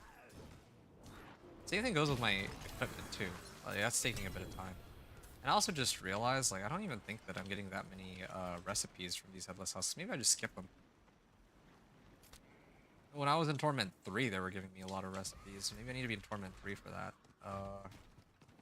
Okay, I'm actually getting pretty sick of this. I'm gonna head back to Tree of Whispers real quick. I'm gonna turn in all the rewards that I have first. Then I'm gonna try to sort out, like, getting all my equipment to 800 item power, sans the razor blade. They are. Coven Favor. Okay, we're gonna get these. Craft. Wow, that's a lot of caches I picked up. And then there's another one for this, but I'm just gonna grab all of it. I don't know which one gives what. Please give me a razor plate. Helm? Unique helm? Godslayer crown. Wow. Okay. Yikes. A whole lot of nothing, that's for sure. That looks worn. I can fix it. Yeah.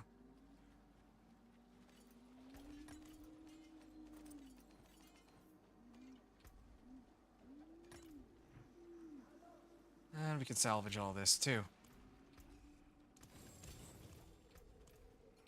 And in the stash, similar thing here. The forge is ready for whatever you need. I think I'll just get rid of this, yeah. And this.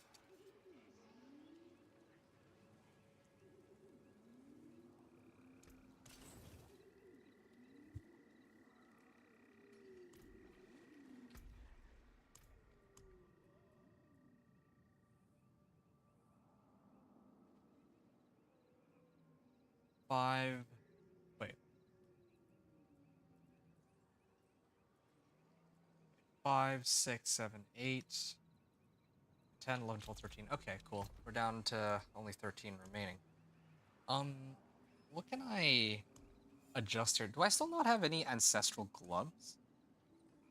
I haven't found any pairs of ancestral gloves this whole time. This is also pretty nuts, but still I can get behind that. But my helm, I should probably just deal with it. Strength, max life, lucky hit. This one's got fire resistance like crazy. Okay. Here's what I want to try and do here. So this one has 2 rolls that I'm very happy with. Let's see if we can roll off lucky hit chance, which doesn't really help us much at all. For resistance to all elements, that would be... Ooh, cooldown reduction wouldn't be bad either, I would say. Already pretty overcapped on armor, especially because I'm running Juggernaut's aspect, but yeah. Cooldown reduction could help with challenging shout, it helps with kick, ground stomp, you name it. So yeah, I could throw that on, but I have to get the right tempers for it. Utility, Thorn Body, which is still not quite the right one, and well, like total armor. I think I have to just roll for resistances at this point, because challenging shout too, man. Whatever. 155 armor, Thorns Wall fortified, Iron Skin, 4 light.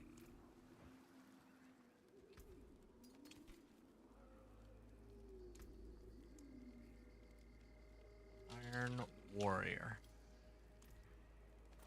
I have to get rid of Iron Skin. I mean, Iron Skin's the only way I break out of CC though right now. So yeah, I don't know.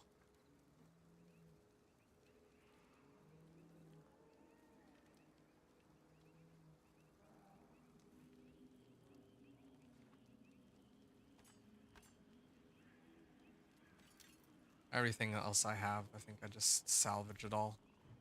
How can I help? Yeah, definitely feel a lot slower today than yesterday. I think I'm also still exhausted from the previous run, but yeah, I'm really committed to trying to get as much of this done as I can. Wait, no, that one just started. Yep. Going to Termire. Termire?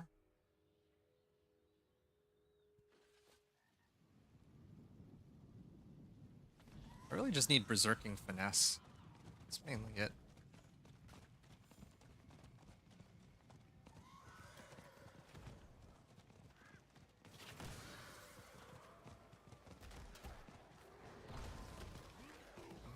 Okay. Pole arm. Those are so much loot here.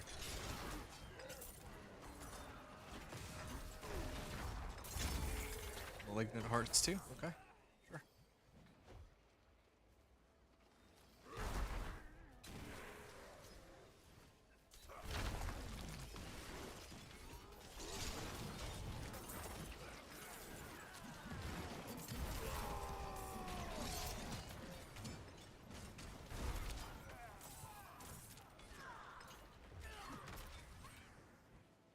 Okay, and maybe we'll just clear this really quickly. Just run through everything. Fugitive had emerged. Okay.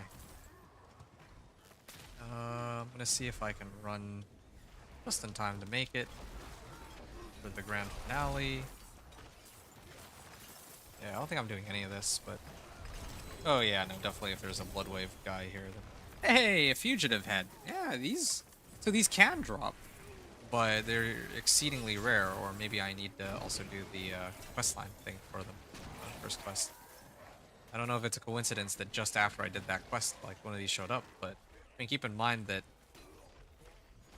all my other characters, aside from this one, I actually have done the first quest, and they wasn't just getting fugitive heads like left and right. Like these are actually genuinely rare for me.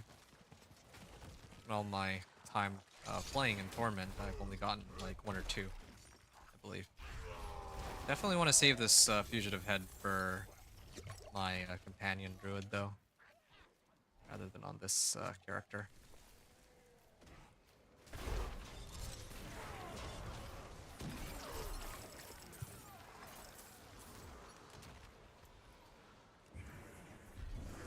Strength, cold resist. We can get a better... Wait, why do I still have this? Don't I have like another ring that I was using somewhere? Tree of Whispers. Oh.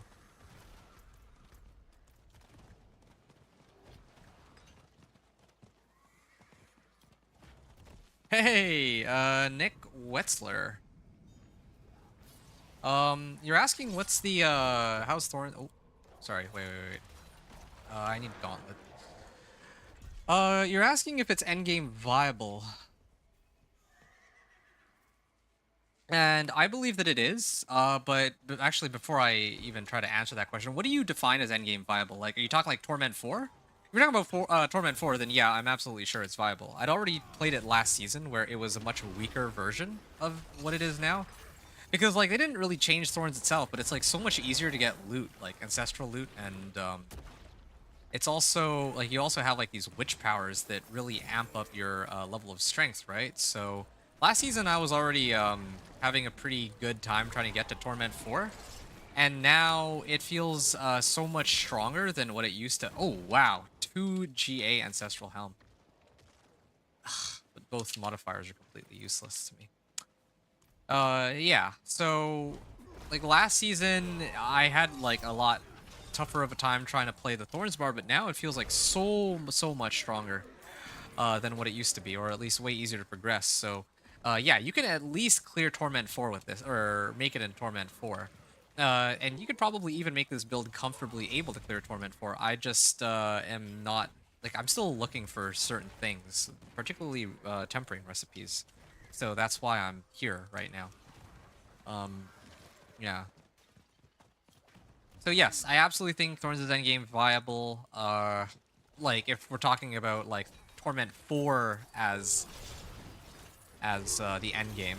If you're talking about like pushing Pit to like Pit 150, then yeah, Thorns is going to not isn't going to push as high as Earthquake. Like I think this season Earthquake is like the strongest. So does that answer your question though?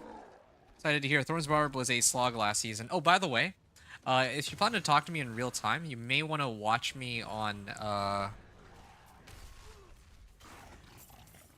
yeah, because like if you want real-time response, then you can listen to me on Twitch, because on YouTube like there's like a very big delay on when I respond. Like they have like a half a minute to like a minute delay. So you might ask a question, I might respond right away, but in reality, I've already like responded earlier. Excited to hear Thorns Barb was a slog last season. Tried it too, not a lot of fun. Really, that's kind of surprising. If you don't mind me asking, so which thing about the Thorns Barb would you say was the biggest slog? Because I also made a Thorns Barb last season. I think Thorns Barb all the way to Torment 4 was like pretty much like the last thing that I did, and then I like stopped. Well, then I tried Spiritborn and I stopped for the season when I realized just how broken Spiritborn really was. That's like the long story short. And to tell you the truth, like I don't know if you're familiar with my channel and what I do here, because you know I'm basically a nobody. But in Diablo 4, I try to do like level 1 to 60 and then Torment 1 to Torment 4. That's usually how I do my, well, that's usually the kinds of content that I put out. So if you're looking for like information on like playing one of the classes and trying to get it to Torment 4, then yeah, I can tell you about that. And also when you're saying like it's a slog last season, I don't know if you were aiming for like just being able to clear Torment 4 or being able to clear Pit or what. If your goal is just Torment 4, I can absolutely tell you kind of what my build is and kind of like maybe give you some pointers as to like which things you might might be the problem on your build or something. I don't know, because for me, I feel like I wouldn't say I'm having a breeze. I think for me the problem right now is I don't have enough resistances and I don't have the right recipes. Those are the only two things that are preventing me from going any further. Okay, there we go. There's another recipe. And I'm also everything I'm doing here, by the way, I have actually 144 available Paragon points. I'm actually trying to go work my way up, if that makes sense. I'm trying to go from like level 1 all the way, well, like I'm trying to pretend this character was like Paragon level 1 when I entered Torment 1, and then, you know, see what minimum level of power is necessary to get all the way up to like Torment 2, Torment 3, Torment 4. And you have only just shown up now that I've reached Torment. I actually am already in Torment 3, but I toned it down to Torment 2 because Torment 3 was taking a while to clear stuff, right? With the level of equipment I had going into Torment 1, I was able to push all the way to Pit 45, which is like just before Torment 3. So already, like, I can say that the base level of strength on the Thorns Barb is actually really, really strong. In fact, the only other character I had that had this level of strength was like the Dance of Knives rogue. But yeah, no, Thorns Barb is actually pretty crazy in my opinion. So it would be kind of a shame if you're like, you want to make a Thorns Barb, but you think it's too weak, because I dare say that I'm having a very different experience. I think that this build is actually pretty strong. The only thing that's really preventing me from demonstrating its full potential is that right now I'm just doing like the preliminary grind, which involves, you know, I have to like grab all these like tempering recipes. Like, how many do I have left? The one that I'm looking for specifically is, okay, they should really let me just favorite it, but it's this one. It's this one here, Berserking Finesse. I'm really stoked to try it again. Okay, yeah, that's good. Do you have a build planner? Do you have like a general gist of how your build works? And again, what's your goal here? Are you aiming for like Pit 100, Pit 150? Because the Thorns Barb can't push Pit 150. I think it can push Pit 100, but I don't think it can push Pit 150.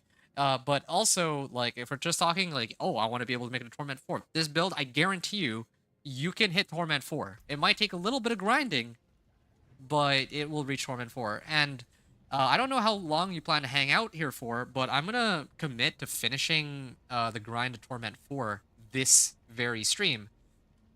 Um, and I'm planning to try to do this in like the next 2, maybe 3 hours. So, if you want to like kind of see the progression of my build, like so far I have almost ancestral everything by this point. Like the only things that I'm really missing ancestrals on are gloves, which there was a didn't I get like oh yeah, I opened a cache, but the greater cache had like nothing of value for my gloves. I'm still looking for a replacement on gloves. I still need a better thorn mail. I keep calling it thorn mail.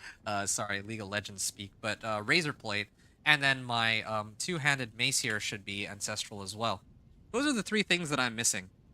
Once I have those, yeah, once I have those 3 things sorted out, I'd be more than like happy to try hit 50 again.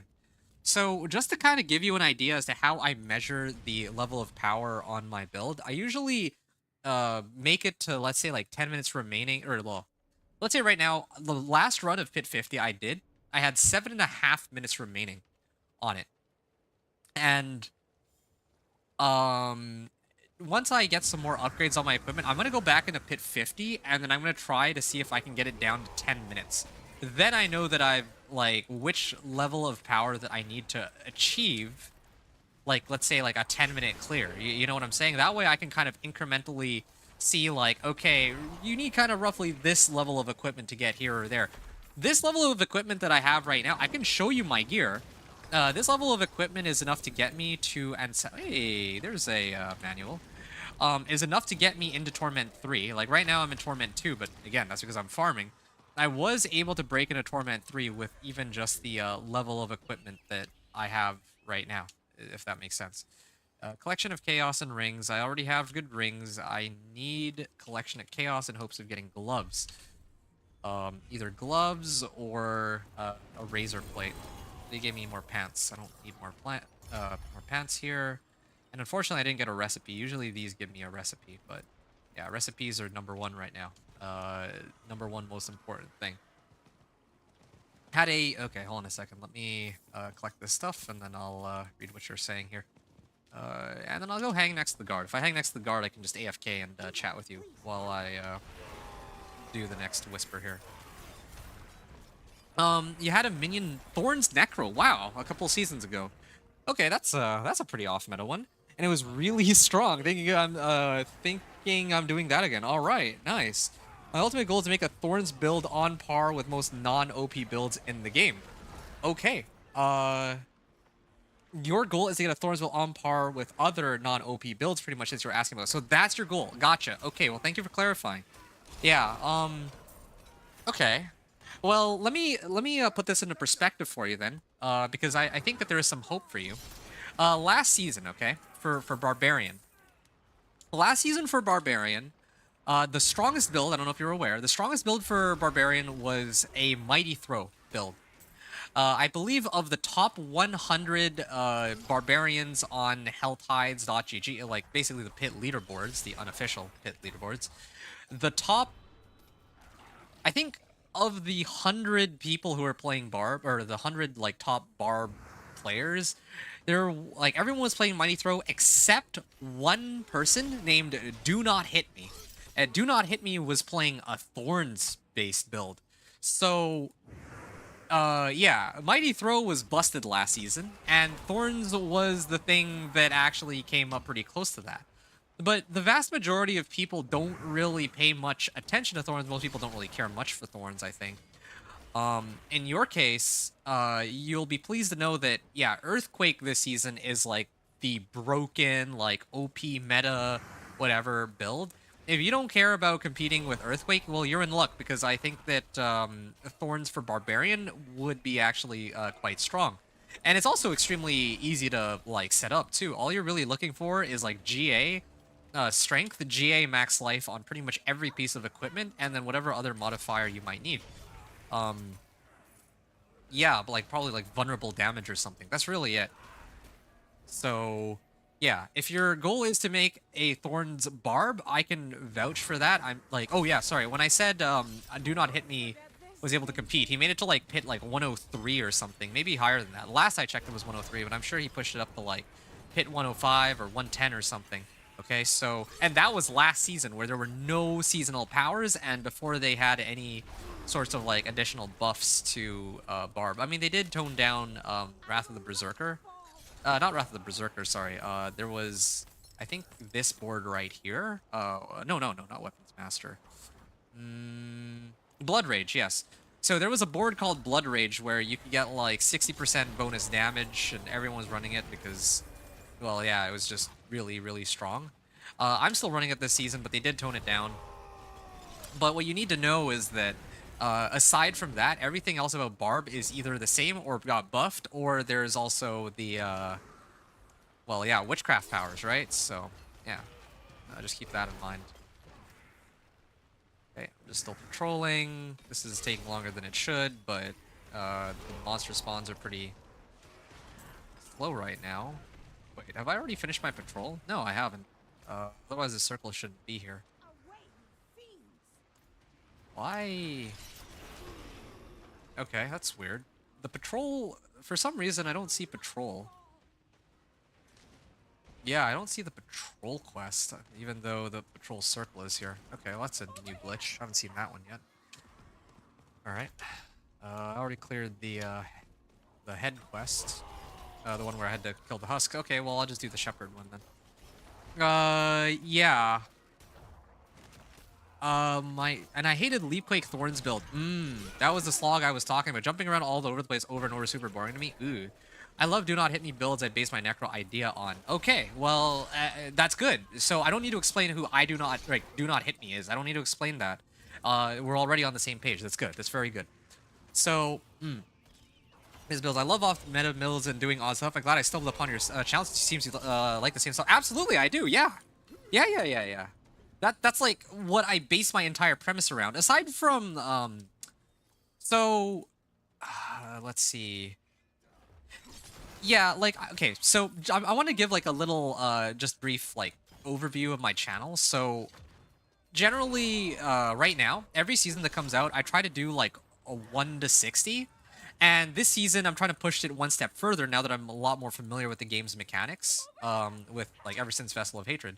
I'm trying to do Torment 1 to 4, one for each of the classes. And once I finish that, then I'm gonna try to like continue I'm probably gonna aim to get some of my off-meta builds to pit at 100, particularly Companion Druid. And I also want to go and take it even one step further beyond that and try to get my, like right now, I'm doing my Thorns Barb, right?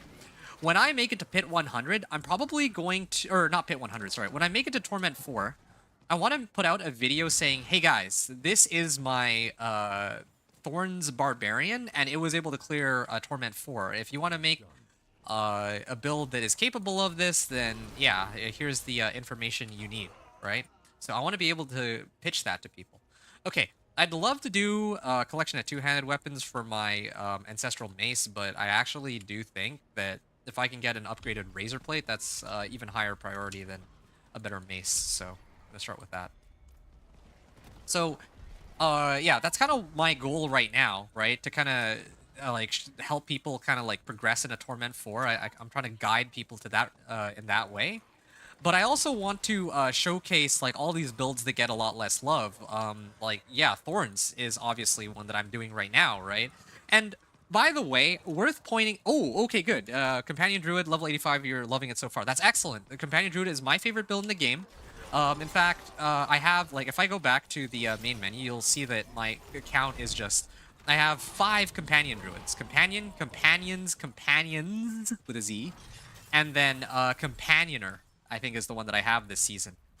So, you know, I love my Companion Druids, but I also kind of wanted to branch out and have knowledge of other builds in the game too. That's why that's one of the many reasons I'm playing all these different builds, right? I don't always want to be like, oh, hey guys, I know Companion Druid, but I don't know anything else. Thorns Barb, like imagine I try to have this conversation with you where you want to learn more, well, you probably wouldn't have even found my channel, actually, if I was not playing Barb right now, I would imagine. But, like, imagine you found my channel by some other means, and then you and I are trying to have a conversation about how to do a Thorns Barb, and I'm like, well, sorry, mate, you're kind of out of luck. I have no idea any of the mechanics on how, you know, X, Y, and Z work, right? So that'd be kind of awkward. So the more I know about the game, the better is really it. This cool idea, like the idea of helping the community with odd builds. Yeah, that's exactly what I'm trying to revolve my channel around, right? I'm pretty new, and you know, I don't expect to ever become as big as like Rob or yeah, I'm sure you've heard like the big names like Rax and like all these people with like thousands or tens of thousands or hundreds of thousands of subscribers. I'm really just here because I want to like help members of the community try and learn more about the game, try to make their leveling experience or like their gameplay experience smoother, and perhaps most of all to help them play the thing that they want to play. Like in your case, you want to play Thorns. Like okay, let's see what can be done about that. Obviously, there's got to be some realistic expectations, like you're not going to be able to clear Pit 150 with Thorns, probably, compared to Earthquake. But on the other hand, if your goal is to just make a build that's Torment 4 viable, then yeah, I want to be able to help cater to the casual player in that regard. And that leads me to my next point. That's why I'm playing Thorns Barb right now. Thorns Barb, I think, low-key, is one of the strongest Barb builds that well, I mean, okay, I haven't played that many Barb builds, but it's actually low-key one of the strongest builds I've played yet. And that's not a joke. I'm not trying to gas up the build, despite it being really weak. The fact, like, the way that it scales is kind of crazy. When you're leveling through the game, between you and me, right? I think Thorns Barb is just about the only build that I can play. Thorns Barb is, like, the only build I can play right out the gate on Penitent. Okay? I can, like, because... You know, probably you're not going to play on Penitent with, like, a fresh level 1 character. I wouldn't do that with the Thorns Barb either, but by the time you make it to, like, level 20, you can actually dog walk Penitent the same way you can dog walk most of the other difficulties. And that's because of the way, like, Thorns damage kind of scales throughout the game. It's really weird, but yeah. Of course, not counting bosses. Bosses are going to be tough on Penitent, but everything else, if you're just clearing packs, yeah, Thorns Barb is amazing for that. And then now that leads me into, now we're in Torment, right? It's like, okay, is it just for leveling that Thorns is really good? No, it turns out that, if you're trying to get into Torment, like, again, I've played, like, 4 other characters, Minion Necro, Sorcerer, Chain Lightning Sorcerer, right? I played Companion Druid. I just finished last night. I was playing Dance of Knives Rogue. And of all the characters I've played, you know which character? Oh, hey, Slayer's Finesse. Nice. You want to know which character or which build actually had the easiest time getting to Torment 3? Spoiler alert, it's the Thorns Barbarian. Thorns Barbarian is actually pretty crazy. So, yeah, that's one of the reasons anyway. I'm talking way too much. Berserking Finesse, finally. Okay, yeah, I'm done with the grind. Okay, now we can move on to the next phase, okay?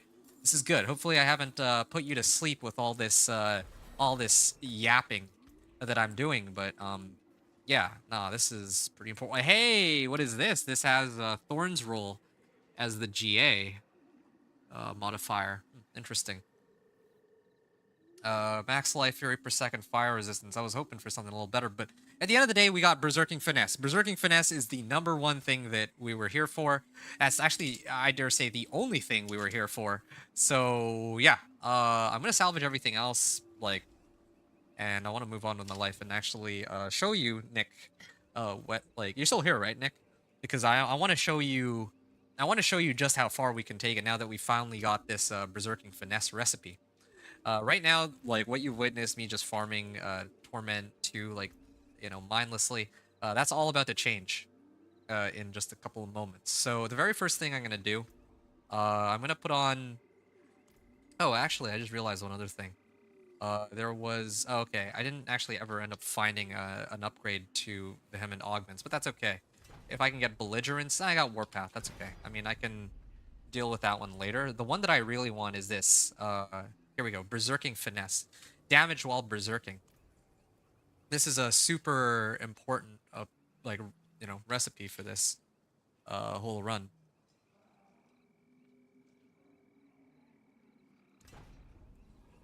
Damage while berserking, first try. So now we can kind of see the this scale up. It was previously 10%. Now I'm up to 21%.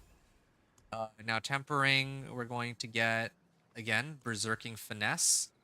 And I'm going to throw it on here, of course. Definitely need my berserking finesse. I might even actually put it on here. Don't have like a better Dust Devil. Ooh, no. Damage while berserking, good. It'll do for now. I still would prefer to have an ancestral, but that's okay. Yeah, interested to see how you plan to scale Thorns damage. Okay, cool. Well, then let's begin then. You've come at the perfect time. So, you're gonna have to take my word for it. The last run of Pit 50 I did was with this level of equipment before I put on any like I'm tempering with damage while berserking now, right? But the previous run, it took me 7.5 minutes, and I have pretty much the same board, Paragon board that I have right now. And keep in mind, right, I have 145 Paragon points, but I'm trying to pretend like this is like a fresh, like right into Torment 2 kind of character. I think realistically we can expect that, yeah, you would have 100 Paragon points, and then I'll slowly add points as I kind of need them. But right now, I only have Weapons Master, which gives me increased damage to injured and healthy enemies. I have Blood Rage, which is giving me 35%. Hold on, let me up that just a little bit higher. If give me a moment. Where can we pick this up? Okay, so then this one, right? I'm gonna put on damage while berserk. Now it's damage while Warcry is active. Damage while berserking, please. Damage while berserking. Okay, so damage while berserking. I think that brings us to the cap, right? The cap is 45%. 42%. Okay, so I just need one more. We can do, I guess, the weapon.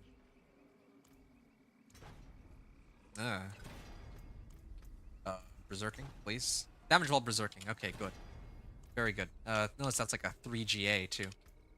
Pretty sick, I'd say. Dexterity, damage to bleeding enemies. Okay, so now we have the 45% damage boost from Blood Rage. Previously, this was like 10%. Now it's up to 45%. And I think I mentioned to you that in my previous run, I had 7.5 minutes remaining, right, on Pit 50. So now, just with, I think the one thing that I adjusted is now I have my my Blood Rage maxed out to like 45%. I'm just going to quickly adjust my jewelry, and then we're going to begin the story. Not jewelry, but sockets. So I need 2 rubies in my helm. You'll also notice that I'm using, like, I could use royal rubies. I'm just using flawless rubies because I think that that's all you really need. You don't even need to take it all the way. Okay. Oh, I can actually put on Zalrune. Zalrune could be really useful here. Yeah, I'm going to do a Zalrune. What's the trigger for this? Cast Evade. No, I don't need that. I wish they had one for if you get hit. Drink a healing potion. Cast skills. Where can I get more life? Here we go. Gain more max life. Why not? Sure. Yeah, cast 5 skills and oh, Rune of Ritual. Rune of Ritual, cast 5 skills. How come I can't? Huh? Why can't I put this in? Oh, I already have a Rune over here. Oh, I'm getting movement speed. I totally forgot that I had this. Okay, hold on. I need to rework this. This is just me kind of messing around from before. So this is Zal. So I cast 5 skills. I'm going to use 5 skills. And then I gain 20% max life for 6 seconds. So that's a good starting point. And then for my two-handed weapon, I guess I could do, ooh, a Watt Rune. I'll do a Watt Rune with, I don't know, drink a healing potion. I don't have mobility skills or macabre skills, so spend 5% of my maximum resource. I can drain out all of my resource with 1 kick, so I'll do Pock what? Yeah, okay, sure. Pock what? Yeah, I mean, I don't even really have, like, a specific set of runes that I need to have on these. It's, like, such a versatile character, I'm telling you. Like, you can mix and match in all sorts of ways, and that'll easily break you into Torment 4. But let's start with Torment 3. So, I mean, maybe not as quickly as like Earthquake or Leapquake or whatever, but you get the point. Yeah, and you can see that the vast majority of my equipment is 800 item power. The only exceptions would be the 750 item power mace, 715 item power gloves, and my razor plate, which is by itself more important in its current iteration than 800 item power. Although this is a pretty close, pretty good contender. If it had rolled strength and max life, I would have probably switched over to this one. But it didn't, so kind of out of luck on that. Anyway, yeah, we did a lot of whispers, which incidentally helps us craft some elixirs. We did whispers, which helps us with elixirs too. So and incense. So as you can see, if you're gonna do a pit pushing, always remember to pop some of these, right? And yeah, you ready? Let's get this run going, dude. So this is pit 50. You can see my base stats here. Oh, wait, no, this is Torment 2, though, so you're going to have to subtract 25% in your head. You can see that I barely reached the cap on lightning resistance and shadow resistance. I could adjust my helm and add, like, defensive temper for fire resist or something if I really wanted to sort that out, but I don't think it's necessary. That's why I'm not bothering with it for now. Later, I might when I push pit 65. Like, I actually do need... I'd prefer to have capped out resistances for that. But, I mean, 13,000 life is a pretty good... Sorry, 16,000 life with Challenging Shout is a pretty good argument for not needing it, right? So, yeah, that pack just got completely demolished. Oh, yeah, and last season, they... Like, this aspect right here, Bold Chieftains... the one that's used for resetting cooldowns, that didn't work last season. At least it would work in Infernal Hordes, but it didn't work in Pit for some reason. And they didn't fix it for the entire season. This season, they actually fixed it. So you'll see that my Challenging Shout, that's like the whole... That's like part of the backbone of the build, by the way. It actually has a 7-second cooldown.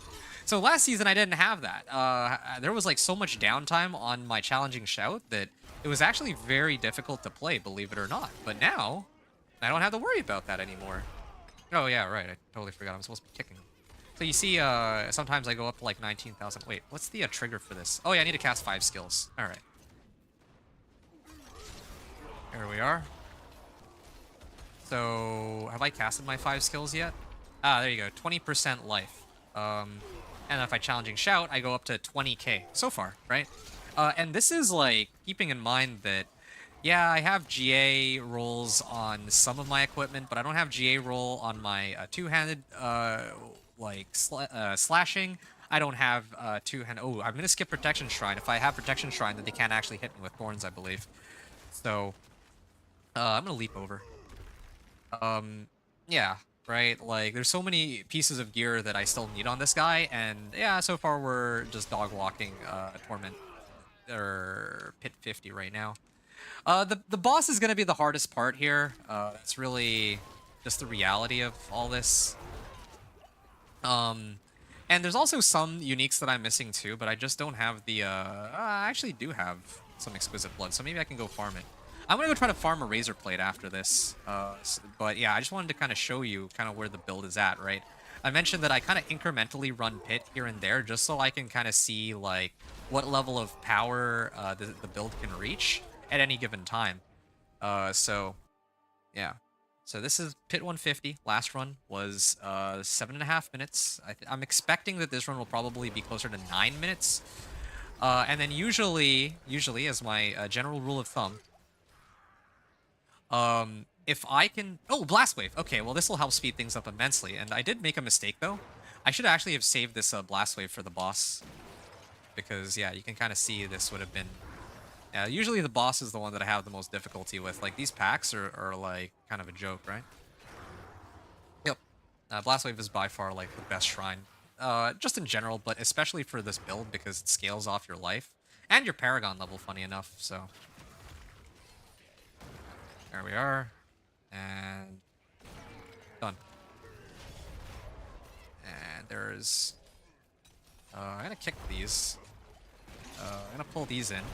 I'm gonna Challenging Shout again, and you can see we're at 19k life. Yeah, I'm just gonna spend resources. Basically, every time I have a full bar and then I kick them, I can now use Decrepify there. This is good, right? And keep in mind also, like, there's a lot of things that I'm saying out here, but just bear with me, hopefully. Or hopefully you can bear with me. Keep in mind that I have... Here, give me a second.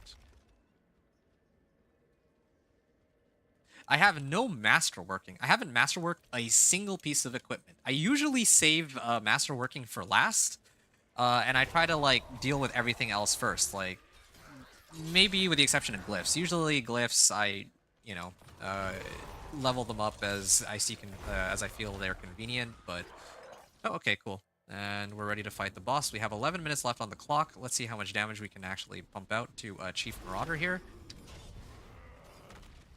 I can kick him. Yeah, definitely. Okay, so this is where the build will start to suffer a little bit, as you can see. The problem now...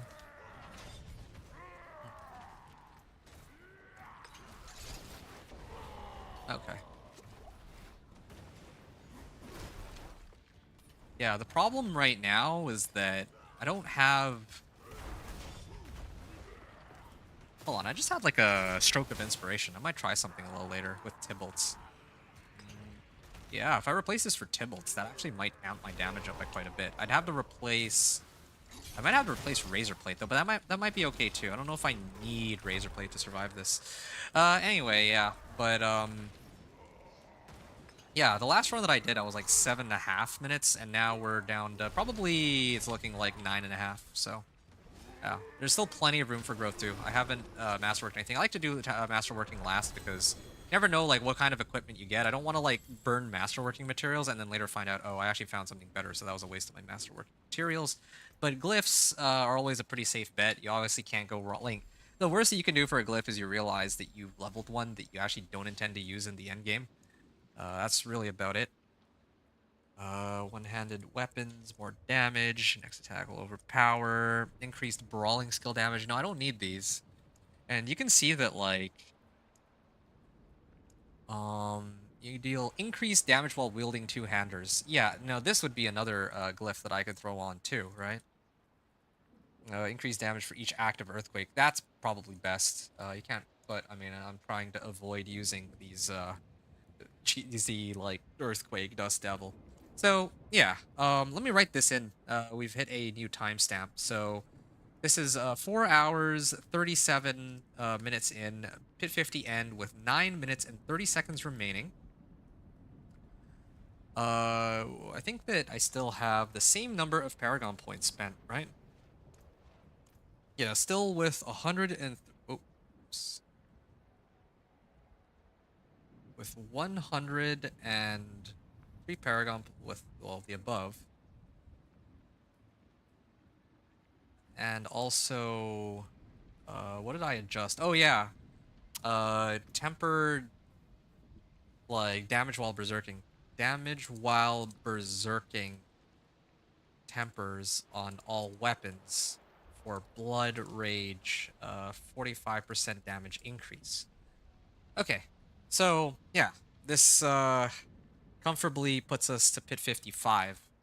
I could run a pit 55 right now, or try to run a pit 55, and I would probably be able to clear it with like a few minutes left on the clock, but I'd rather focus my efforts on kind of like the here and now, like what else we can kind of upgrade for the time being. I could keep leveling my glyphs, or I can do this whole masterworking thing. Actually, no, there is one other thing I'm supposed to do. I'm supposed to get, I'm supposed to go kill Zir. I can't clear him on Torment 3, though, so I have to clear him on Torment 2. The reason I want to fight Zir is because I'm hoping to get an Ancestral Razorplate. If I get an Ancestral Razorplate with a higher roll, I would stick with that. If I don't get Ancestral Razorplate, I might settle for running Tybalt's. Like, here's a thought I had. Tybalt's with, like, instead of Razorplate. Actually, I might just skip Juggernauts. Huh. I might not even need Juggernaut's aspect if I play my cards right. Ooh, this is interesting. Okay, I had to think about that one. But yeah, I might use Tybalt's with Iron Skin. But let me try to get a Razor Plate first. So that was our Pit 50 run as a starting point. You let me know if you're still here, Nick. You let me know if there's anything you want to know about the character in its current incarnation. But I'm going to tell you right now that if I wanted to clear Pit 65, there's 3 things I need now that I've got my tempering recipes. I would need to get ants. Well, I mean, I don't need all these things, but obviously this is probably these are the things that ideally I would have, right? So I would need to have an ancestral two-handed mace. Well, ancestral everything, really, which is what I'm trying to do right now as we speak. So ancestral everything, first of all.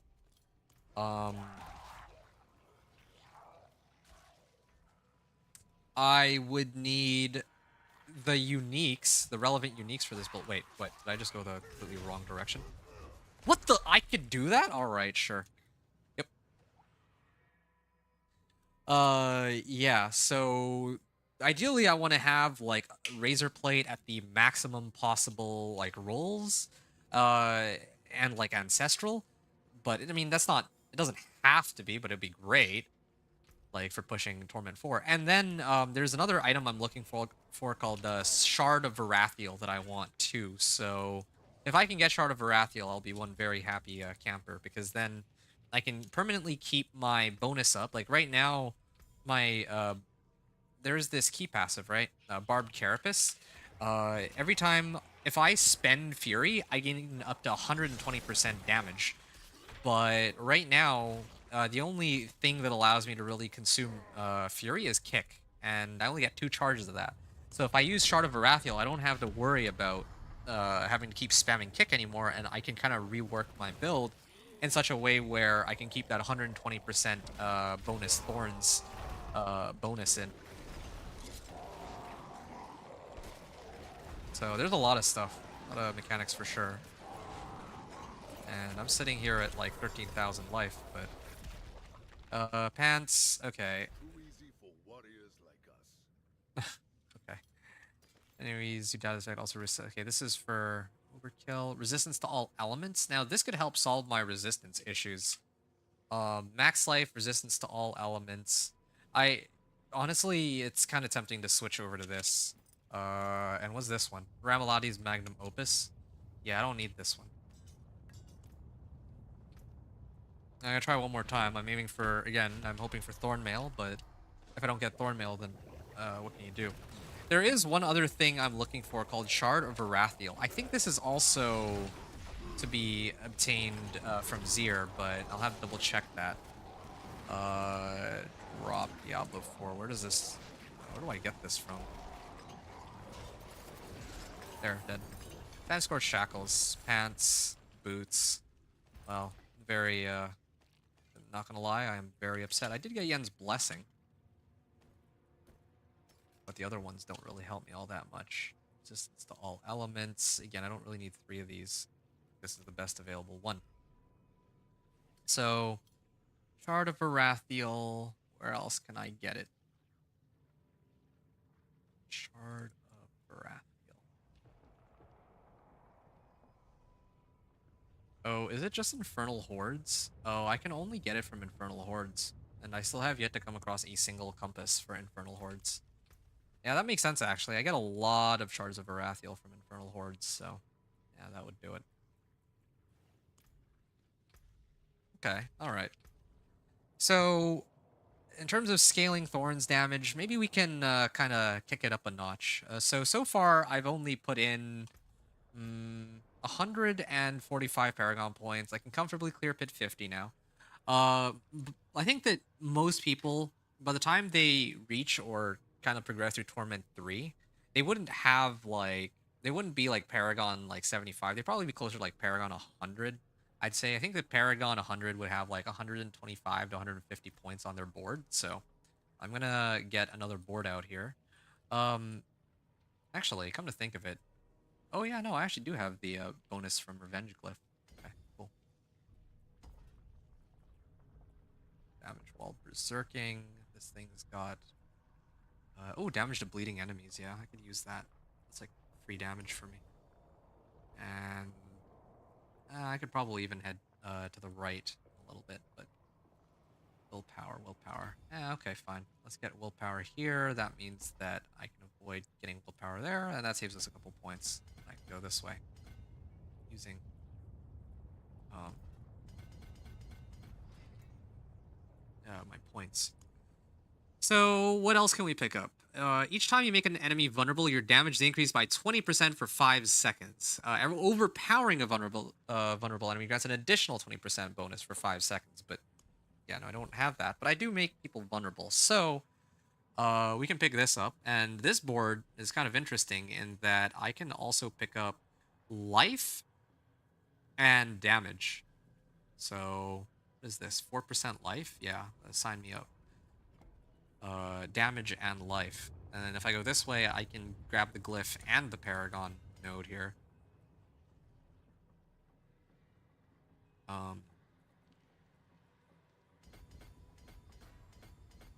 Wow, that should be a lot of extra life.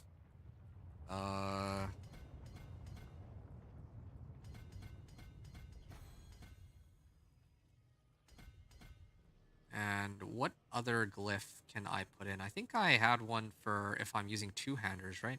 Yeah, deal 8% increased damage while wielding two-handed weapons. This is for overpower damage, though, but, I mean, I'm too lazy to figure it out right now. While wielding a polearm. Okay, I have every glyph at this point, so that's not a problem anymore. For each active earthquake. So, yeah, let's do this one. Increase damage while wielding two-handers. And we can pick this up, we can pick this up, and I think we just go here, and we have our glyph. Wait, this is for two one-handed. Let me try and do... What is a two-hander? While wielding a mace. That's an axe. This is one-handed. What? I'm so confused. You deal 8% increased damage while wielding two-handed weapons. Yeah, okay. Or maybe I'm going crazy, but... I can also get a legendary bonus increased damage to healthy enemies. Okay, this is kind of exciting. A lot of good bonuses to be picked up here for sure, but... okay, so now if I try to refund this, yeah, we're close to somewhere between, like, Paragon 100 to 125. I think this is fine. I think this is fair for me to put in this many points. So I'm going to try again. Pit 50... Yeah, I can try pit 50 again, and then we have a couple extra Paragon boards. And then probably after this one, I'm gonna start, like, I don't have enough unique materials, so I'd probably just go masterworking. I might just go masterworking and then try to push. Like, no joke. I think I might even be able to take on... Yeah, if I masterwork, I might be able to hit, like, pit 60... Well, at least 60. I don't know about 65 right now. But, we'll try. Berserking tempers and all, and then now we've made it so that I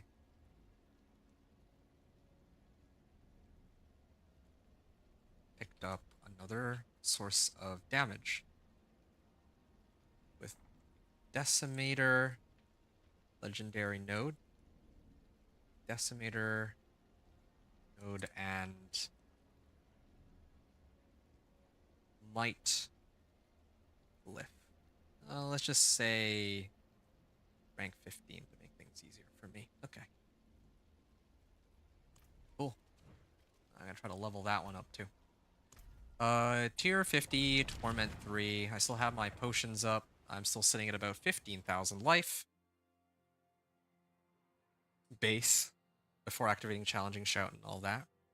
Really excited to start farming your dungeons. I would have preferred Infernal Hordes on this guy, I think, but we'll have to make do with what we have. Maybe I can't even leap over the other side, that's too bad. Yep. Yeah, now we're at the point where we can kind of dog walk everything. This is good.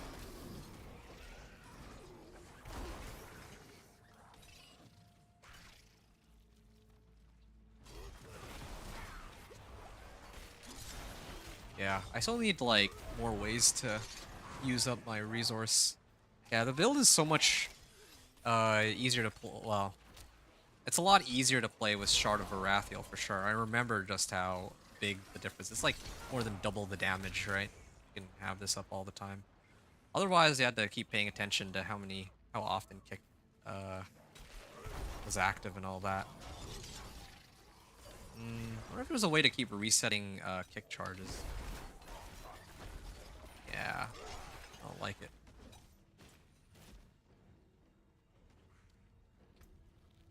Oh yeah, I have exploiters. I don't know how much exploiters helps me though.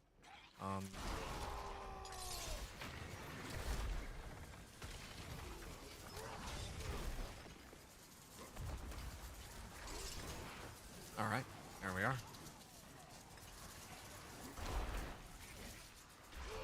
Okay. Yeah, 18,000 life so far.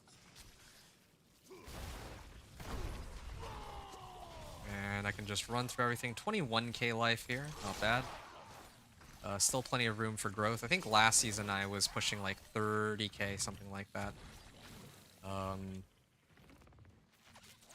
Yeah. That was 30k without any of the Vessel of Hatred stuff like runes though, so... Plenty of room for growth, for sure. Channeling Shrine, okay. Yeah, well this helps.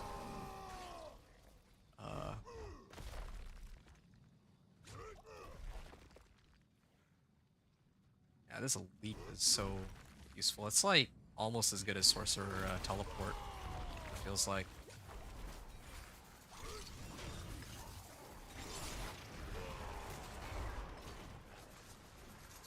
Channeling Shrine is still up. There. Another pack. Gonna do this. Pulling everything in. This run might be a little slower than the previous one though, just because on the last one I had a Blast Wave Shrine. This one I did not have that luxury, but I mean more or less it's still quite the cakewalk, but it also gives me a good excuse to level my glyphs while I'm testing the power of the build in its current incarnation.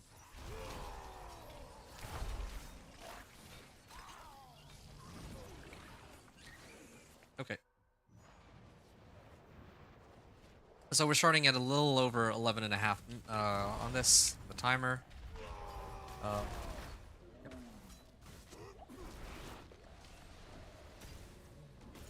And wow. I have another kick charge, but I don't think I have anything that can, well, I can, there we go. Max out my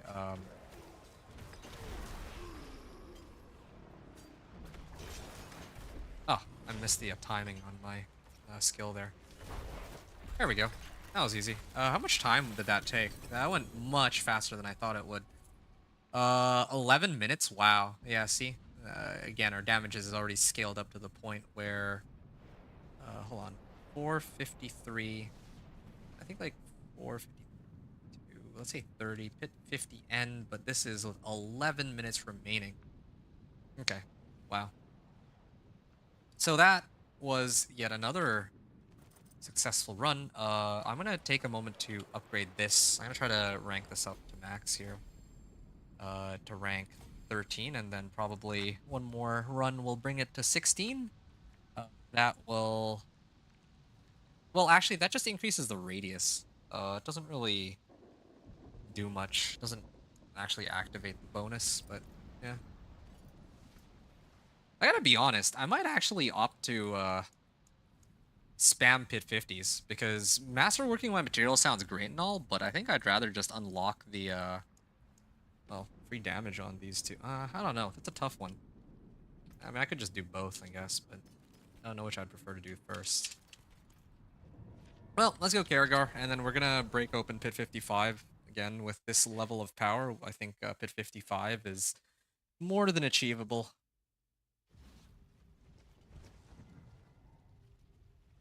What are we rocking here? Yeah, okay.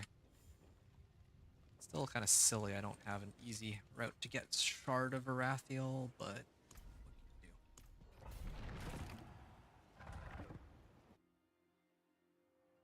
This is also quite exciting. The fact that I can kill monsters this quickly in Pit 50 means that if I were to run a Nightmare Dungeon in Pit 50, that it's going to be much, much quicker than, well, I guess the other classes even.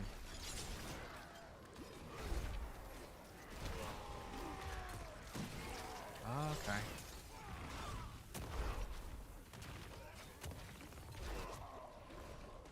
Yeah, they do hurt the... Ooh, lag. Ah, it's too slow. Okay.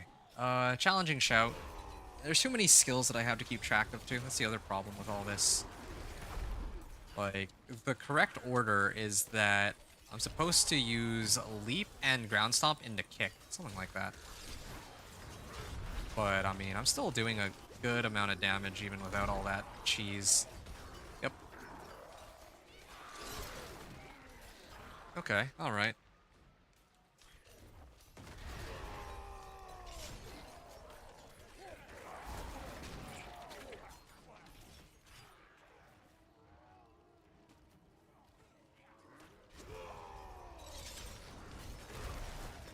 I'm gonna kick this one real quick. And yeah, I have an execute too with the Watt rune. Watt rune is probably one of the runes I'd say is like low-key, like crazy strong. I can challenging shout again. I can re-kick them. I don't even know which side I'm supposed to go to. I think it would be this one because it's farther out. This should kill more monsters. But I...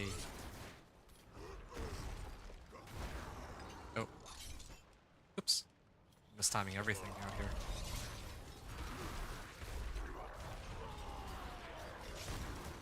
Wow, I had like a 2-second cooldown on that, but...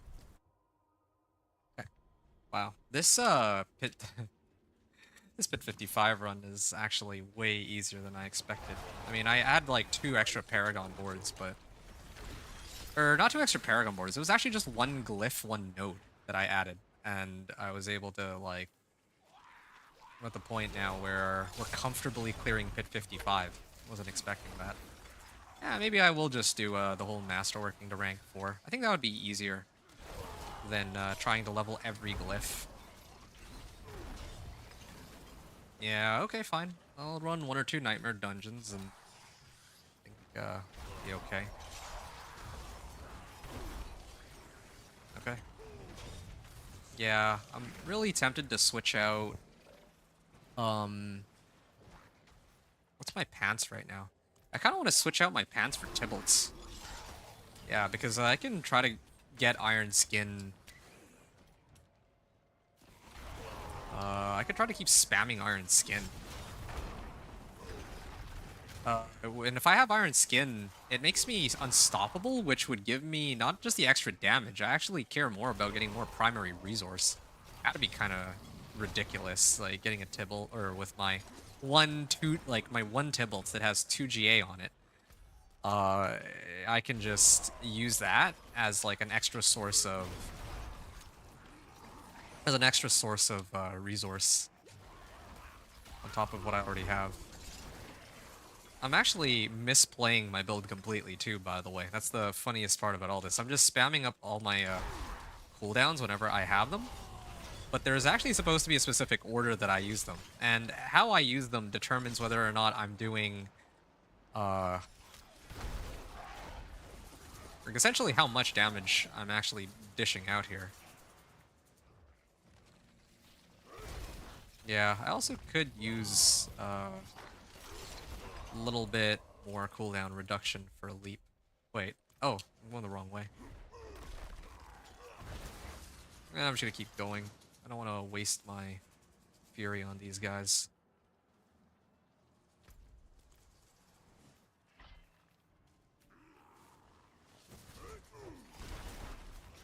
I can kick them first. And I'll barrier. Wow, they hurt. Yeah. No, this is... It's pretty easy. Challenging shout. Get barrier up. Why can't I use my barrier? What? That was very strange.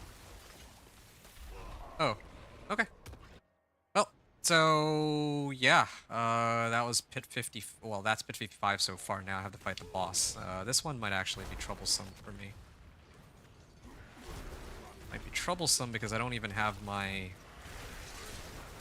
my ult yet, or my challenging shout rather. What? I used my. Oh, I don't have any fury right now. But I mean, I am actually doing a good amount of damage. Ouch.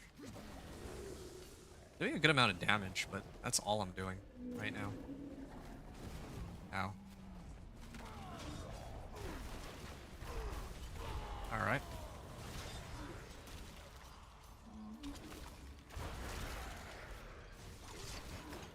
Yeah. Just waiting for my stuff to come off cooldown. 1 second. Once I get my stuff off cooldown, I'll actually do my rotation the way it's supposed to be done. Okay.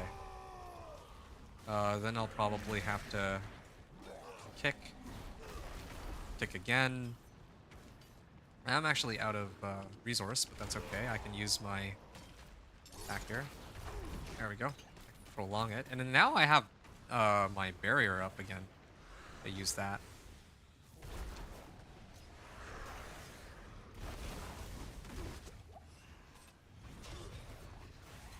There we are.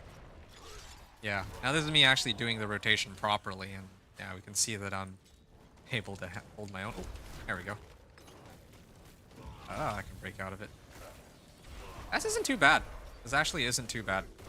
The build is so much stronger than last season, man, because of the whole issue with that one aspect that wasn't working, Bold Chieftains. So now it's way easier. Okay, 8 minutes left on the clock.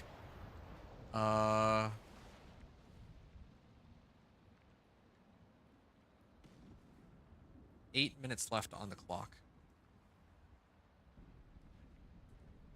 Wait a second. That was pit 55, right? So, yeah, now if I want, I can go push pit 50 for lulz, but I don't need to, technically. Anyway, sure. Ideally, I'd like to get this up to max. Well, actually, I should have done this one first.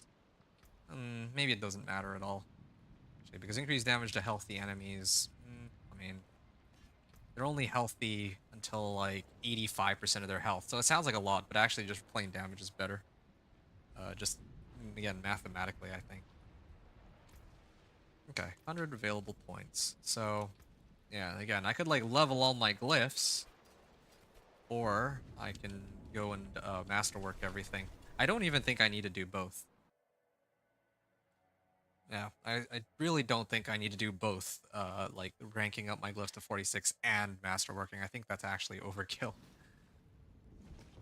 And even the like current level of equipment that I have, or well, the current equipment I have, I can make adjustments to like everything really. I could like temper some resistances if I wanted. I can replace this with Tybalt's. Now, I'm a little bummed out because Tybalt's... My Tybalt's is not bad, but I really do wish that one of the GAs rolled on max life. If it had rolled on max life, I would have switched over to it like right away, I think. Yeah, because I don't need this much armor, I don't think. See some steel. What's still got some good in it? Yeah, why not? Let's try Tybalt's for fun. I got extra damage out of this too. Well, no. Before I switch over to Tybalt's, I'm going to do another run. This time of pit 60, and I'm going to see if I even remotely stand a chance on pit 60. Then I can make additional adjustments as I see fit, but yeah, this is kind of where we're at. So the previous run, I finished with 8 minutes remaining. So again, as a general guideline, usually about 6 minutes. If I jump like 5 pit tiers, the run will take 6 minutes less time, something like that. So we'll see. We'll see how well this goes. Oh, wait, I haven't even activated Challenging Shout yet. Oh, that's so awkward.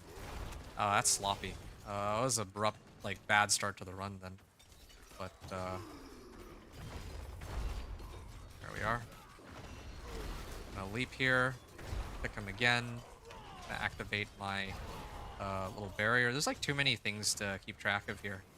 I'm gonna try to spend my resource real quick, so Again, like, this thing right here, Thorns increased.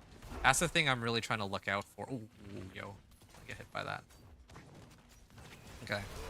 Activating Challenging Shout. I'm gonna pull these ones this way. Looking for more packs. Want to fight all of them at once, and especially my kick is still on cooldown, so the more monsters I can pull into the middle here, the better it is for me. Okay, so this is a pretty nice, juicy pack. I'm gonna just hit all of them. Nope, I'm gonna pull them over here. And the same again. Yeah, there's like too many things to realistically keep track of all the time, but kinda get there.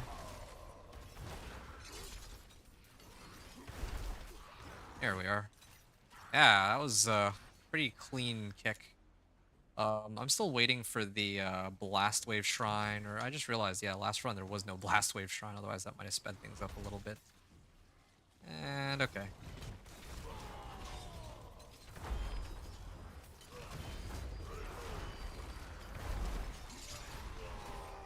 There we are. Yep. Them all hit me at the same time.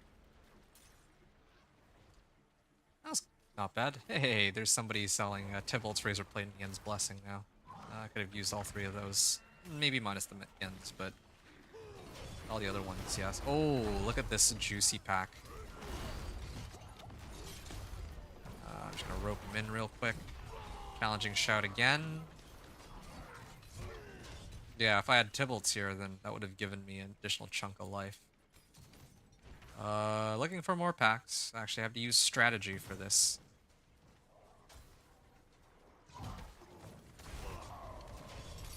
Sure, I'll rake them in.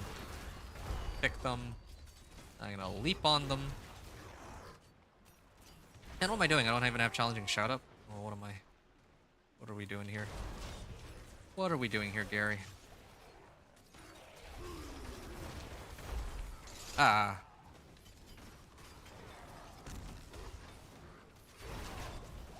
Ooh, do I have max resistances even? I actually don't. Well, I have pretty close to max resistances though. I'm really just relying on, kind of relying on my raw, like, 21,000 life with Fortify and some barrier to save me.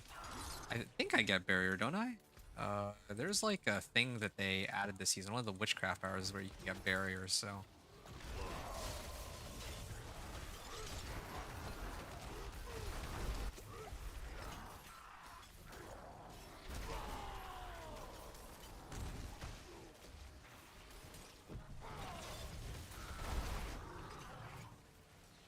And I'm just gonna keep heading to the northeast here. Come on, come on.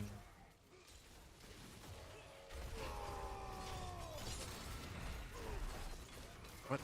How did they... I was trying to pull them all together, but apparently, they split up somehow. Keeping my, Thorns charges capped. Ooh, no, I used my Challenging Shout too soon. This might cost me a little bit of time here. I can just kick them. Maybe the base Thorns is enough to take these guys out. It'll take a little longer, but still my 11,000 Thorns is still pretty decent, I would say.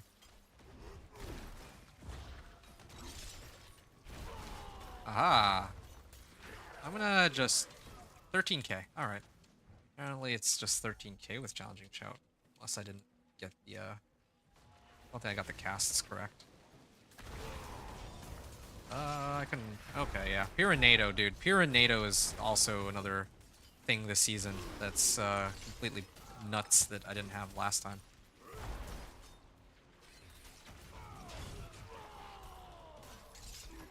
Okay, there we are. Hey, keep in mind, like, earlier I was saying that, oh, Paragon, yeah, they take no damage. If I have this Protection Shrine up, there's one to confirm that. But, I can at least...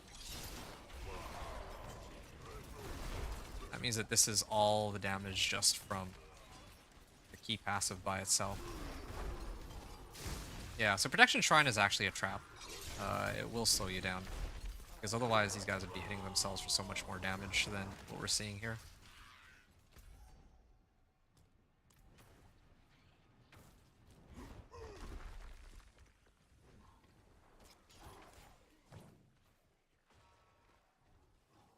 Ooh, big pack. Whoa. Tornado, please. I kind of like that I basically have like permanent 40% DR with challenging shout always being up.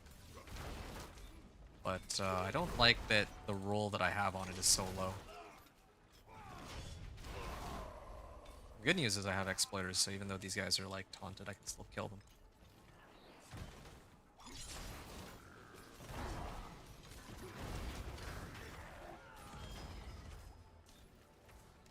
Okay, and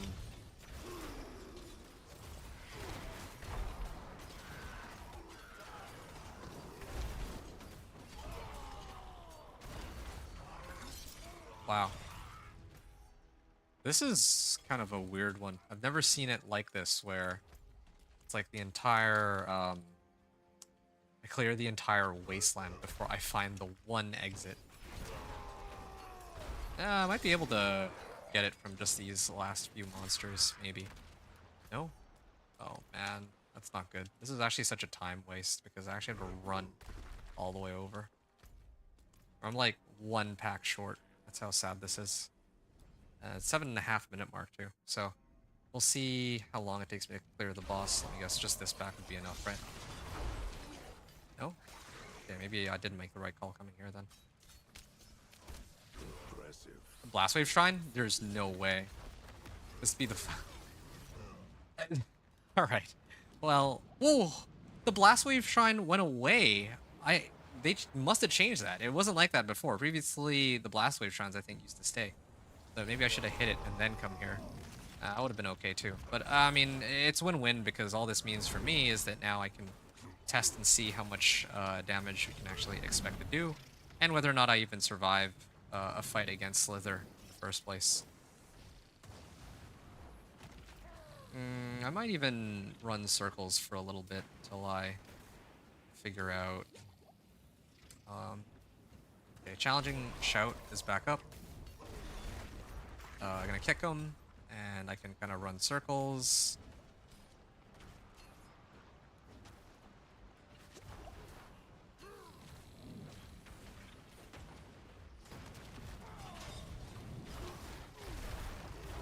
Ah, I kind of messed that up. Got greedy with the things I was trying to cast in rotation.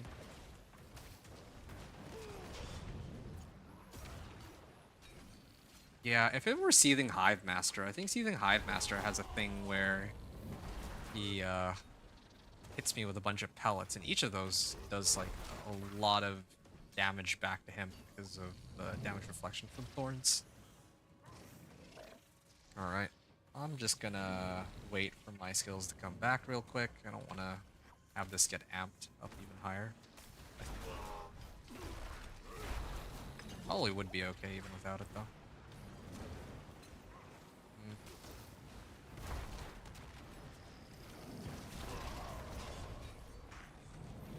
At this one I'm just tanking, because let's see how far we can kind of go with this. Oh yeah, I can't afford to tank every single thing, it seems. And I think my game just crashed. Ugh. Of course, yeah, this is the other problem with what slows me down. I make it to like this point in the run and then I just crash out. It's frustrating. I wonder when they'll fix it, because yeah, again, it wasn't like that last season, so it's probably one of the changes they made this time. But I don't know when they'll ever roll out a fix for it, if they'll roll out a fix for it.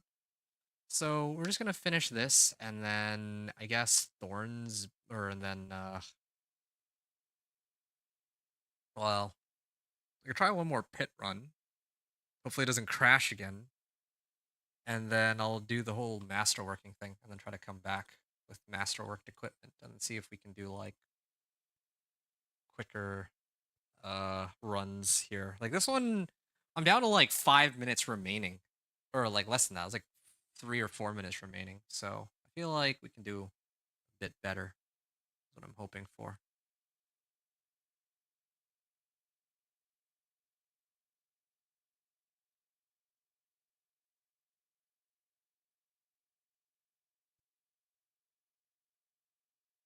That's frustrating, but what can you do?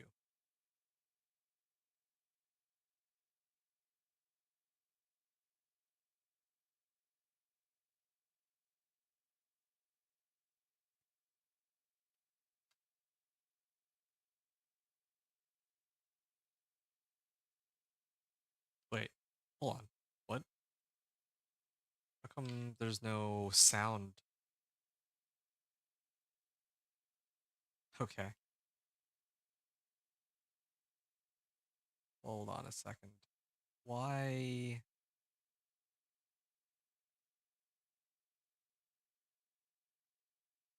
Now there's no sound in my game. Huh?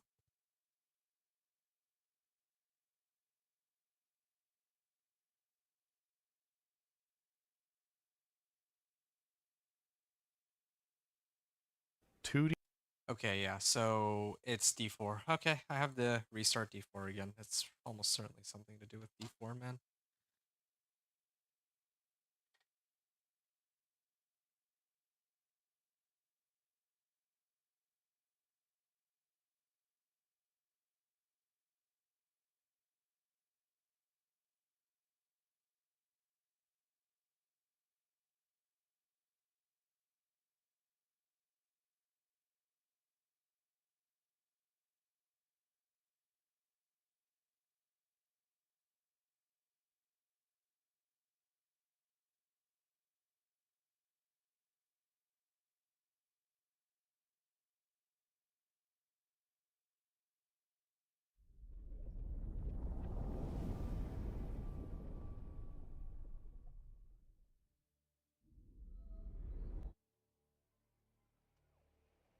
Okay, well at least now we have the sound up.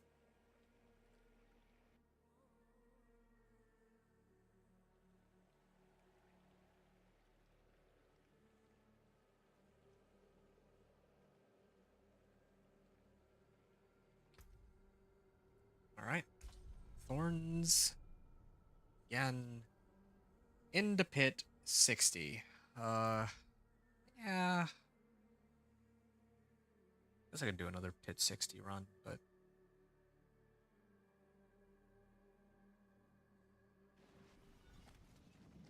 all right. There's the sound and music. Mm, okay, we're gonna need another batch of these. Hopefully we won't need too many more.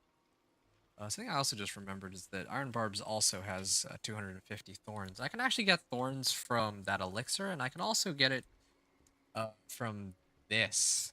Increases thorns by 400 for all nearby players, but yeah, I think I prefer my red amine buzz more.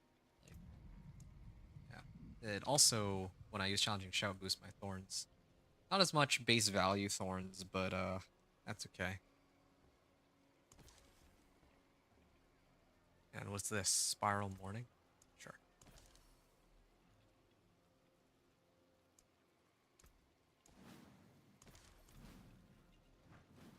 Okay. I appreciate that. 42 minutes to go. All right. Going in. I appreciate that. Hit 60. No. Yeah, hit 60 is right. Impressive. Thank you. All right. This is us rerunning Pit 60 because of the crash from the previous run. Maybe you can do it less sloppy than before. If we're lucky, but otherwise, yeah, this is how the run's gonna work. I think the monsters here are a little tougher than the previous run. Okay, I'm really hoping to pull them down this way. and not exactly the best monsters to fight. I prefer snakes. Snakes and spiders are usually a lot. Ow! Ouch. That's like the first time where I actually can't take all those monsters at once. I have resistances too, don't I? I actually do have resistances. No, no, this is horrible. Also my mouse kind of had like a weird problem there. I was trying to mouse over stuff and it wouldn't let me.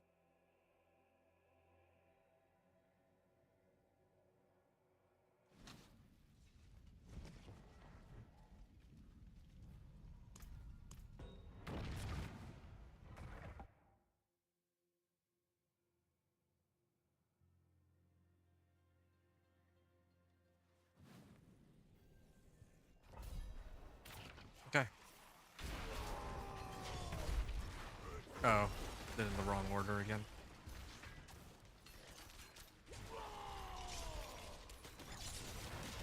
There we are. I just need my challenging shout to come back up. There. Pick 'em. Oh, why does this run feel so much tougher than the previous one I did? That I was... Oh, okay. That was a weird animation, but sure.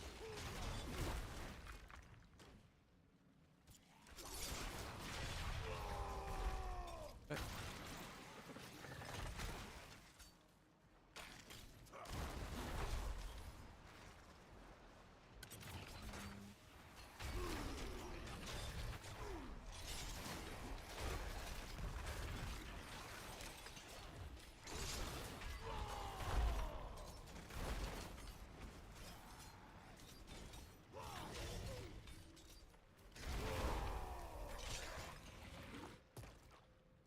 okay, yeah, we are on pace now, and it is spiders, so again, it's easier than before. Also, I'm getting a lot better at keeping track of when I need to use my pounding shout and when I need to reactivate my kick.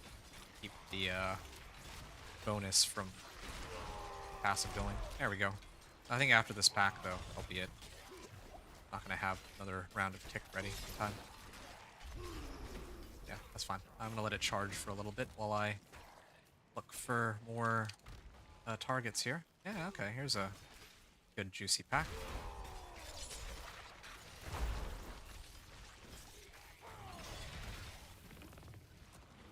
Let's let them do whatever they feel like.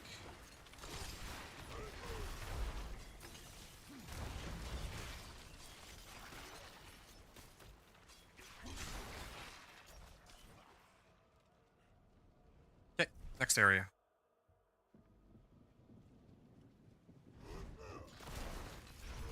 Challenging shout, we'll rake them in. Gonna kick one, ground stomp. Activate this, and just waiting for this to run out.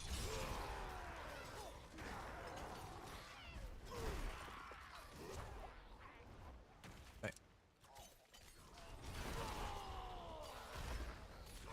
Need to make sure I have some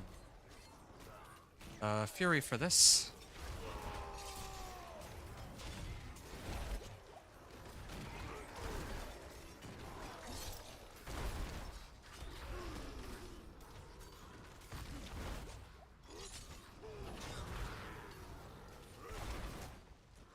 Ah! This, frozen orb thing, scares me. Blast Wave Shrine. Okay. Well, actually, maybe I'll come back for it a little later. Maybe I'll go around first. This might be a mistake, but I'll try to see if I can cheese it. Cheese the fight against the boss with that Blast Wave Shrine. I can finish it anyway.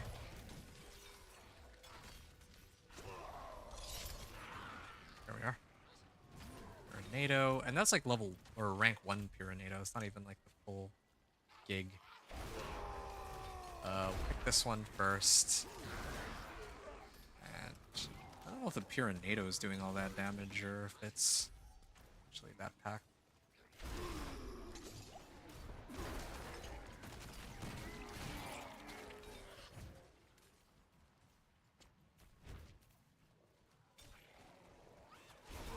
Oh.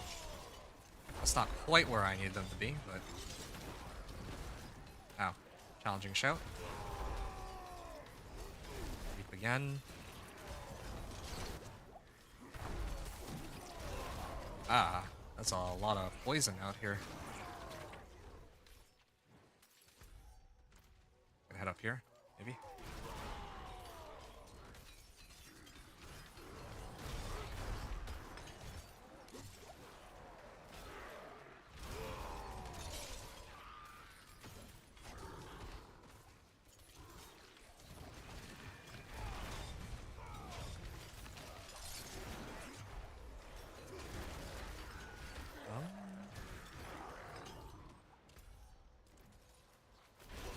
Ah.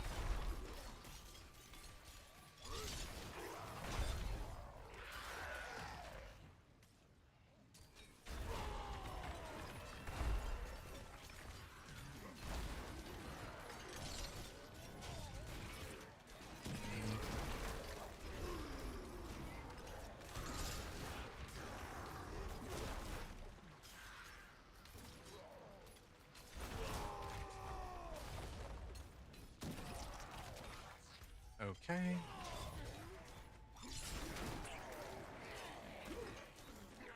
Yeah, that's fine. Maybe kill 1 or 2 more packs, and then I'm gonna head down for the Blast Wave Shrine. That's what I'm hoping for here. There's some monsters here. Ah. There.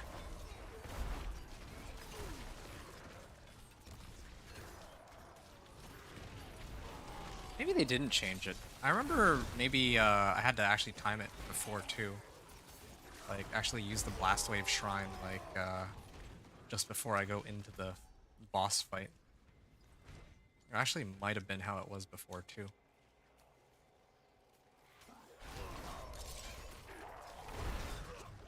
Okay. Okay, and now the Blast Wave Shrine. And there. Okay, let's see if we can actually cheese the boss with this. I think this should work. There we are. And we're just gonna up our life even a little bit. Ah, yes. This was a good boss fight. 8.5 minutes. In fact, I think this run took even less time than the one we did before it on Pit 55, but that was basically cheating. It's obviously a very legit way of handling the run, but it's not quite what I was aiming to show off. Yeah, I might have to do another run just for that. 27:18.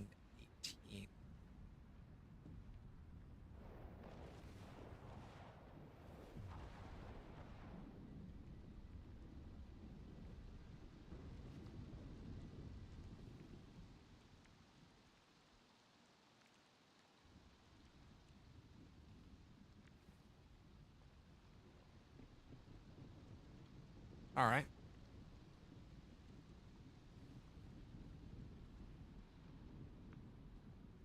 Unique ancestral ring.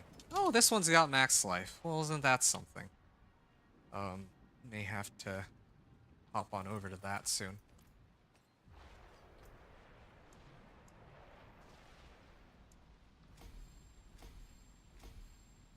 Actually, I could try to run another pit 60. 42, 43, 44, 45. That would probably just get me to... I'd be able to max out my revenge glyph if I did that. Yes. Out I go to Karagar. That was funny. I didn't... Blast Wave Shrine. Well... I'm gonna try it again. I actually do want to have like a proper benchmark though. Rather than cheese the boss like this with a blast wave. If like if for some reason I can't get it right this time though, then I think I'm just gonna say forget it. Just work with what I have. We're already pretty close to the end too, but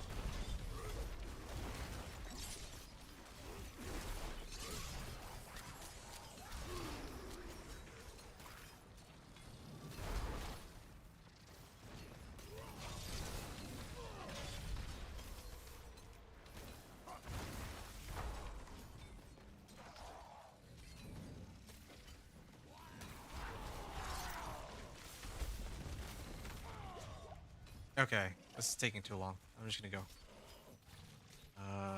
Snakes. I'm okay with snakes.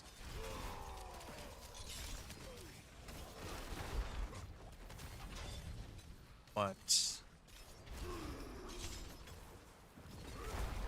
they do have me CC'd pretty heavily, I admit. Yeah, I can keep going this way. I'm gonna use this opportunity to try to pull as many monsters to me. Okay, well, this also works. Or I can just kill him with one kick. That also works. Well, I was hoping that I could just...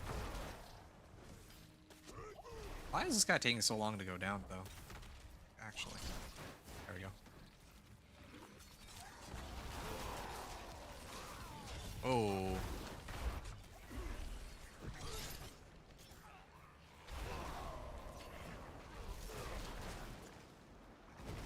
Ow. And there's another pack.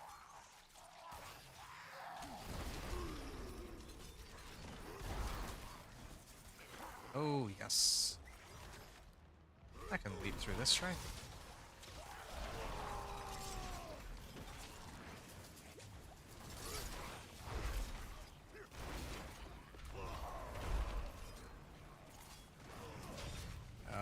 Yeah, I am actually starting to get the hang of this, but I actually do wonder if I even need to bother with all this masterworking. I could probably get away with just my current level of equipment, but just for good measure, I will try to push one or two nightmare dungeons, I guess.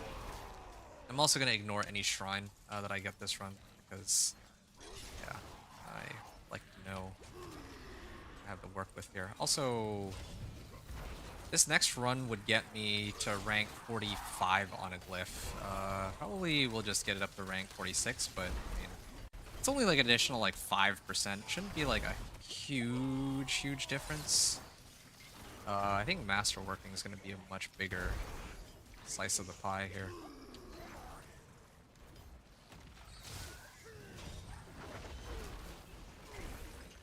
Oh yeah, resistances are another part of the problem too.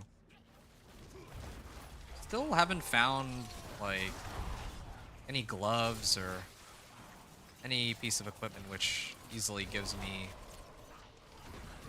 like, a chunk of resistances out of nowhere. Like, resistance to all elements, I think, is the big one.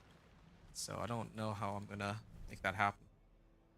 Hey, Grimlord. Yes, you're right. I know. I'm fully aware. That's the whole point.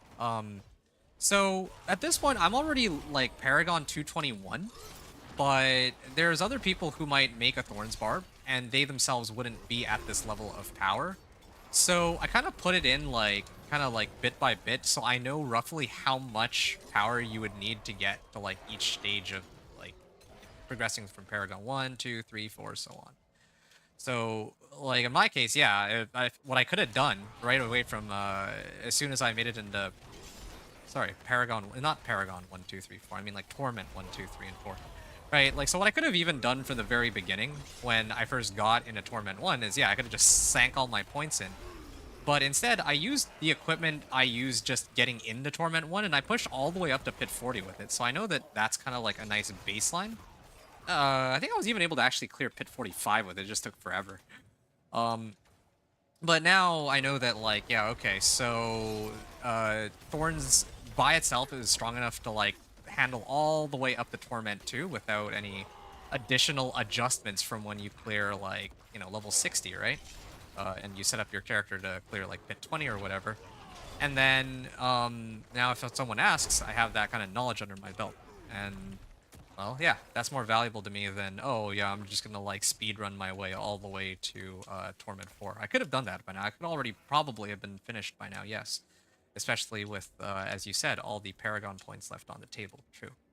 But that would kind of defeat the purpose of what I'm trying to do here, and learn roughly how it would have been if I had, like, started as a Thorns Barb, or more specifically, if someone else had started off as a Thorns Barb, what they would expect.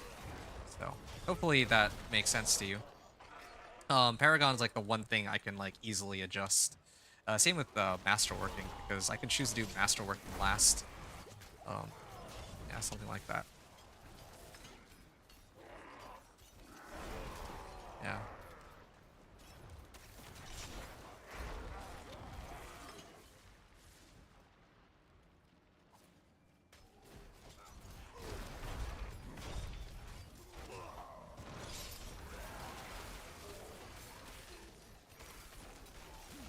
Oh. Yeah, that's a pretty scary pack. I guess I can't just walk right into all of them. I don't even have my resistances maxed as part of the problem here, too.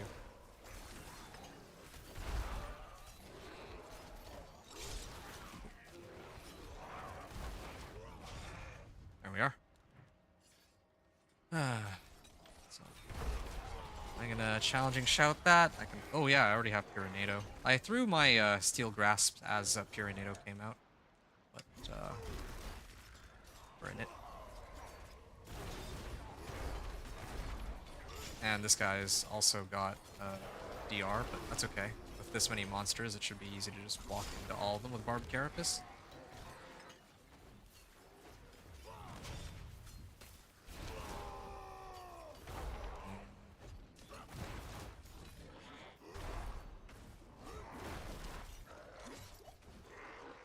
Okay. Weird animation, but whatever.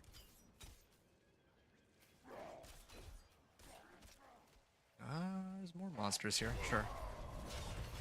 I wouldn't even have had to do any of this if I didn't crash out in the first place.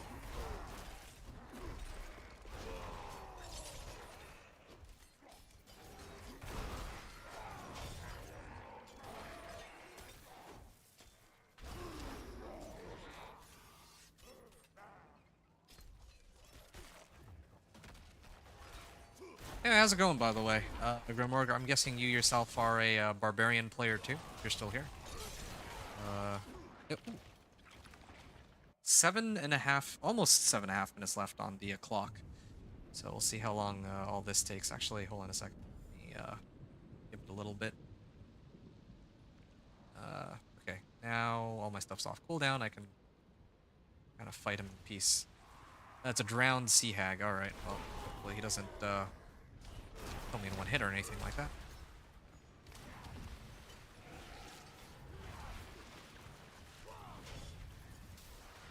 Why is this one like so much tougher to deal with than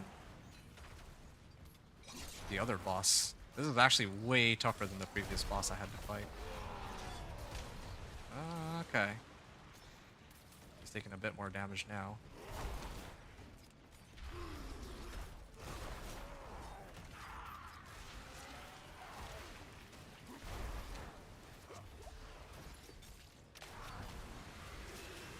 Yeah, I think I can still take it. If he's... You know what? I figured it out. It's because I have to wait until he starts spawning stuff, then he starts doing a lot more damage. Ah, interrupted my kick there. So I'm just waiting. There we are.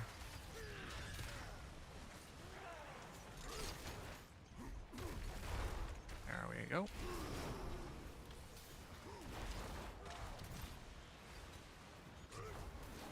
Oh, that's maybe a little scary. Ouch. Yeah, now there's really starting to hurt, though.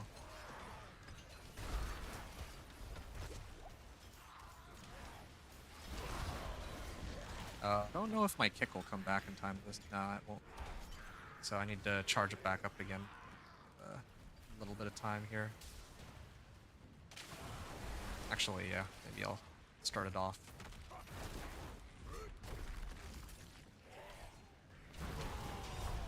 Ah, shoot, I was too slow. Yes, I'm still here. You switched to your Twitch. Okay, fair enough. Yeah, that's, yeah, on Twitch it's like, there's a much faster delay. You didn't say anything after the first message, otherwise I would have mentioned that, yeah, Twitch is, way faster, so you don't have to wait for me to respond or anything like that if you wanted to chat in real time. Anyway, yeah, what brings you here? Are you also a fellow Barb player? I'd like to think you are. I wouldn't expect most people to want to check out a Thorns Barb stream unless they themselves are Barb players. Ow. Ow, ow, ow, ow, ow, ow, ow. Okay, well, Kick this guy. And let me just... Alright, stay away from all this. Oh. Because I just found your stream on YouTube main page randomly. Well, I didn't expect that one. Yeah, that's awesome. Let me finish this fight and we can talk at length more, because I'd really rather not have to do this fight a third time. This is actually my third time on this stupid fight. Because the first time, well, I guess technically fourth. So the first time I tried this, I crashed, like midway through the fight. The second time, no, this is my third time. So, well, like the last time I did this, I found a blast wave shrine and I cheesed them with it. Yeah, but this time, I'm actually trying to see. Ah, dude. That's painful. That was kind of sad. I should have been able to clear this one. I could try to fake the fight again, but feels like such a waste of time. This case. Okay, you know what? In light of my previous crash, I'm just gonna say roughly, and I mean how long this one is shaping up to take. Let's say 2 minutes left on the timer, I think, is a good estimate. Or 3 minutes, actually, because when I die, it's like, it takes off 30 seconds. I've been sitting here for 30 seconds. Let's say 3 minutes. So, pit 60 fail, but this was about 3 minutes remaining. Okay, so now I have like a sort of a benchmark. So now I can go do all like the masterworking stuff. I'm gonna go get like, let's see which things I can get masterworking materials from. I think I have like tributes, right? I can just do the masterworking tributes and that should do the trick. Where is it? This is boss summoning, legendary items. I don't need that. I just need...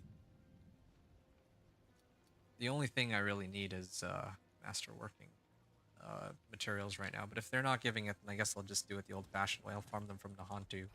Nightmare Dungeons. This is Torment 2. Let's not waste our time. I'm going to switch to Torment 3, actually. Yeah, the other way I could do it is I could go pull up the masterworking material caches from my mercenaries, but I'd rather save that for later, since it's shared across the entire account. So yeah, Hierophant Pyre. We're gonna go there, and we're gonna go. Run Nightmare Dungeons for Obdicite. Yes, I am already on my way to Nightmare Dungeons. But the thing is, there's tributes that give masterworking materials too. So I would have tried to do that first. I think those can give more on average than a Nightmare Dungeon, but of course Nightmare Dungeons are in much higher abundance. I would actually also prefer Infernal Horde compasses, but I haven't found a single one the entire time I've played since I made my first character. Maybe I need to do like the quest for it, I'm not sure, but I have yet to find an Infernal Horde compass. I don't know. You get 400 to 600 per NMD run. Yeah, same here. What Torment difficulty are you running it on? Actually, scratch that. What's your progress this season? It's a pleasure to actually meet you, and you know, I was doing the Pit 60 run, so I couldn't really maintain like a full conversation with you, but now that I'm out of it and we're just mindlessly AFK farming, would be nice to kind of hear your progress for the season. So yeah, you said that you found my stream on YouTube main page randomly. Wow, okay, well that's cool. Not every day that happens. Glad that YouTube recommended me for some reason. I'm guessing probably has to do with you're looking up like Diablo 4 content, I imagine, and then I myself am streaming Diablo 4, so probably maybe Barbarian Diablo 2 content, and then it decided, hey, yeah, Thorns Barb, this guy's doing Thorns, so probably threw me in as a recommendation, something like that.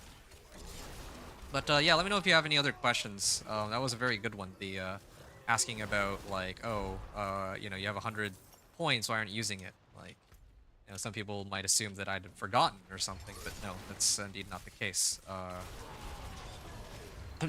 You're along pretty far. Ah, Leap Earthquake. Well, yeah, tale as old as time. I think a lot of people are running some variation of an Earthquake build this season, understandably so. Earthquake is just so ridiculously strong. Well, I would say that my main build is the Companion Druid, but in actuality, I've only played the Companion Druid on the very first day. I got him to Torment 4, and I haven't touched him. Not because I hate him or anything like that, but solely because the objective that I have here right now, I mean, you're new to my channel, is that I am trying to get every class, like one character from every class from level 1 to 60, and then from Torment 1 to Torment 4. So on the very first day of the season, I went Torment 1 to 4 on Companion Druid. On the second day, well, I mean, and then fast forward now to like 2 weeks, like long story short, and uh, we did the, we got to like Torment 4 on the Companion Druid, the Minion Necromancer, Chain Lightning Sorcerer, and I think just last night I did Dance of Knives Rogue. That was actually surprisingly the easiest one so far. I would probably even go as far as saying that, nah, I think that overall Dance of Knives is still easier than Thorns, just because Dance of Knives can actually deal with the boss pretty quickly. And by the way, when I say with the class, I mean with specific builds. Like, I know I could go Leap Quake, or I can do like some, I don't know, I could have gone like Cataclysm. Which way am I head? Okay, down here. I could have done Cataclysm Druid, and I could have probably cleared the game way, way quicker, even abusing the infinite damage bugs that they had to clear, like, Pit a 150 or something, but it's not what interests me. I wanted to actually try these lesser used builds. It's an interesting way to play the game. Well, I'm glad you feel that. I mean, I'm glad that you look at it that way, because not everyone is so... Wait, what? I was frozen, but I couldn't use Iron Skin. That was strange. Yeah, not everyone will look at it that way, right? A lot of people are very like, oh yeah, just play meta, everything else is kind of a waste of time. And I really do think that... I mean, like, I respect that... I can understand where that line of thinking comes from. But I also know that there's a lot of people, such as myself, who would love to play something other than the same, like, build as everyone else, or the same, like, super strong builds season after season. So that's why in my case, like, I have a vested interest in two particular builds for the Barbarian. The first one being the Thorns Barbarian that you're seeing here, right? Like, it's a very unique playstyle compared to all of the other builds you can do for not just Barbarian, but any class in the game, I would say. And then similarly, there's the Whirlwind Barb. So Whirlwind Barb is kind of an interesting one, because you might think, well, actually, no, there's plenty of, like, viable builds for Whirlwind, or maybe not plenty of viable builds, but yeah, just run, like, Earthquake Dust Devils. I'm not exactly the biggest fan of, like, Earthquakes and Dust Devils. I really do feel like, rather than using that as a band-aid fix for making, like, core skills relevant, they should just inherently make the power of the core skills themselves relevant. I don't know, like, that just makes the most sense to me. I don't know why it has to be tied to, like, Dust Devils or Earthquakes specifically, you know? But that's just me. Anyway, the day, like, there will come a time when they might finally allow me to, they might actually make, like, a Whirlwind Barb, like, one for the books, but, yeah, until then, I don't know. It's one of those off-meta builds that I'm interested in, but I don't know if I'm going to spend too much time trying to sort that out. Instead of following cookie cutter builds, yeah, man, again, kudos to you for acknowledging that, because...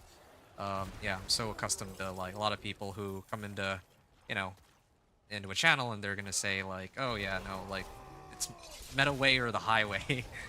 But, yeah, I don't know. I feel like I learned a lot about the game. It's kind of like last season everyone played Spiritborn, and truthfully, I think that if you didn't play Spiritborn, it was, like, a completely different game. I think that the game was also in, like, a state where you could actually have a lot of fun with it, because it was genuinely challenging, like really challenging. I think this season is still challenging too, but quite a lot less so.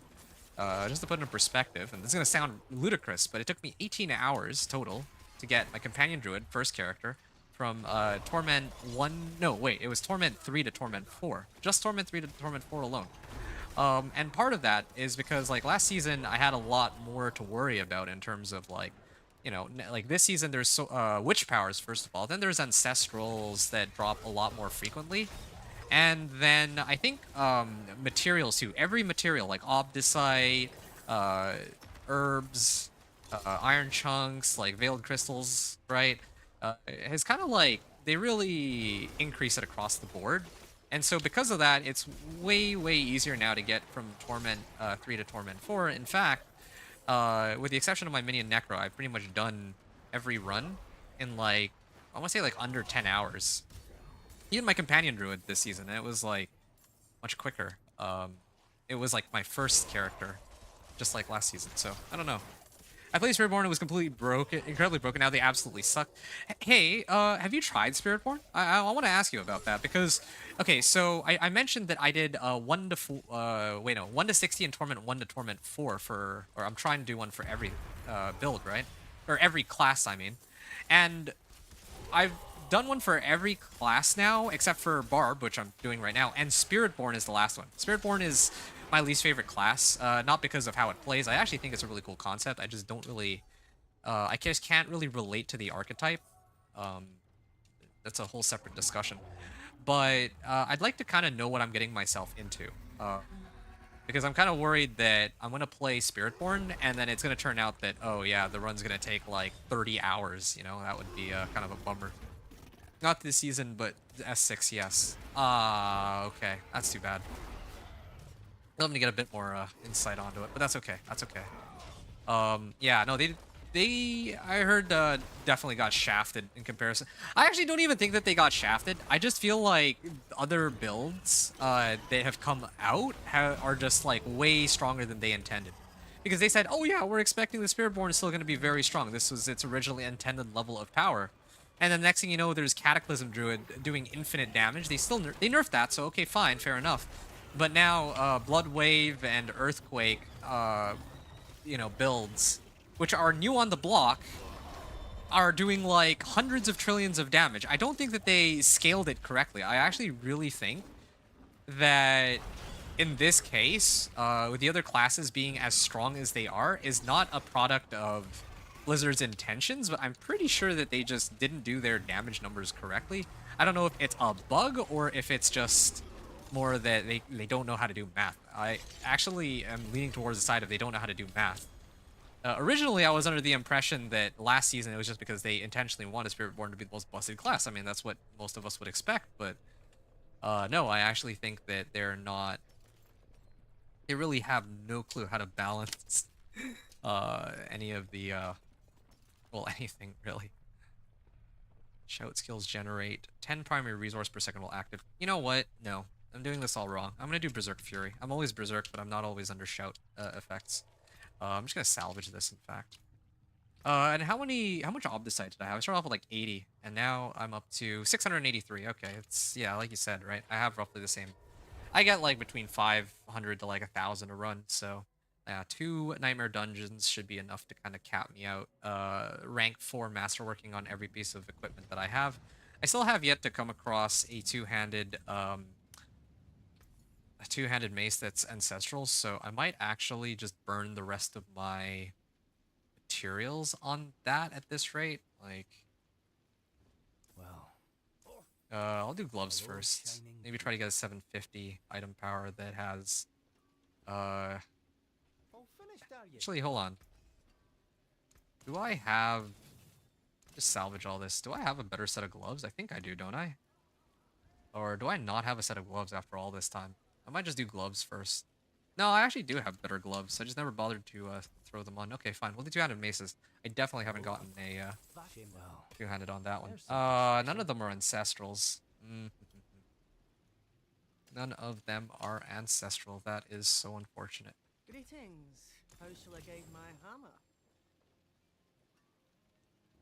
Hey, Probably Reaper. Yeah, sure. I'd be happy to explain in just a second. Just give me a moment here. I played Spiritborn was a big... They do have a build that is good, but it's not like Barb Necro Druid. No, I believe that, but I think that... I don't want to talk on behalf of Rashaka, but if I were to guess, I think Rashaka is referring to the fact that, yeah, I mean, Spiritborn has strong builds, like, for pushing, like, Pit 100 plus, maybe, like, Pit 120 plus, but... I think it's like far and away in comparison to Blood Wave, in comparison to Leapquake and comparison to Cataclysm, I don't even know if like, yeah, I mean, that's kind of it. The regular content might be okay, but at least max power of the class is dead last in strength, which is kind of crazy. That's obviously not what they would intend. I mean, they just released Vessel of Hatred. They want to sell more copies, so I'm sure that they were intending for Spiritborn to at least be like rank 2 or rank 3, not like ranks, rank 6 out of all the classes. Oh, it was broken and Earthquakes hit for hundreds of billions, yes. Besides a Bloodwave Necro, yeah, they have like one, but there's like 5 brutal builds for a Barb. Yeah, I know. Are all of them tied to Earthquake, or is it just... Well, yeah, is like... I feel like all of the Earthquake builds, or all the builds, broken builds I've seen for Barb are tied to Earthquake. So correct me if I'm wrong, but that's kind of the impression that I'm getting. Earthquake, oh boy, they're all Earthquake, nice. Big boom.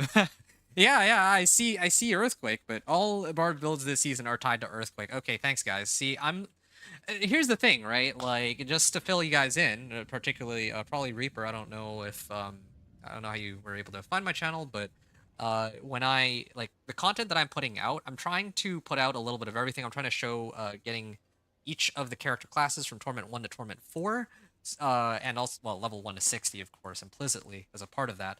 And with that in mind, I don't know, like, for Barbarian, right? I don't know, like, a ton about Barbarian, but I do know how to, like, kind of hack together a Thorns Bar build to push, and I'm going to talk about that in a second. But I also know that this season, the Earthquake is completely busted. So you can pretty much do whatever you want to spawn them. The strongest one is Teleport, Whirlwind, Earthquake. Oh, man, do I even want to know? Wait, this is for aspect of the Umbral. Oh, yeah, right. I was supposed to re-imprint, something. It was, while berserking, I gain Fury. That's... Wait, no, this is for defensive. Berserk Fury. Increased cooldown reduction to your brawling skills. No, I don't need that. Berserk Fury. Yeah, this is way more useful. What am I doing? I'm always on Berserk, so... Okay, so probably Reaper, I'd love to explain how the build works to you. So, you're familiar with the Thorns mechanic, I imagine. So when a monster hits me, it will take damage equal to some calculation tied to my Thorns value and all my damage modifiers. And I also have a skill here called Barbed Carapace, where depending on my Thorns value, it will deal a percentage of my Thorns as physical damage to monsters who are close by. So that's the backbone of the build, right? With this in mind, this whole Thorns and Barbed Carapace key passive, I have a bunch of equipment that gives me Thorns. So like Razorplate gives me Thorns, Deathwish gives me Thorns, and then I have a bunch of items that have aspects that are tied to damage modifiers. So in this case, like Aspect of Inner Calm gives me just straight damage. This one gives me damage with a barrier. This one gives me, Aspect of Elements. And then for my two-handed mace, I have AoE damage attached to all of my Thorns as well. So, wait, Mantle, you get an Ancestral Razor Plate. I don't know if you saw earlier. No, I don't think you saw, but I actually tried to do some Zir. Yeah, no, of course I'm begging, okay, for Ancestral Razor Plate. Okay, don't get me wrong. No one's more excited for an Ancestral Razor Plate than I am, but for a run like this, me trying to get Torment 1 to 4 and doing it as quickly as I can, I am trying to, I'm gonna work with the lay of the land. This is what they give me, so I can't, I can't really magically generate an Ancestral Razor Plate out of thin air, or I would have already done that. With that said, take that. No, I'm sorry. Will you take a gift to help with the build? I have 2 GA Razor Plate. No, sorry. I can't do it. I can't do it. I'm trying to do this entirely solo self-found. When I get into, Torment 4, levels, clear Pit 65, at that point, it doesn't really matter. But until I reach that point, I don't want to take gear or items or anything from other players. Simply on the grounds that, I want to show the progression of the build without getting, outside assistance and all. I'm just taking dust. This is for science. I know, I get it, but I don't want to like put out the video and it's like, hey guys, yeah, I got this ancestral razor plate, and then now I was able to crush all the content all the way up to Torment 4. That doesn't line up with what other people have realistically. You know what I'm saying? So I gotta like be mindful of that and you know, play accordingly with that in mind. Science. Oh, you guys are funny. 25k. I don't know if it's 25k thorns, but it would be a lot of thorns. True. Try it. I could try it and show it for. Ow. Whoa. I wasn't paying attention. That's my bad. And I think I also probably my potions ran out. There's probably another reason why I'm dying here.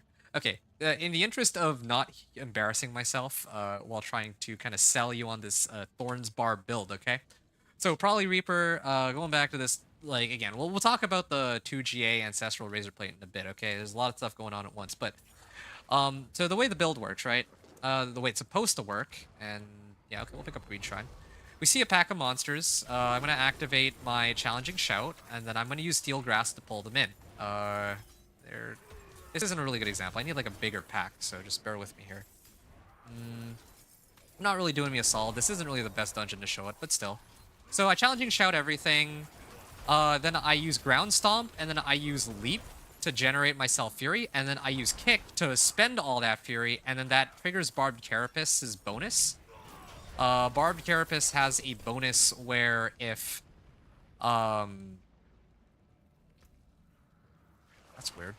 Barbed Carapace has a bonus where if I use up my Fury, then I gain an additional up to 120% more thorns. So yeah, that's kind of how it works. So it's probably better if I go into the pit to demonstrate, but just let me finish this nightmare dungeon run if that's cool. Unless you're in a rush, let me know if you're in a rush, and I'd be happy. Like, I really want to kind of like show you something cool, right? Like, I don't want it to be the case where you come in here and you're just watching like another, like the trillionth Leapquake Barbarian that's playing this season. It's got to be. Hold on. I'm gonna kick this. I'm gonna leap this, ground stomp that, right? Challenging Shout here. I use Iron Barb Elixir. I can pull this guy backwards. All good. What's highest pit? I don't know. So just for context, right? Like right now, the highest pit I was able to successfully clear was 60. With 8 minutes left on the clock, but that's because I was cheesing it with a Blast Wave Shrine. Otherwise, it would be like closer to like a 3-minute clear. Almost clear to 60, which is remarkable. That's good. I'm glad that you think so, because this is actually far from the build's full potential. Now, Rashaka pointed out, indeed, that I have 101 Paragon points, right? I'm really committing to the grind. Like, yeah, I think I mentioned earlier, I could have already, like, I'm sure I could have already made it to Torment 4, right? But again, I'm trying to see the minimal level of power for each stage of, like, reaching through, like, pushing through the torments. That is the most important information to me. Oh, hold on. I actually need to kill that one. Okay, this is kind of awkward, the way that I did this. But, yeah. I'm glad you guys think it's impressive, because, again, like, this is, like, far from the build's full potential, right? Now, just for context, last season, I don't know if you know, but there's a guy named Do Not Hit Me, okay? And true to his name, he was playing Thorns Barbarian. He plays Thorns Barbarian, I believe, every season. He played it, like, season 4, and he had, like, the highest pit push, I think, for some time. But as it turns out, yeah, Thorns is still very, very strong. It's just being overshadowed by Leapquake and basically every other Earthquake build in existence. But it is amazing for leveling. People will never tell you this, but Thorns Barb is actually pretty nuts for leveling. You can just push right into Penitent. It's always funny to me when I hear other, like, YouTubers are all like, oh yeah, Barb is actually one of the weakest for leveling. No, just roll Thorns and then crush all the content in the game. I'm not even kidding you. If that's, like, your concern. Like, if you don't, you know, if it's, like, a resource issue or, like, if it's a damage issue. No, I'm not even kidding you. You go Thorns, and then you can, like, go from, like, level 20 to at least 40, right, on Penitent, and you don't have to adjust any of your gear. That, because of the way Thorns kind of scales the damage numbers on Thorns, is so... they didn't really scale it right, unlike the rest of the things in the game. So, anyway, Isn't there a perk that buffs Iron Maelstrom and Steel Ground? You're right. There's, I believe, a unique or a legendary aspect for those. But yeah, there's a unique axe in that and an aspect. Yeah, exactly. But I'm not. That's not part of the build here. I'm actually supposed to be using Shard of Varathiel. But I can't really get Shard of Varathiel very easily. I think that the easiest way to get Shard of Varathiel is through Infernal Hordes, but I haven't found any compasses. So I'm gonna make do with what I have. I'm pretty sure I can take Pit 65 this season without having to go through all the trouble of getting Shard of Varathiel. Like, last season was actually way tougher, but this season it's actually kind of a joke in comparison. I'm not even kidding. Like, it's actually so easy. It might not seem like it in some regards, but it actually is. You gotta take my word for that. But yeah, let me know if there's other questions, but yeah, that's kind of like, again, like, the build is far from done. Not only is it far from done, right, but, like, far from done on the Paragon boards and also in equipment. Like, I don't have Ancestral Razor. This isn't even 750 item power. This is 718 item power. I found this Razor Plate probably while running, like, headhunts on, like, normal mode. And then they threw me like a 718 item power, and I was just like, all right, well, sure. I guess this is what I have to work with. And then, like, my gloves are still the same ones that I had when I first entered Torment 1. And the same thing with my mace, right? So I could have actually upgraded 3 pieces of equipment if I really wanted to, but I also don't even think it's necessary if the sole goal is to push Torment 4. I'm already sitting on like 15,000 life, so yeah, all I really need at this point is like masterworking and resistances. That's it. Aspect of Shattering Steel is the one I'm thinking of. Okay, I see. So yeah, so that's for my equipment. I gotta like get 800 item power, or well, rather ancestrals. I have to masterwork my equipment, which I'm trying to farm Obdicite for right this second as we speak. And then I would, like, I guess, throw in my Paragon points, unused Paragon points into some other boards, but we'll see if we even need that. Because if I don't need it, then all I'll say to people is, yeah, I cleared Paragon Pit 65, and all you need is, like, 4 ranks everything on Masterworking. You don't even need, like, full Ancestral everything. And then you just need 2... Oh, I can't leap through this. And then you need, like, 3 Paragon boards, or 4 Paragon boards, or however many I have right now, right? So that's kind of what I'm aiming for. And also keep in mind, I have, like, what? I have 1 glyph that's legendary, and I have another glyph that's close to legendary, and another glyph that's, like, rank 20. So I don't even have any legendary glyphs. I just have 1 legendary glyph. That's how crazy it is. Lord Zir drops Razor Plate. Yes, I know. I will go farm Zir with my 1 Exquisite Blood. I actually already tried. I had, like, 25 Exquisite Bloods, and I tried to roll twice for Razor Plate. Now, keep in mind, yeah, I could go and, like, farm... Like, I could... Here. I have a tribute here, right? I have, no, not that one. Masterworking... Oh! When did I get this? Okay, well, I must have gotten this very recently, because I didn't have that before, or I would have ran that, first. Okay, so... Experience runes. Boss summoning materials. This is the one I'm looking for. I have 3 tributes of Titans. I could go and, run some boss summoning materials, true. And then I could go target farm it. Like, but again, I don't know if there's... I don't even know if I need to do that. I actually think that I'm very close to the level of power necessary to already be able to farm, to already clear Pit 65. The only things that are left on my checklist is to finish Masterworking, first of all, right? Then I'm going to try to see how long it takes me to clear Pit 60, and then I'll determine whether or not I can clear Pit 65. Oh yeah, and then there's a resistance issue that I have too. It is very important to me that I... What is this boss fight?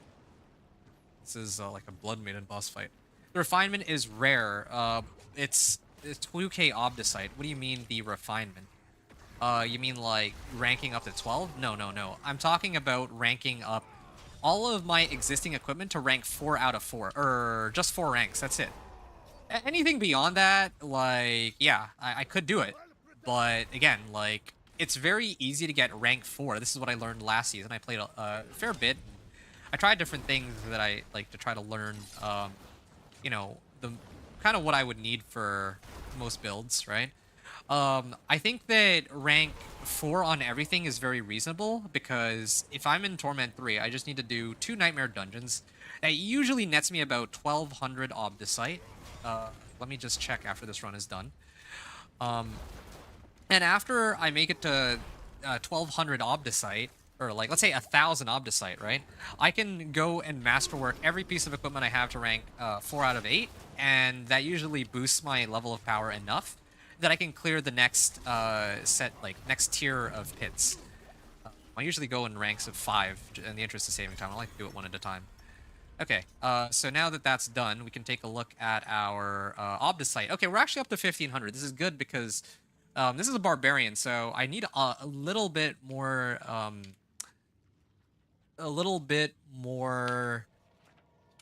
Obdicite than usual because I have more pieces of equipment I need to get up and going. The Tribute of Refinement is rare. Oh, the Tribute. Oh, my mistake.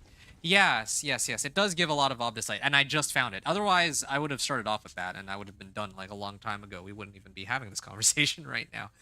But yeah. All right. So yeah, I mean, this came in the nick of time. Plus 428 thorns is very very welcome here. I don't have like ideally I would have wanted to find a helm with like GA on like max life or something, but I will gladly settle for this. I had cooldown reduction before, but I think I'd rather have the extra 428 thorns in this case. It just makes sense, I would say. There's a case that could be made for cooldown reduction because I kind of like having my kick charges up more often, but yeah, we're gonna just leave that for now. So, let me now take a moment to adjust everything as I see fit. So, and then we're gonna try to do another run, and you're gonna get to see the build in action as it was intended to be, I guess, played in a way. So I need Iron Warrior aspect on this. Warrior. Aspect of the Iron Warrior goes in my helm. Masterful work. And I'm going to add a socket. I'm just going to double ruby it. I don't want to go through the trouble of taking it out of my previous one. You'll also notice I could use Royal or even Grand Ruby or Gems, but I've used like the regular ones just because I feel like even this is enough to do the run with. So yeah, I'm gonna temper this. I need to double temper it before I start masterworking it, right? So what do we have here? Iron Skin cooldown. Okay, so yeah, I want to do challenging shout cooldown reduction also is nice. The main thing about challenging shout cooldown reduction is that I already have Bold Chieftains, and Bold Chieftains usually has me covered, but sure, still, like, whatever. Thorns Wall Fortified, okay, I mean, doesn't get much better than this. So, yeah, this one's kind of a no-brainer. I'm gonna quad masterwork this one, and I'm hoping for a roll on Thorns Wall Fortified, or even Max Life, but anything, okay, Max Life, I'll take it. Yeah, any of those would be great. Razor Plate, this is, as much as I hate to say it, just about the only chest armor that I was able to get. Just for fun, I have some materials. Let me try to see if I can get... Ow. I'm going to try a little bit harder here to get tunic. I'm hoping to... Oh, I think I... Okay, no, never mind. Okay, well, that was the last of it. That was the last of my obols. That was my last attempt at getting a razor plate. But because we didn't find a better one, we will upgrade this. It's going to select, oh, I don't know, Thorns, spoiler alert, right? Okay, so that'll also boost up our Thorns. This thing, I mean, oh, you know what? I actually might have a better thing to imprint onto this. I would actually want, oh, wait, no. I don't have a way to change kick to reduce that cooldown. I could reduce leap cooldown, but I think this is fine where it's at right now. Alright, we're gonna, again, masterwork this. Thorns Wall Fortified, I think, is the dream. But, obviously, can't really afford to be picky. So that makes 4 of our well, 3 of our pieces of equipment. Now the next one would be this one. Now, for this one, I was originally going to do damage while berserking. I think a lot of people do vulnerable damage, I notice. Don't know why they do vulnerable damage. I don't know if there's some hidden thing that I'm not aware of that's tied to vulnerable damage, but I would gladly rather take damage while berserking because I should always be under berserking. So yeah, yeah, I don't know. Sure, let's do, okay, no, not Dust Devils, please. Damage while Wrath of the Berserker is active, that doesn't really help me. Damage while Warcry is active also doesn't really help me. Don't tell me that it's gonna roll the wrong... Oh, damage with berserking. Okay, I almost overshot it. But yeah, okay, this is fine. You can regularly click your item. Oh yeah, thanks for that reminder. Yeah, I don't know why I forgot to do that this time. But all the same, very much appreciated. Rupture cooldown reduction. Okay, so kick cooldown reduction or resource generation would be the 2 best options. Now, the problem is here that... I mean, there's an argument that can be made for a lot of different things to pick up.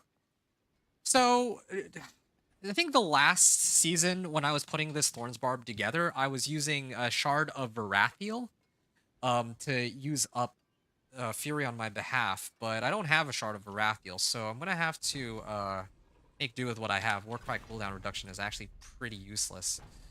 Damage while berserking, that's good, so this gives me a chance to get kick cooldown reduction. Brawling cooldown reduction, I can work with that because it does still reduce my kick cooldown. And I'm going to do something very similar for... Oh yeah, my other ring, I gotta switch that out. I don't know why I haven't already. But we are going to quad masterwork this. We weren't able to find a better ring, but yeah, 230 strength. Okay, sure. That's good. Now, what's the next thing we can pick up here? Here, I was saving a ring just for this occasion. Where is it? Yeah, here it is. I don't know why I don't already have this, in fact. Whenever you cast a shout skill. Yeah. Let's switch out this one for it. We're gonna temper with damage to berserking. Oh, yeah, I keep doing that. Damage while berserking, right? Okay, good. First roll. Got it. And then we also want to get kick cooldown reduction. That's the absolute best case scenario. Okay, now my kicks might come back, well, more often than I am burning them up, right? So this is good. My resistances are pretty bad, though. That's the only catch here. So I might have to adjust my skills accordingly. Torment 3...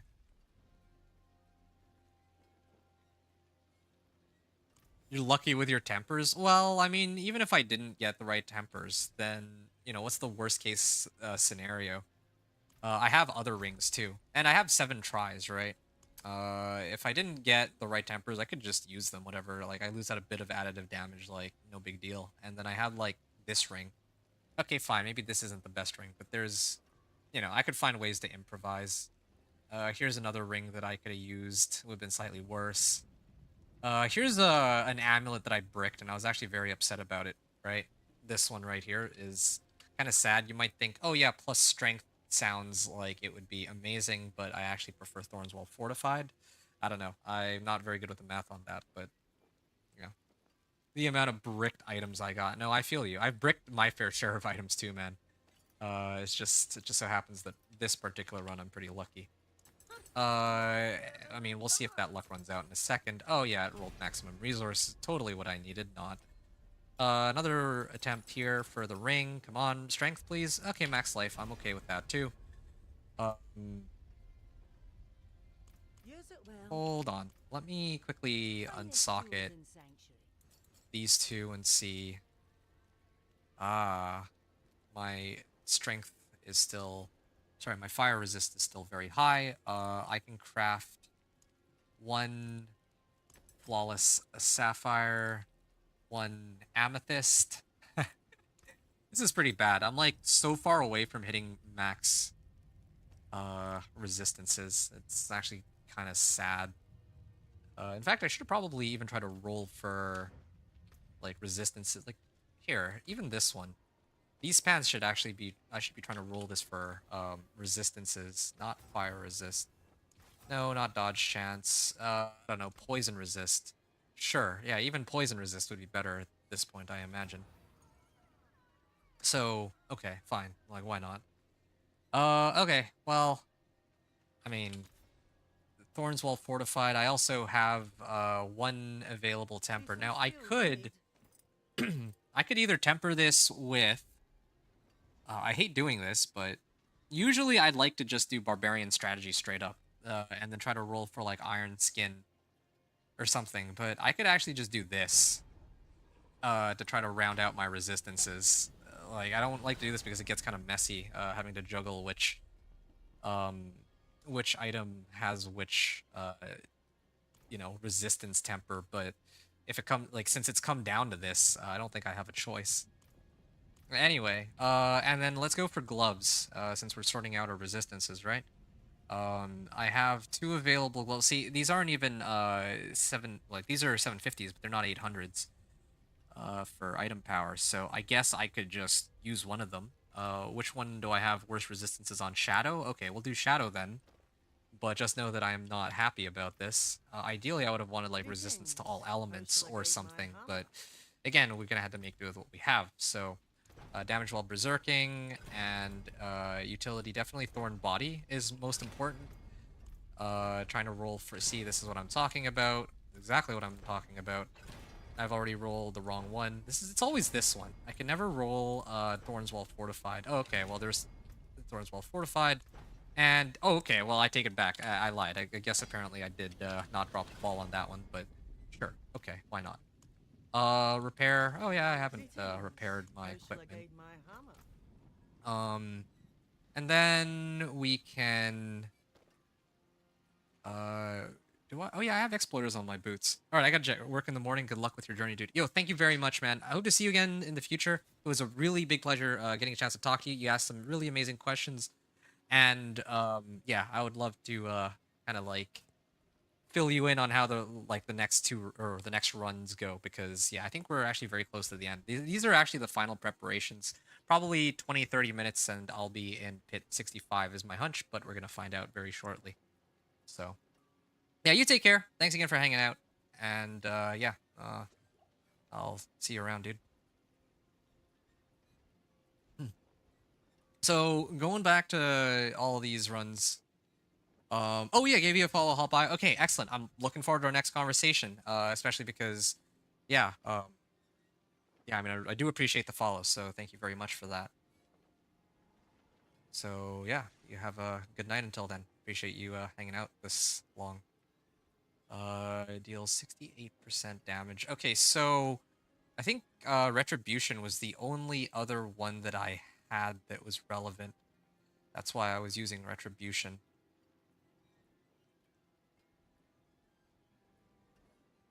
Overpowers. No, I don't need that. Retribution. And yeah, these are my new gloves, right? Okay, great. Imprint aspect. Yep, there we are. Now we have pretty much everything. I don't really think I'm missing anything in particular. Maybe I got a better roll on Juggernauts or something. Let's see. Juggernaut aspect. Is it still the same? Yeah, it's still the same. So that doesn't help me. Alright. Oh, yeah, I didn't even bother trying to masterwork this either. Let's masterwork this. Still missing masterworks on some of our equipment. Max life, sure, why not? We're up to 16,500 life now. And we're far from finishing the build, so... Oh, and here's another one that I still haven't bothered to masterwork. I'm hoping for it to select life, but who knows, maybe... Thorns Well Fortified? Cold resist? I don't know. Max life, wow, okay, now we're up to almost 17,000 life. Yeah, we're ranking 4 out of 4 on most of our equipment.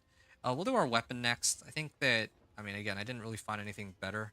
I could swap out damage over time for vulnerable damage. In fact, I might actually do that in a second. 3, 4. Max life. Okay, I'm not complaining about that. Now I'm up to 17.6.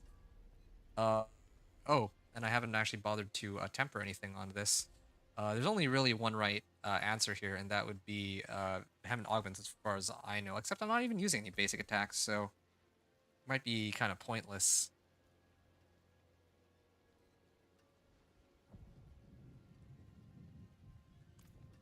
Sure, whatever. This will be just a good attempt for now. No choice. Heavy hitter, why not? Okay, so now masterworking. We're really trying to roll for strength or max life. Max life would be the dream. Damage while berserking, I feel like I could do better than that, but we'll revisit that one in a second. 2 to heavy hitter, that's also pretty useless. This one, oh yeah, I gotta get heavy hitter on this. Or, well, I mean, ideally I would have won belligerence, but whatever. Okay, 1, 2, 3, and I'm hoping for max life. Yes, I got max life, good. And we're now at 18,358 life. We're gonna now burn our remaining masterworking materials. I think this is all I got, really. I'm gonna reset this. I'm gonna try again to roll for any of the top 3. Okay, fine, except for maybe vulnerable damage. Yeah, I feel like that's about as good as it gets. I'm gonna hold my remaining masterworking materials in case I change my mind or get like another piece of equipment that I want to switch to. But all the same, this is it. I don't know if are you still here, Polly Reaper? It's time for me to, or this is where I'm gonna be attempting pit 50. And then, sorry, pit 60 and then pit, oh, you're still here. Okay, cool, great. Okay, this is the moment of truth. So I'm going to run pit 60 again, okay? Just for context, the previous run that I did, I cleared it with 8.5 minutes remaining, but I abused a Blast Wave Shrine. The run before that, my game crashed out at like, I probably would have cleared it around like 4 minutes left on the clock. And the run after, I failed it, but if I didn't fail it, I probably would have had like 2.5 minutes left on the clock. So I kind of averaged out to, let's say, 3 minutes. Now we're going to, we are now at the point where, here, let me just, we're gonna attempt pit 60 one more time. My lightning resist is the only one that's, kinda scary low. I could, roll one of my, modifiers on my equipment for that, but whatever. You know what, we'll just make do with what we have. Okay, so, again, this is the current level of equipment, or this is, you know how you were saying impressive before that I'm able to clear this and that with my current level of equipment. Well, this is now that level of equipment, but with all of the masterworking on it. So yeah, now for science, you're gonna get to witness just how well we're able to handle this run.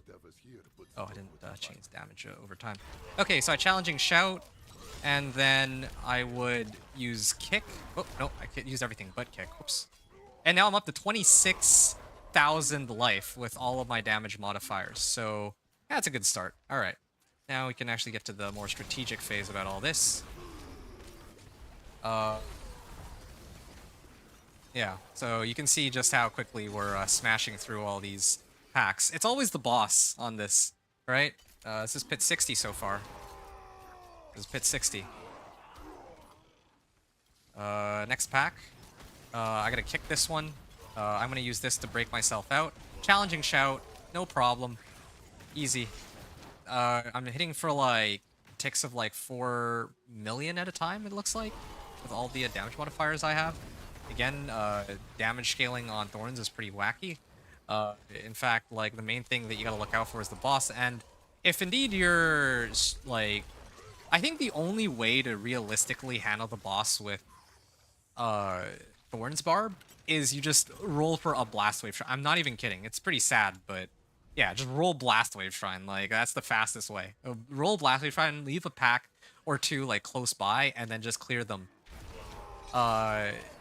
Like, hit the Blast Wave Shrine and then hit the, clear them, and then go and hit the boss. I'm not even kidding. That was the easiest way I could find to, like, it saves you so much time.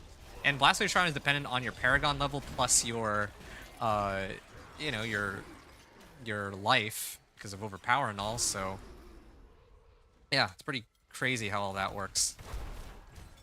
My bar's health is, my bar's health is only 13k lol, but my attack power is one as full as 97k. Attack power is kind of interesting, or it's interesting that you're putting some emphasis on attack power, because Attack power doesn't factor in so many things though. Like damage while berserking is not factored in there, but like practically speaking, in this case, I'm always in berserking. That's the whole premise behind playing this the way I do. So yeah, I don't have even like a fraction of your attack power, but I also didn't bother to roll like plus damage. Like it doesn't factor in like vulnerable damage here, right? Like would I rather have vulnerable damage or regular damage? Of course I'd rather have vulnerable damage because everything if you look is like made vulnerable. So what do I need? Why do I need like raw damage? But damage is the thing that attack power looks at. So there's like a lot of stuff that's missing from that calculation. I'm not saying that to chastise you or anything, by the way. I just want to make that clear. I'm just trying to point out that, yeah, it might be something you should be mindful of if you're trying to gauge out the overall strength of a character. The biggest hit is 344 billion. Okay, well, yeah. Then in that case, that's a good, I think, a much better metric. What's your highest pick clear so far, Reaper? Yeah. What's your highest clear? I don't know what 1 billion translates to in pick clears at this point. 115. Wow. Okay. Gotcha. Yeah. I've kind of skipped out, or I'm kind of missing out on like pit pushing in favor of trying to go like I'm kind of going depth-wise rather than width-wise, if that makes sense. Like I'm playing like all of the different classes and trying out different builds for each of them, trying to get Torment 4, because I think that's what most casual players, such as myself, would be most inclined to. I don't want to say care about, but yeah, like I don't want to. I do want to push pit like 100 and onward. I think with Companion Druid, but I think that's taking a back seat to all the other stuff I'm trying to do right now. So, yeah, it's nice to know like kind of what to expect when it comes to like end game content. Okay, so I got 11 minutes left on the clock. I had a Blast Wave Shrine too that I could have hit, but I chose not to. So now.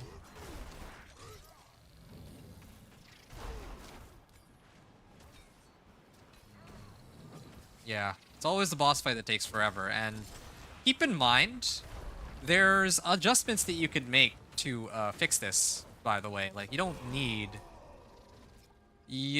to go through all this trouble that I am going through with, like, fighting the boss and having to run, like, literal circles around them, okay?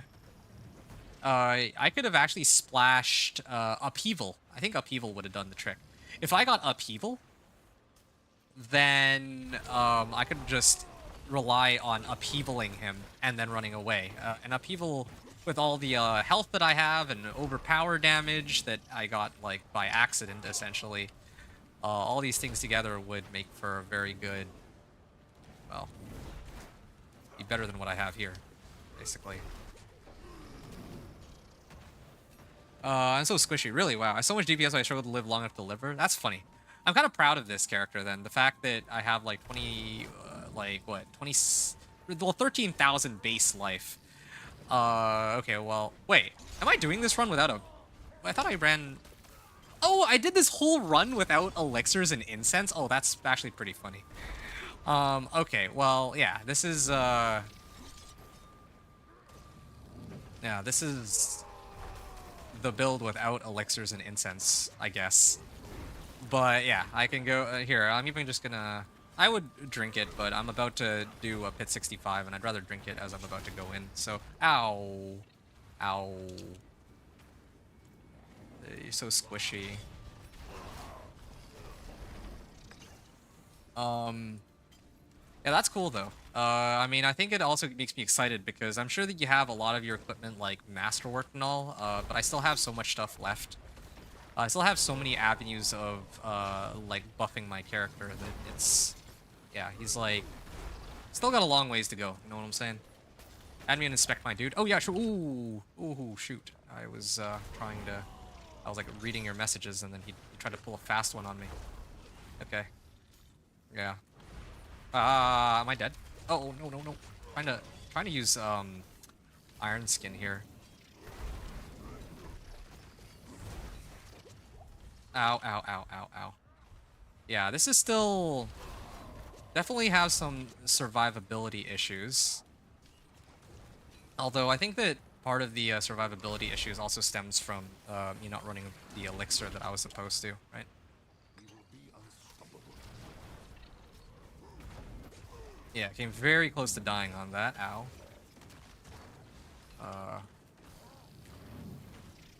Really wish that I could activate Iron Skin at any time rather than only when I have, like, almost out of health.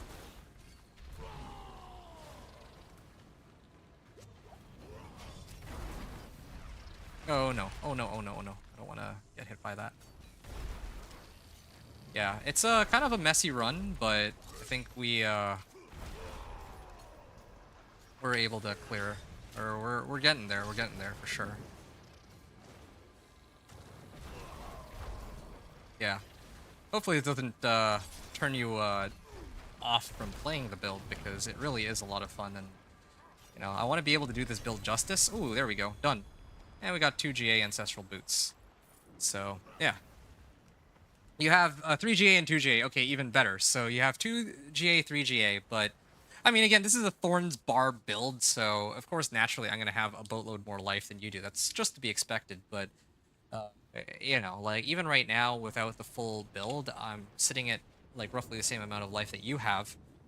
All that means is that if I can get the right tempers and everything, then I could probably hit, like, 50, or probably, like, at least 30 or 40k, right? With mixed match gear, it's solid. Yeah, right? Dude, it's actually a beast.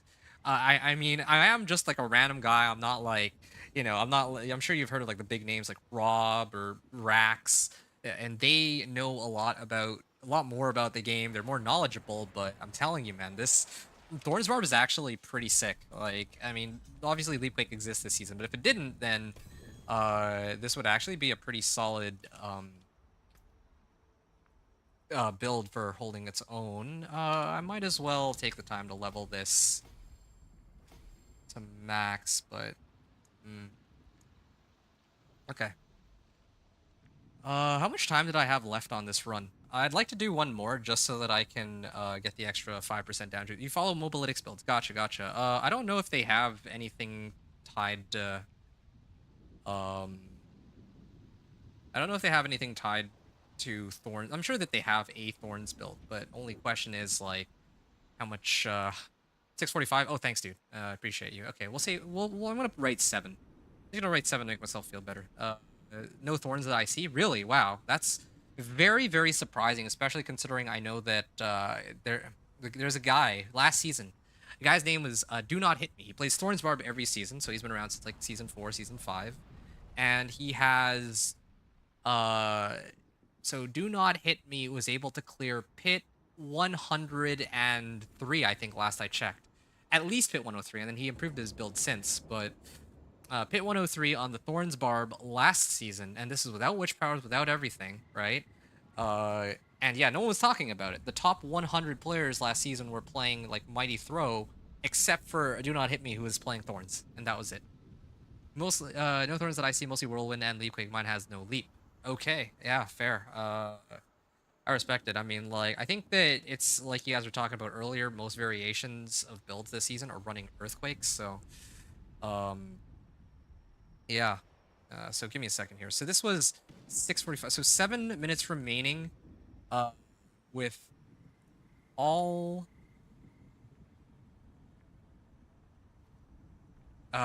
wait.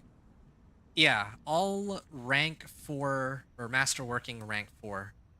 Or masterworking rank 4 on all gear. On everything. Yeah, okay, cool. On everything. Okay, I'm just writing notes down for myself because, again, yeah, like, I want to be able to, you know, report back to people and say, hey, yeah, yo, this is kind of how the build performs, you know? So, yeah, I appreciate your patience on that. There's one last thing I'm going to do. Yeah, I think... Yeah, there's one more thing I'm going to do. I'm going to go pit, probably pit 55. I could just crush at this point. I'm going to go pit 55, solely so that I can upgrade my... I have one glyph that's, like, rank 45. If I had gotten to 46 on this run, then, you know, whatever, right? But might as well just blitz through this really quickly. How come this is taking so long? Okay, well, whatever. It's still fine.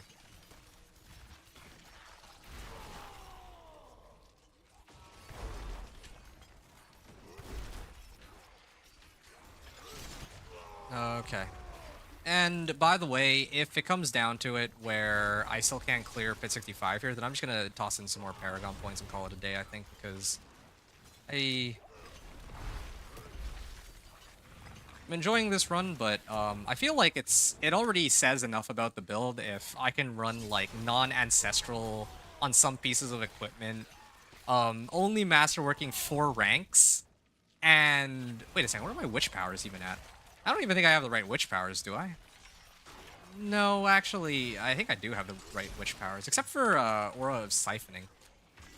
No, I have a better one to put on than this. Ah, this was for leveling. No. I got something even better. We'll replace... Oh, no, I can't switch it. I can't switch it because we're still in the run. Okay, no, I know what I need to put on. I need to put on Twilight Warding. I get a barrier equal to... Yeah, I got a barrier equal to my max life, so I'm going to go from having 23,000 life and 23,000 fortified to 23,000 life, 23,000 fortified, and 23,000 barrier. So I think that should cover my survivability issue, rather than having that just be a dead slot. I totally forgot all about that witch power. But, oh yeah, I think it's absolutely doable. Aside from the whole, it being doable, I also... Yeah, I was pointing out earlier, masterworking rank 4 out of 8 on everything, not even ancestral equipment on all slots. And I'm like, how many Paragon points did I even spend? Like 100, like 150 or something like that? That's like Paragon 100. Usually before people try to break into Torment 4, they're like, what, Paragon level 150? Maybe even a little, like a touch beyond that, so, if I can hit it on my current level of equipment, then great. If not, then okay, fine, sure. I'll put in a bunch of points, and yeah, I'll just be like, okay, well, I was too lazy to get all Ancestral Legendaries, or even Shard of Varathiel. I'm not running any uniques, actually. That's the other thing, right? Aside from Razorplate, I could, like, sub out my pants here. I could switch that out for, like, Tybalt's or something, like, there's so many other ways I could go about doing it. Really, like... Yeah, I think I've demonstrated just the raw strength of the build. I've at least proved it to you, I imagine, but I don't know. There might be some people on the fence out there, but yeah, that's about as much as I can do. And, I mean, the fact that we're clearing the Torment 4 in, like, what, 7 hours, and that was after how ridiculously long it took me to get the one, like, Wrath of the Berserker, or, sorry, Berserking Finesse recipe? I don't know. I feel like that's, can't get much better than that. Truly, you can't get much better than that. Okay. Okay. Anyway, are there any other final questions you have surrounding the build, Reaper? The plan for the next, like, 20 minutes is just going to be the following, okay? Or next half hour, I guess. It's just going to boil down to this. So, I'm going to do my run. Yeah, I'm going to do this run. I'm going to finish it. I'm going to rank up my remaining glyphs, right? That I haven't already. Then I'm going to try Pit 65, just do like a test run and see if it's even remotely feasible, especially with that barrier I'd almost forgotten. Twilight Warding. 4.5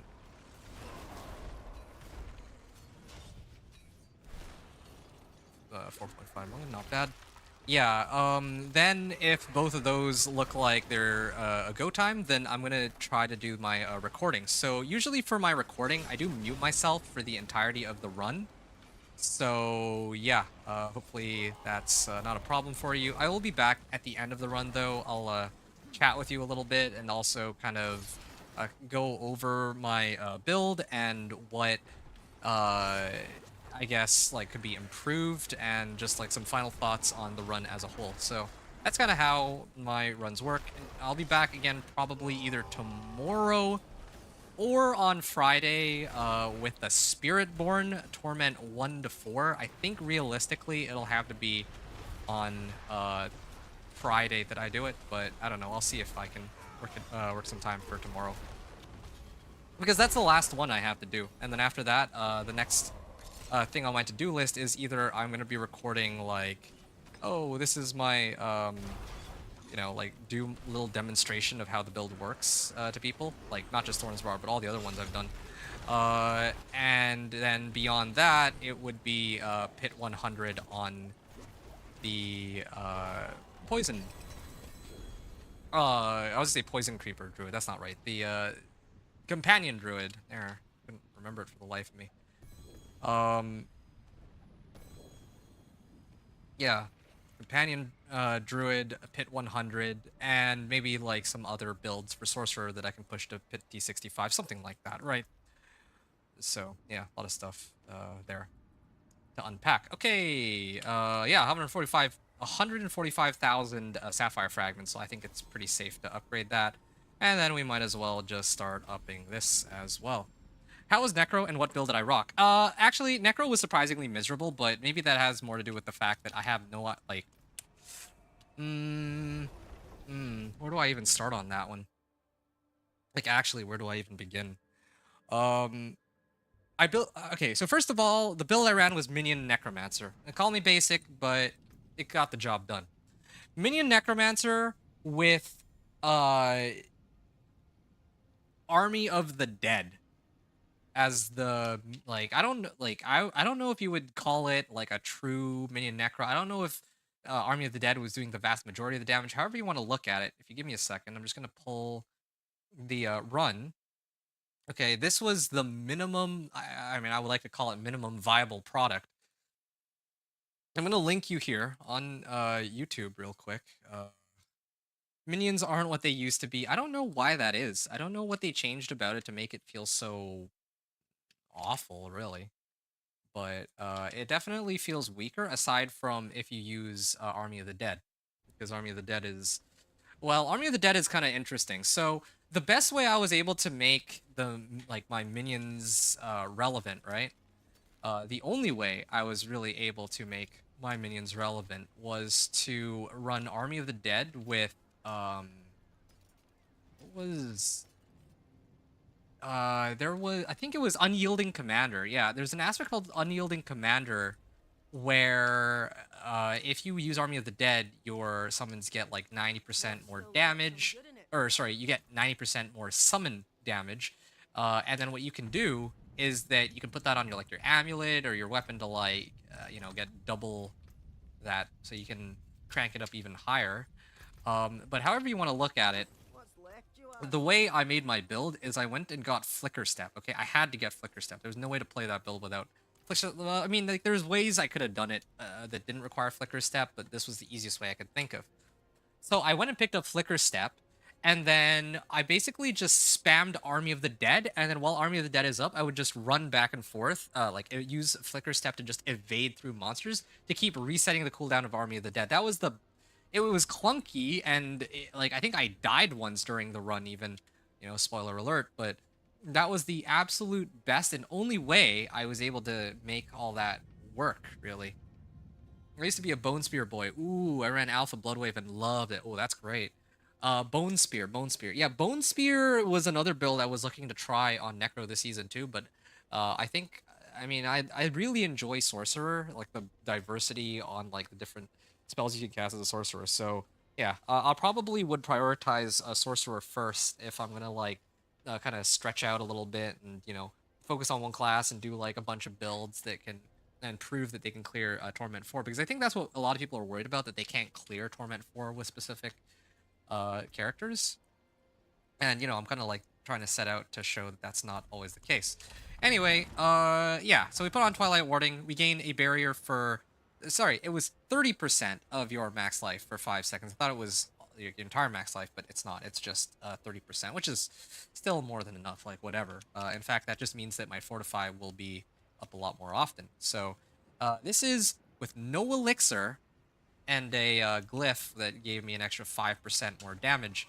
My attempt at Pit 65. So I'm just gonna quickly do this, okay? I'm gonna start doing the run as a proof of concept. Like, if I can even if I can hold my own in this run without dying, even though like my armor stat is kind of a bit worse here, we'll at least trigger this. Give me a second.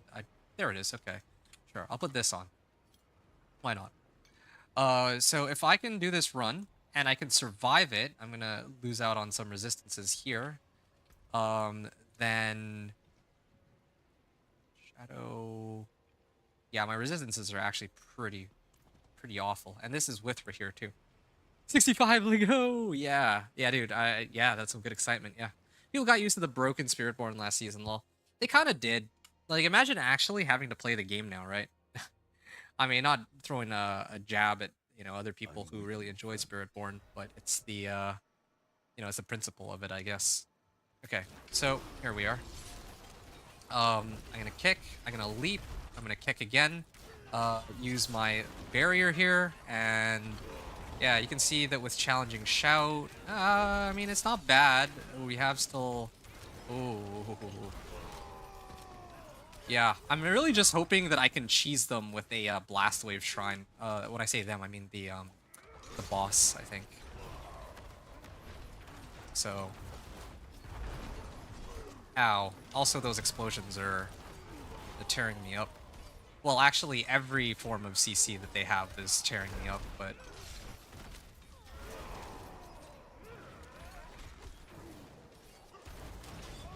yep. Ooh, okay. Just gonna run past that. I'm trying to lure all these monsters in. Here's the other thing about the build, right? I have to know when it's time to call it quits and focus on trying to pull monsters consistently into the next pack, into the next pack. I actually might sub out my Hands for Tybalt's. Kind of tempted to. It would give me more damage for sure, but... Right? Yeah, yeah. Like, actually. But, I mean, to be fair, we have Earthquake, Leapquake, and, well, we have, like, variations of Earthquake builds and, Blood... Like, there's a few... I think, Blood Wave Necro is, like, pretty busted this season. And then Cataclysm, too, so... I don't know. I think that they're still sorting out that whole balance thing. I don't know if they'll ever figure it out. Hey, there we go. Yeah, we're actually well ahead of schedule here. Let me see if I can now yank this guy.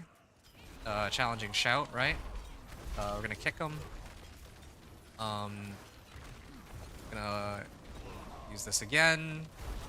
Yeah, okay. I think that there is definitely a proof of concept here that we can do this run. Keep in mind, I don't even have my elixir or my incense up. I don't have Blast Wave Shrine or anything like that. So, yeah, we have a lot more to go. Right. yeah, no, definitely not throwing barbs at anyone. Okay, just I'm not trying to throw hands or anything. I was just thinking about it. Like, I wish I could say that, yeah, this season is like as all things should be. But it still does need just a little bit more work, is what I was trying to say. That's all. That's all there is to it, really. All right. Okay. So I think I'm pretty happy with how this is looking. I have time left on the clock. It's really just going to boil down to how well I can finesse the boss. That's really it. So throwing barbs. Okay. Well, that wasn't an intentional pun, but yes, indeed I am throwing barbs here, quite literally, in fact.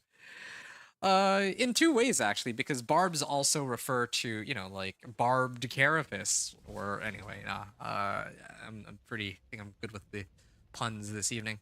But I will say, though, for what it is worth, I don't expect like, if people are playing, like, Earthquake, I don't expect them to suddenly turn around and say, oh yeah, Thorns is looking awfully fine, right? But for some people who are playing, like, lesser used builds anyway, like, maybe some people have, like, a homebrewed Fireball build, and they see my Thorns Bar build, they're like, hey, I actually want to try that. It looks kind of fun, right? That's kind of what I'm aiming for. And I'm not trying to cook up builds that are like, oh yeah, this thing can clear Torment 1, like, barely. No, I'm actually trying to have ones that can at least clear Torment 4, because Torment 4 is the one that's most important. Like, if you could clear Torment 4, then it's basically saying you can do essentially everything in the game, minus, just spamming pit ad infinitum. So, yeah. Like Whirlwind Thorns, though. Yeah, I mean, you could do Whirlwind Thorns too. There's like a couple different variations, but I was aiming for just pure Thorns. Like, I know I have Kick, I know I have Ground Stomp, I know I have Leap, but come on. It's not it's not utilizing any core skills or any sort of thing like that. Also, earlier I was talking about like how many Paragon points do I have? I have 148. If we consider that there's like maybe 25-ish Paragon points that you're given as part of the renown rewards, then realistically you can expect that this is the level of power that you'd be at Paragon, roughly 125. So yeah, that would be interesting. Which part? And this is the last thing I'm gonna address, and then I think it's time. It's basically at this point it's showtime.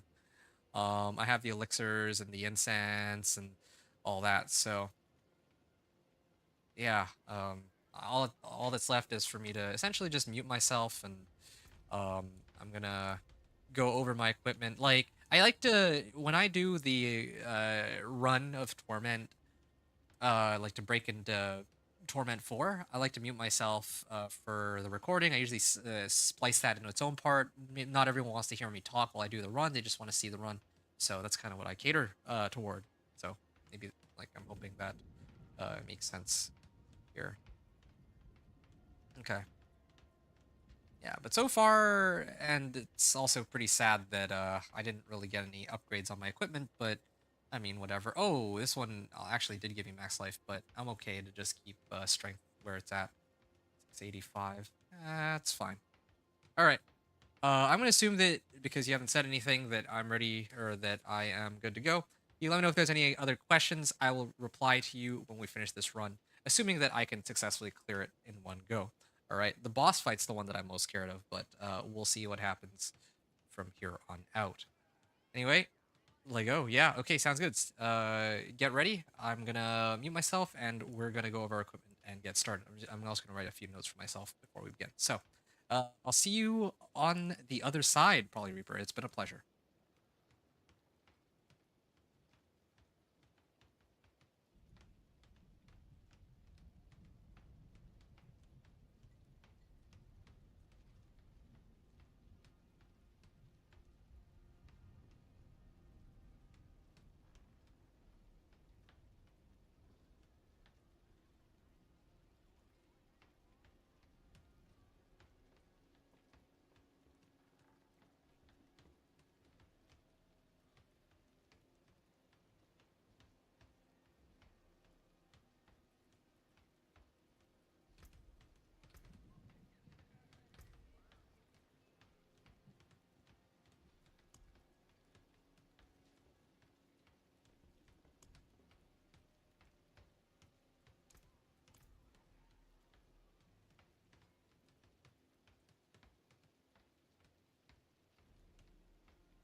Welcome to my home away from home.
done. Thank you.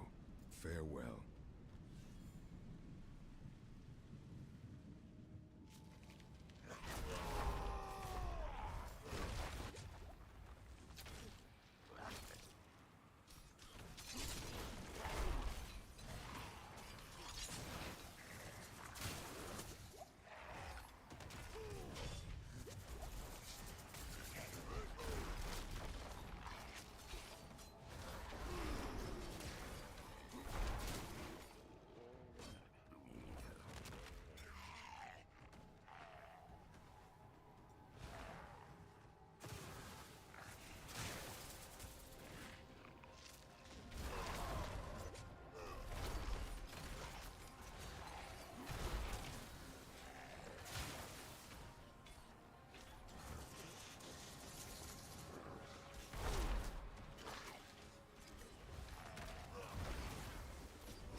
Ah, this is pretty sad. I can't do this. Uh, yeah, I can't do this. I'm going to actually back out of this run. It looks like I can. Oh, okay, fine. I have to let myself die then. Oh, that's too bad. I actually don't have enough damage. I brought him down to half life, but the fight took like, what, 7 minutes? So I have one of two choices. I can either attempt to up my damage, or I can try to cheese him with a Blast Wave Shrine, because right now, again, this whole fight just takes so long to do. Everything leading up to this point, I think, was fine too. It really is just that, yeah, one Blast Wave Shrine.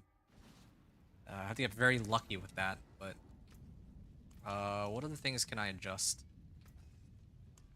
Okay, well, obviously I could have gotten like a better razor blade. I could like masterwork all my equipment 8 out of 12, but again, the quickest way to solve our issue here is maybe see if we can get another source of damage somehow, which essentially entails that I can get more fire resistance here too. Would already have plenty of fire res. Yeah, it's not a survivability issue. As much as I wish I could pretend like it is, but it's not. Fine. We have one more thing to try and do. Your ultimate skills, no. Don't care about that. First strike chance, no. For every 75 fury you spend, gain fortify. That's the one that I think I might actually try and use. Yeah, okay. Let's try this one. Gain 15% of your life as max as fortify. So I can basically keep my fortify up like forever. Otherwise, I can't always get my fortify up, I realized.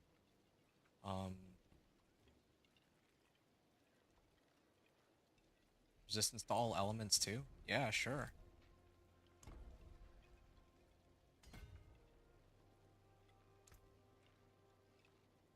Yes. Okay. Cool. You're still here. That's good to know.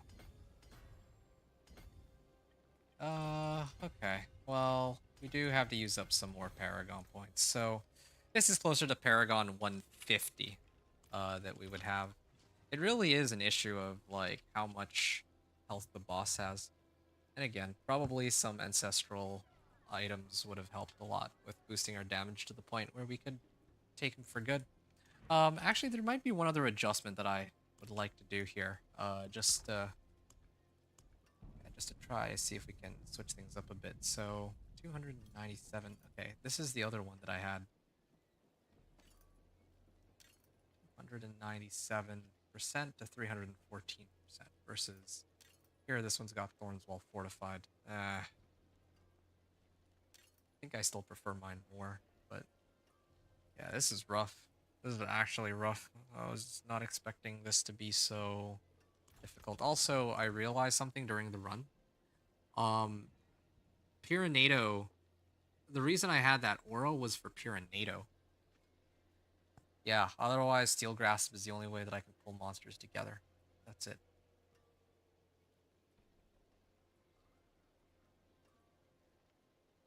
I already have an Eldritch. Why do I need this? Why do I need Hex of Flames and Wave of Woe when these are both... Oh, I see. I think I get it now. Eldritch effects apply vulnerable. So, what if I just did this then? This is for lucky hit.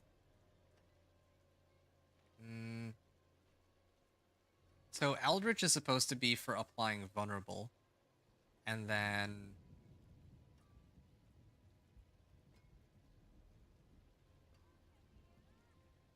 oh man. And then, yeah, like, Hex of...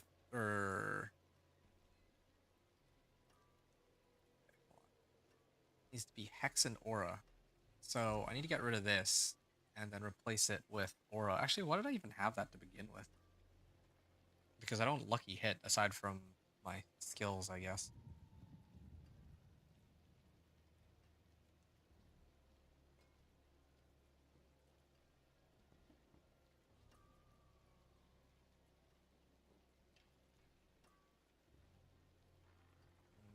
what other things can I grab here? Or what? Shows a way to filter stuff out, but um man, this is actually pretty brutal. I do want my Pyronado. Pyronado helps a lot. You use a cooldown, you gain 1% primary core stat. Psychic and growth and decay. Damage. This doesn't damage though. So yeah.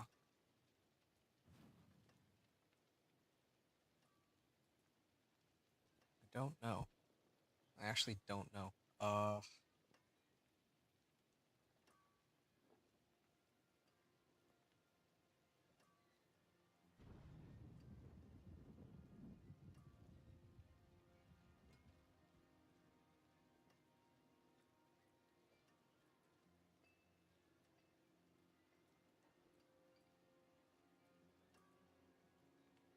There's a few other adjustments I could make real quick too, but I don't know how pleased I'd be with it.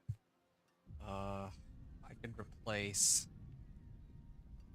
I can't run both. Well, maybe I could. I actually think I might be able to make it work. Increase damage to stunned or knocked down enemies. This is. Oh, this is supposed to be in conjunction with ground stomp. I see. Enemies are unstoppable. I deal a lot more damage to them. Yeah, I just don't have enough defensive slots, I think.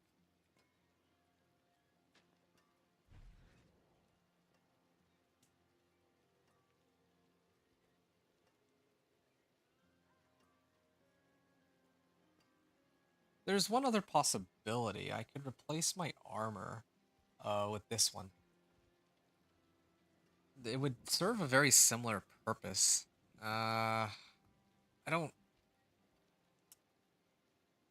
really like the sound of it, but here, let's see what happens. So if I then proceed, oh, what's my resistance is at now? Because I got lightning res roll, but I'd probably roll off lightning resistance, right? Or would I roll off armor? Because my lightning resistance then suddenly is capped out. Oh man. I don't want to adjust anything though. This is rough. This is actually pretty rough. I don't know, man.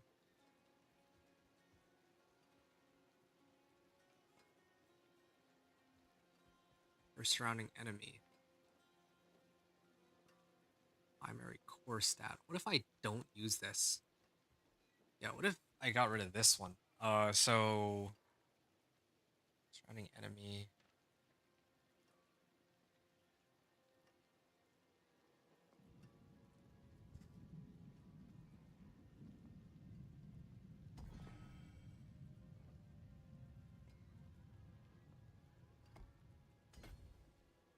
If I do something like this, or of siphoning. Neat. Or effect.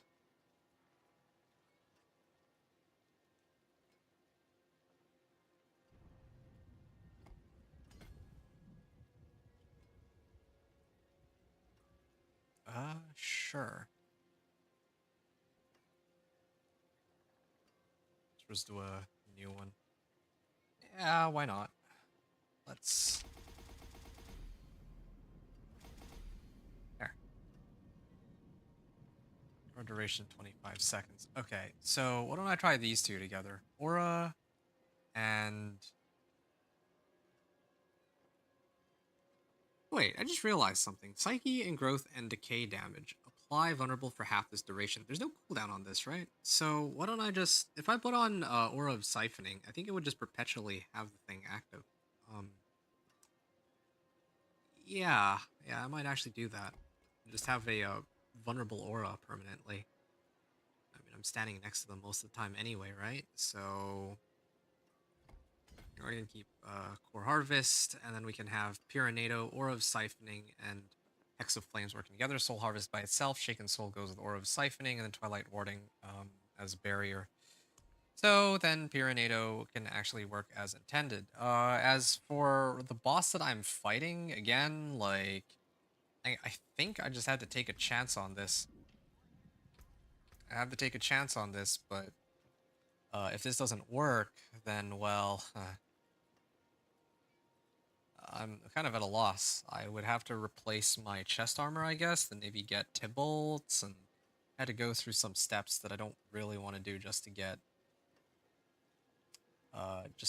like some extra damage from Tybalts whenever I activate Iron Skin.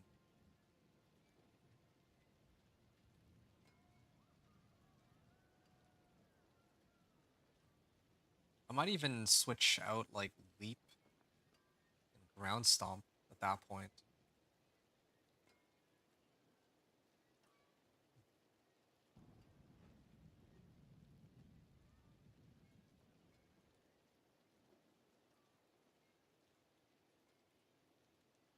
I might actually have to make that adjustment. Hold on a second. We'll have to readjust. What if I replace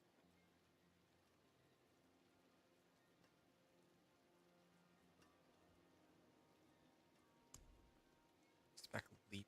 I don't really need Leap anymore, right? Yeah, I don't need Leap. And then I can replace this with 3 ranks of this.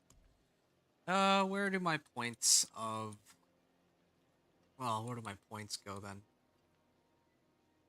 Reduce CC, I don't care to reduce CC. Next core skill, no, I don't care about that. I don't care about this. Well, I can increase my attack speed, I guess, but...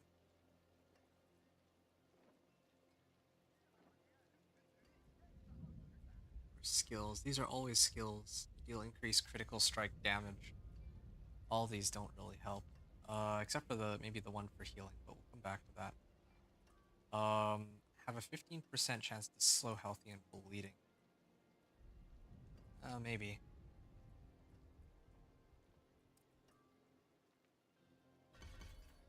Barrier absorption. I don't really think I need to worry about that one either. Shout skills cause enemies to deal less damage. Also don't care. Damage reduction while berserking. Fury generation. Damage reduction. Basic skills generate more fury. Increase maximum fury. I think I can do generate more fury. I mean, I don't know where else to put these points. I don't like it. I really don't like it, but this is kind of what we have now. Okay. So now this way, I kind of got rid of one skill that doesn't really help me too much. Ground Stomp can be nice though, because it does work well with the aspect of retribution for little packs, but if I really wanted to, I could swap out like these pants for like Tybalt or something. And then sub out my chest armor for this one. That's one way I could do it. Again, I don't like it, but if that's what it takes, then maybe they'll have to. Then I can get a bit of extra damage from Tybalts. I don't think that's worth it, though. I mean, my Iron Skin isn't even always up. Anyway, okay. We can try one more time, see if we have any better luck. I'm hoping that with Frenzy, the hope here is that... Oh, yeah, and I also added points. So the two things that I adjusted, I got a new board for every chunk of Fury I spend. I can basically generate Fury with Frenzy and then start kicking things. Well, yeah, that's kind of how it works. And then, meanwhile, that hitting things with basic attacks will boost my belligerence. So that's kind of what I'm hoping for here. Speaking of which, then there's no drawback to doing any other one.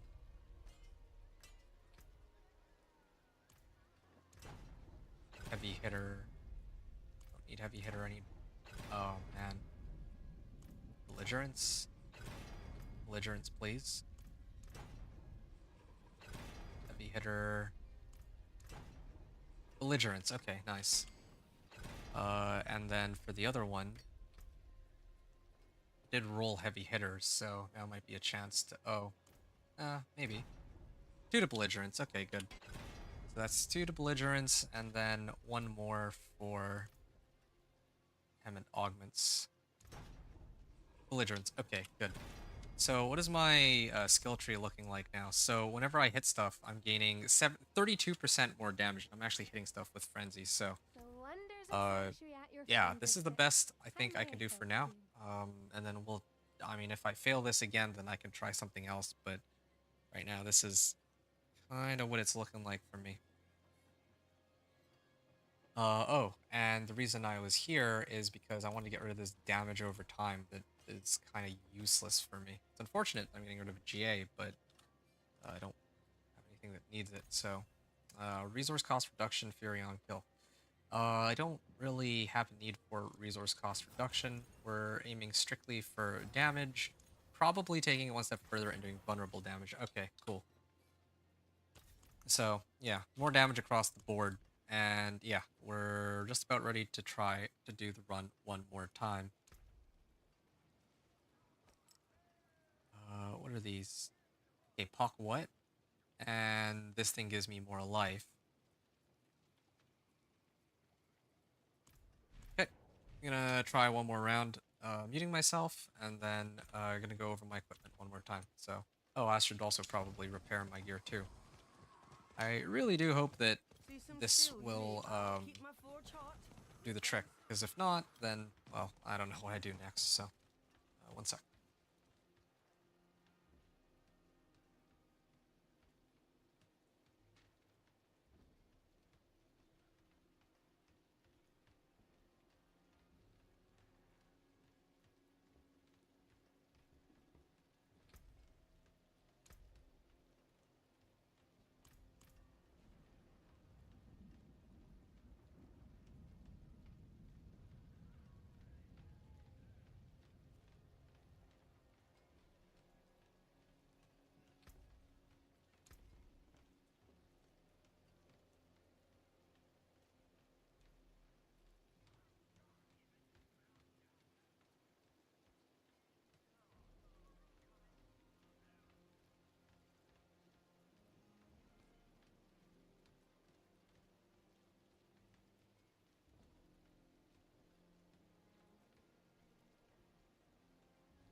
appreciate that.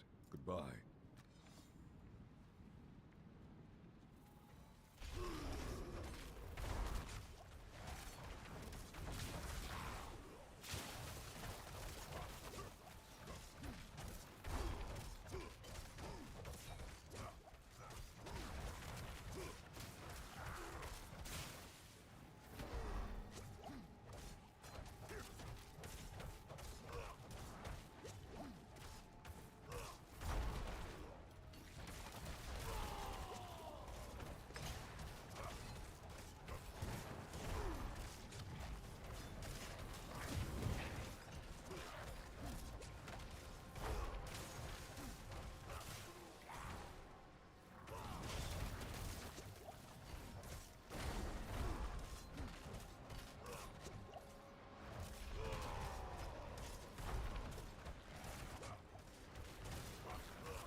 All right, what a run.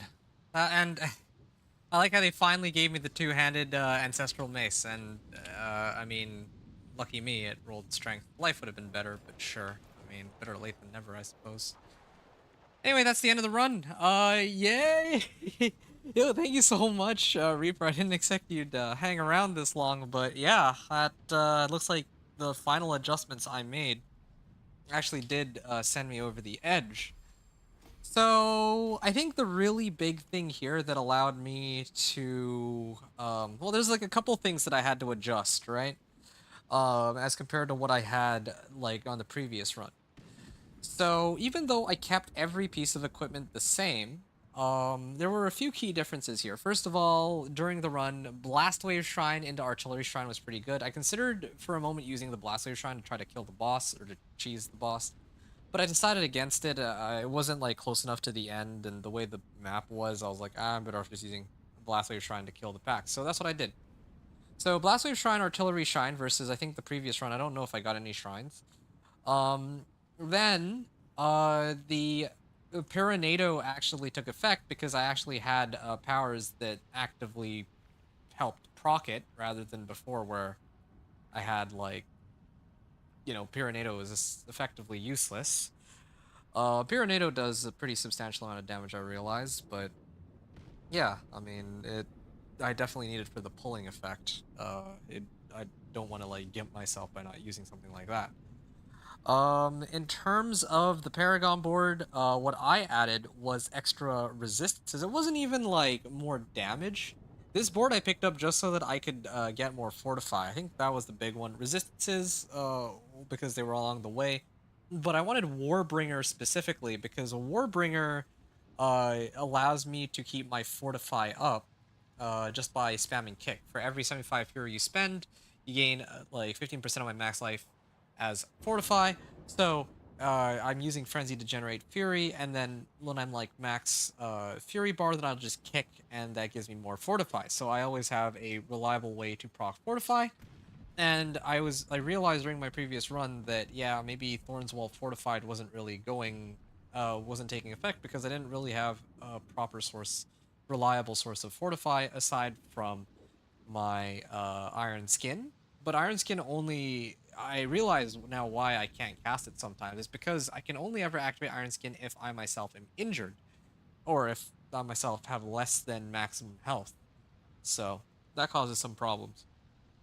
Now, I think perhaps the biggest adjustment I made was to switch over from Leap to Frenzy. Like I had to think about it. Why am I even bothering to use Leap? Leap doesn't really help me. It's supposed to generate Fury, but Frenzy can do that instead. And not only can Frenzy do that, but it can do so alongside Belligerence. When I damage an enemy with a basic skill, it increases my damage by 32%. So all I really need to do there on this build, or the way I've reworked it, is I just need to sit in front of the boss and just keep swinging with Belligerence.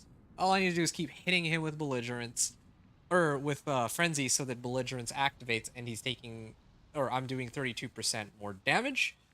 And in addition, because it's not Iron Skin, the pathing for my guy isn't weird either. Wherever I click on my mouse is where he decides to move. Sometimes I had the issue where Iron Skin was stuck to my left click, so it wouldn't actually move me to where I wanted to go. I could have also just separated the skill cast and my move buttons, but I didn't really want to go through the trouble of doing that. So those were the primary adjustments that got me to Pit 65 clear. In fact, I might even I'm gonna actually write some of the adjustments that I made here because that's kind of important to know. This was a very big difference in clear time too. I think this was like under 8 minutes, roughly 8 minutes remaining. And what did I have? So this time I had Blast Wave and Artillery Shrine.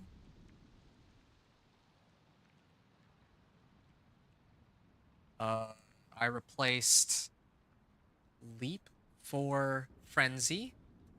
So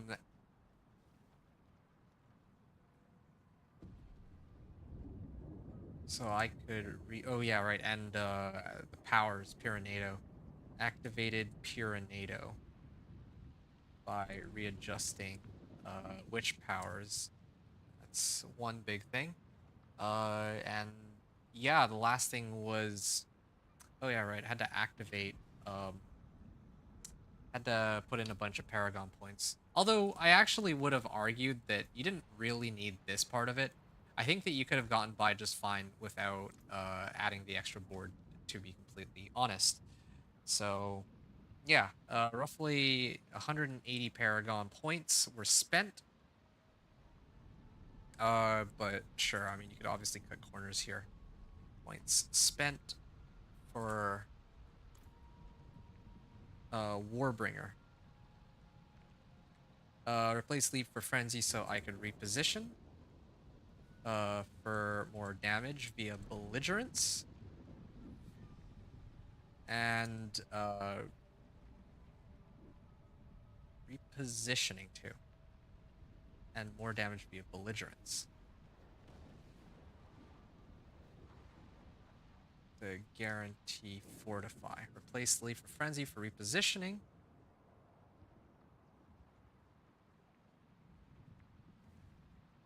And for more damage. Yeah, I think that's really it. I think those are the key adjustments that I made. And yeah, I think I'm gonna have to leave it at that. It's been a good run, but I think as with all great things, it's time for this one to come to an end. Hey, Batboy, good timing. You've actually made it to the conclusion of this 8-hour run, or almost 8-hour run, with the Thorns Barbarian, pushing into Torment 4 from Torment 1. Just recapping our gear real quick. So what are some things that we can adjust? Of course, we can always improve the witch powers. I would have ideally preferred to keep Subo if I had enough resistances for it, but frankly, I don't really know how I would sneak resistances into this build I guess I could dump more Paragon points or something, but yeah, I was really struggling for resists. That was like the biggest issue this whole run. Um, yeah, and I really did decide to just commit to belligerence, like a whole new, like I had a bunch of points in belligerence, and I never bothered to actually use a basic skill with it. I was waiting for Shard of Varathiel. That was supposed to be something that gets me over. That goes along with belligerence, but since I never got Shard of Varathiel, then we had to make do with what we have. So this is the best that we could get. Belligerence on my weapons, weapon tempers. This one didn't get belligerence, but that's okay. Whatever.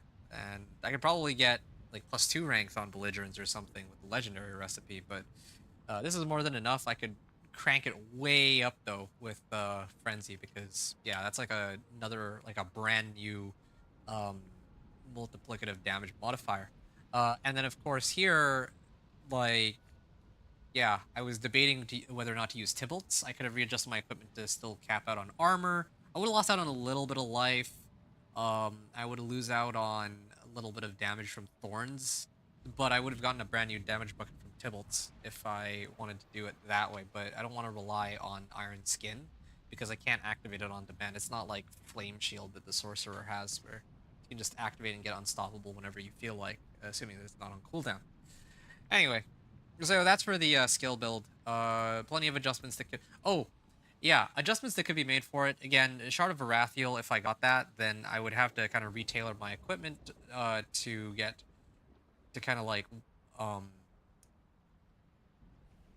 get more resource generation or basic resource generation so that I could permanently keep up this key passive right here, Barbed Carapace, because for every 25 Fury I spend, I gain 10% Thorns.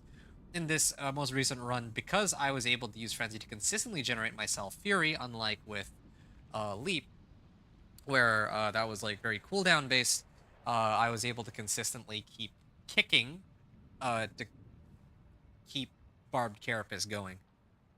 So that was another big damage boost. So there were a few things there, definitely. Gain Fury on demand and more damage via belligerence. Okay, so those things all put together have our setup. Now, in terms of the characters or this build's overall level of power for equipment, again, we're missing like, okay, we have like Ancestral on most of our equipment, but we were missing Ancestral two-handed mace. That's obviously a lot of damage missing there. We're missing Ancestral gloves, so a lot of power missing there. And then, of course, perhaps most importantly among the Ancestrals, we could have really used an Ancestral Razor Plate that would have given us a massive damage boost. So, yeah, that pretty much covers it for our current level equipment.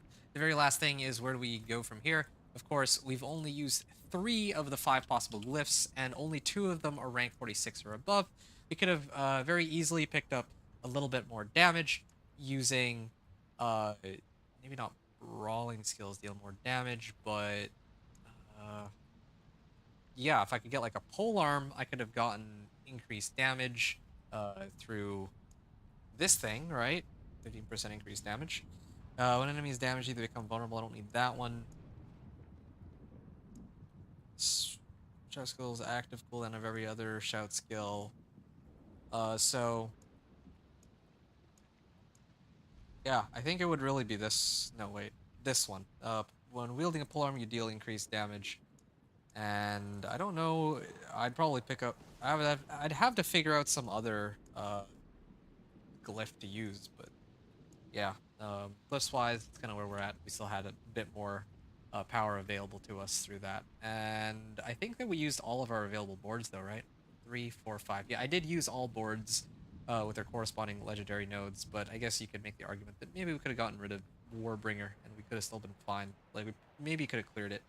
Or maybe even if with a little bit of luck with that Blastwave Shrine, you wouldn't need to be all the way at like Paragon 150 for it. But bottom line is, there's so many ways to improve the build that, yeah, like you can see proof of concept. This is like close to like the minimum viable product of the build, and it can already do so much, I would say.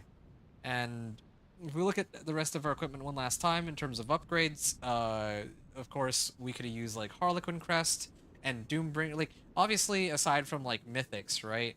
We could get like better GA rolls as always, more masterworking ranks. Everything could have been ancestrals at a bare minimum. But perhaps the things to note the most are that I could have gotten Tibalts instead of these pants if I had adjusted my build a little differently. If I just wanted to skip having Unstoppable on demand from Iron Warrior, I guess I could have put Juggernaut on here and then put Tibalts here or something, and that would have still capped me out on armor while gaining more damage. And then again, I was missing Shard of Varathiel, and I think there's like some other weapon that boosts damage, but I can't remember what it is right now for the top of me. It's like some unique. Anyway, yeah. Everything else looks pretty good. I would probably replace this one with Shard of Varathiel. I would lose a bit of life, but then I could just keep whacking things with either Frenzy or I'd probably replace Frenzy for Flay. And in fact, I could probably put Flay. I could have actually used Flay instead of Frenzy, but I prefer Frenzy. Um, yeah, I could have put a point in Combat Frenzy too, but yeah, Flay would give me damage reduction and extra thorns, but it works really well with Shard of Varathiel because it would generate Fury and I would spend Fury so that I wouldn't have to use Kick anymore to try to burn my Fury. Oh, also, I was using this for getting perpetual berserking, so that was another thing too, but yeah, whatever. Okay, so is there anything else? Yeah, obviously I had Ancestrals, but the GA rolls were on the non, like for the two-handed sword. It wasn't, like the GA roll wasn't even on either the strength or the max life, so I had to roll it off. It was like damage over time, and I didn't even have like an Ancestral weapon here, so I can't even comment on that. Amulet could have been better. I had one with like GA strength, but um, it didn't roll the right like thorns while fortified. I think that was more important in this case. The rings were pretty good here. I don't know.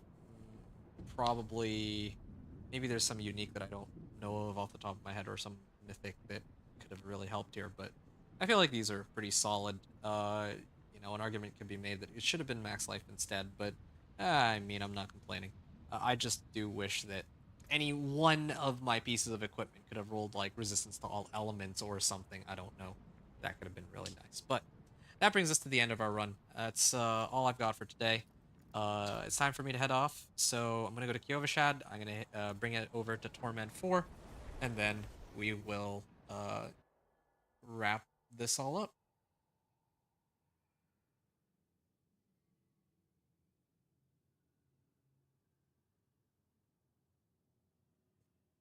Did I just crash? I think I crashed. Yep, I crashed. I like how they had to give me one last crash before I make it into Torment 4. Well, yeah, we'll, I guess, make do with what we have. 1 second. I'm gonna hop back in game, and that's that. I just wanted to give just wanted to say thank you one more time to Prawley Reaper. Really appreciate you hanging out all the way to the end of the run. You probably had to wait about an hour for me to sort everything out for the conclusion of Torment 4, but I hope that it was well worth it, and I wish you a very lovely day. I'll be back again probably. Yeah, thanks, dude. I'll be probably back again tomorrow or Friday with some more Diablo 4 content. I believe the next thing we're going to be aiming to do is the Spiritborn Torment 1 to 4. I don't know how that's going to work because I don't know Spiritborn all that intimately well. So I might even have to divide that up into 2 days worth of gameplay. I guess we will have to wait and see. I don't actually know how strong it is. I don't even really understand or know how many uniques they have. I'll probably have to play that one a lot more carefully, uh, like than all the other ones that I've played before, just on the grounds that I'm not familiar with Spiritborn at all and how strong they can actually be. I probably also will be a lot more liberal with the use of my Paragon points as well. So that's all for next time, but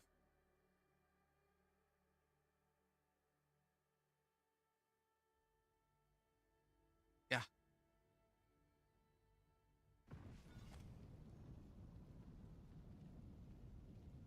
Okay, now that we're done... Wait, oh, it took me to Karagar rather than Kyovashad. Alright. Now that we're at the end... Oh, but thanks for swinging by the way, Batboy. I appreciate you too. I hope you both have a good night, but yeah, as with all great things, it's time for this one to reach its conclusion. We are in Kyovashad. Really... I'm really glad that this one's done.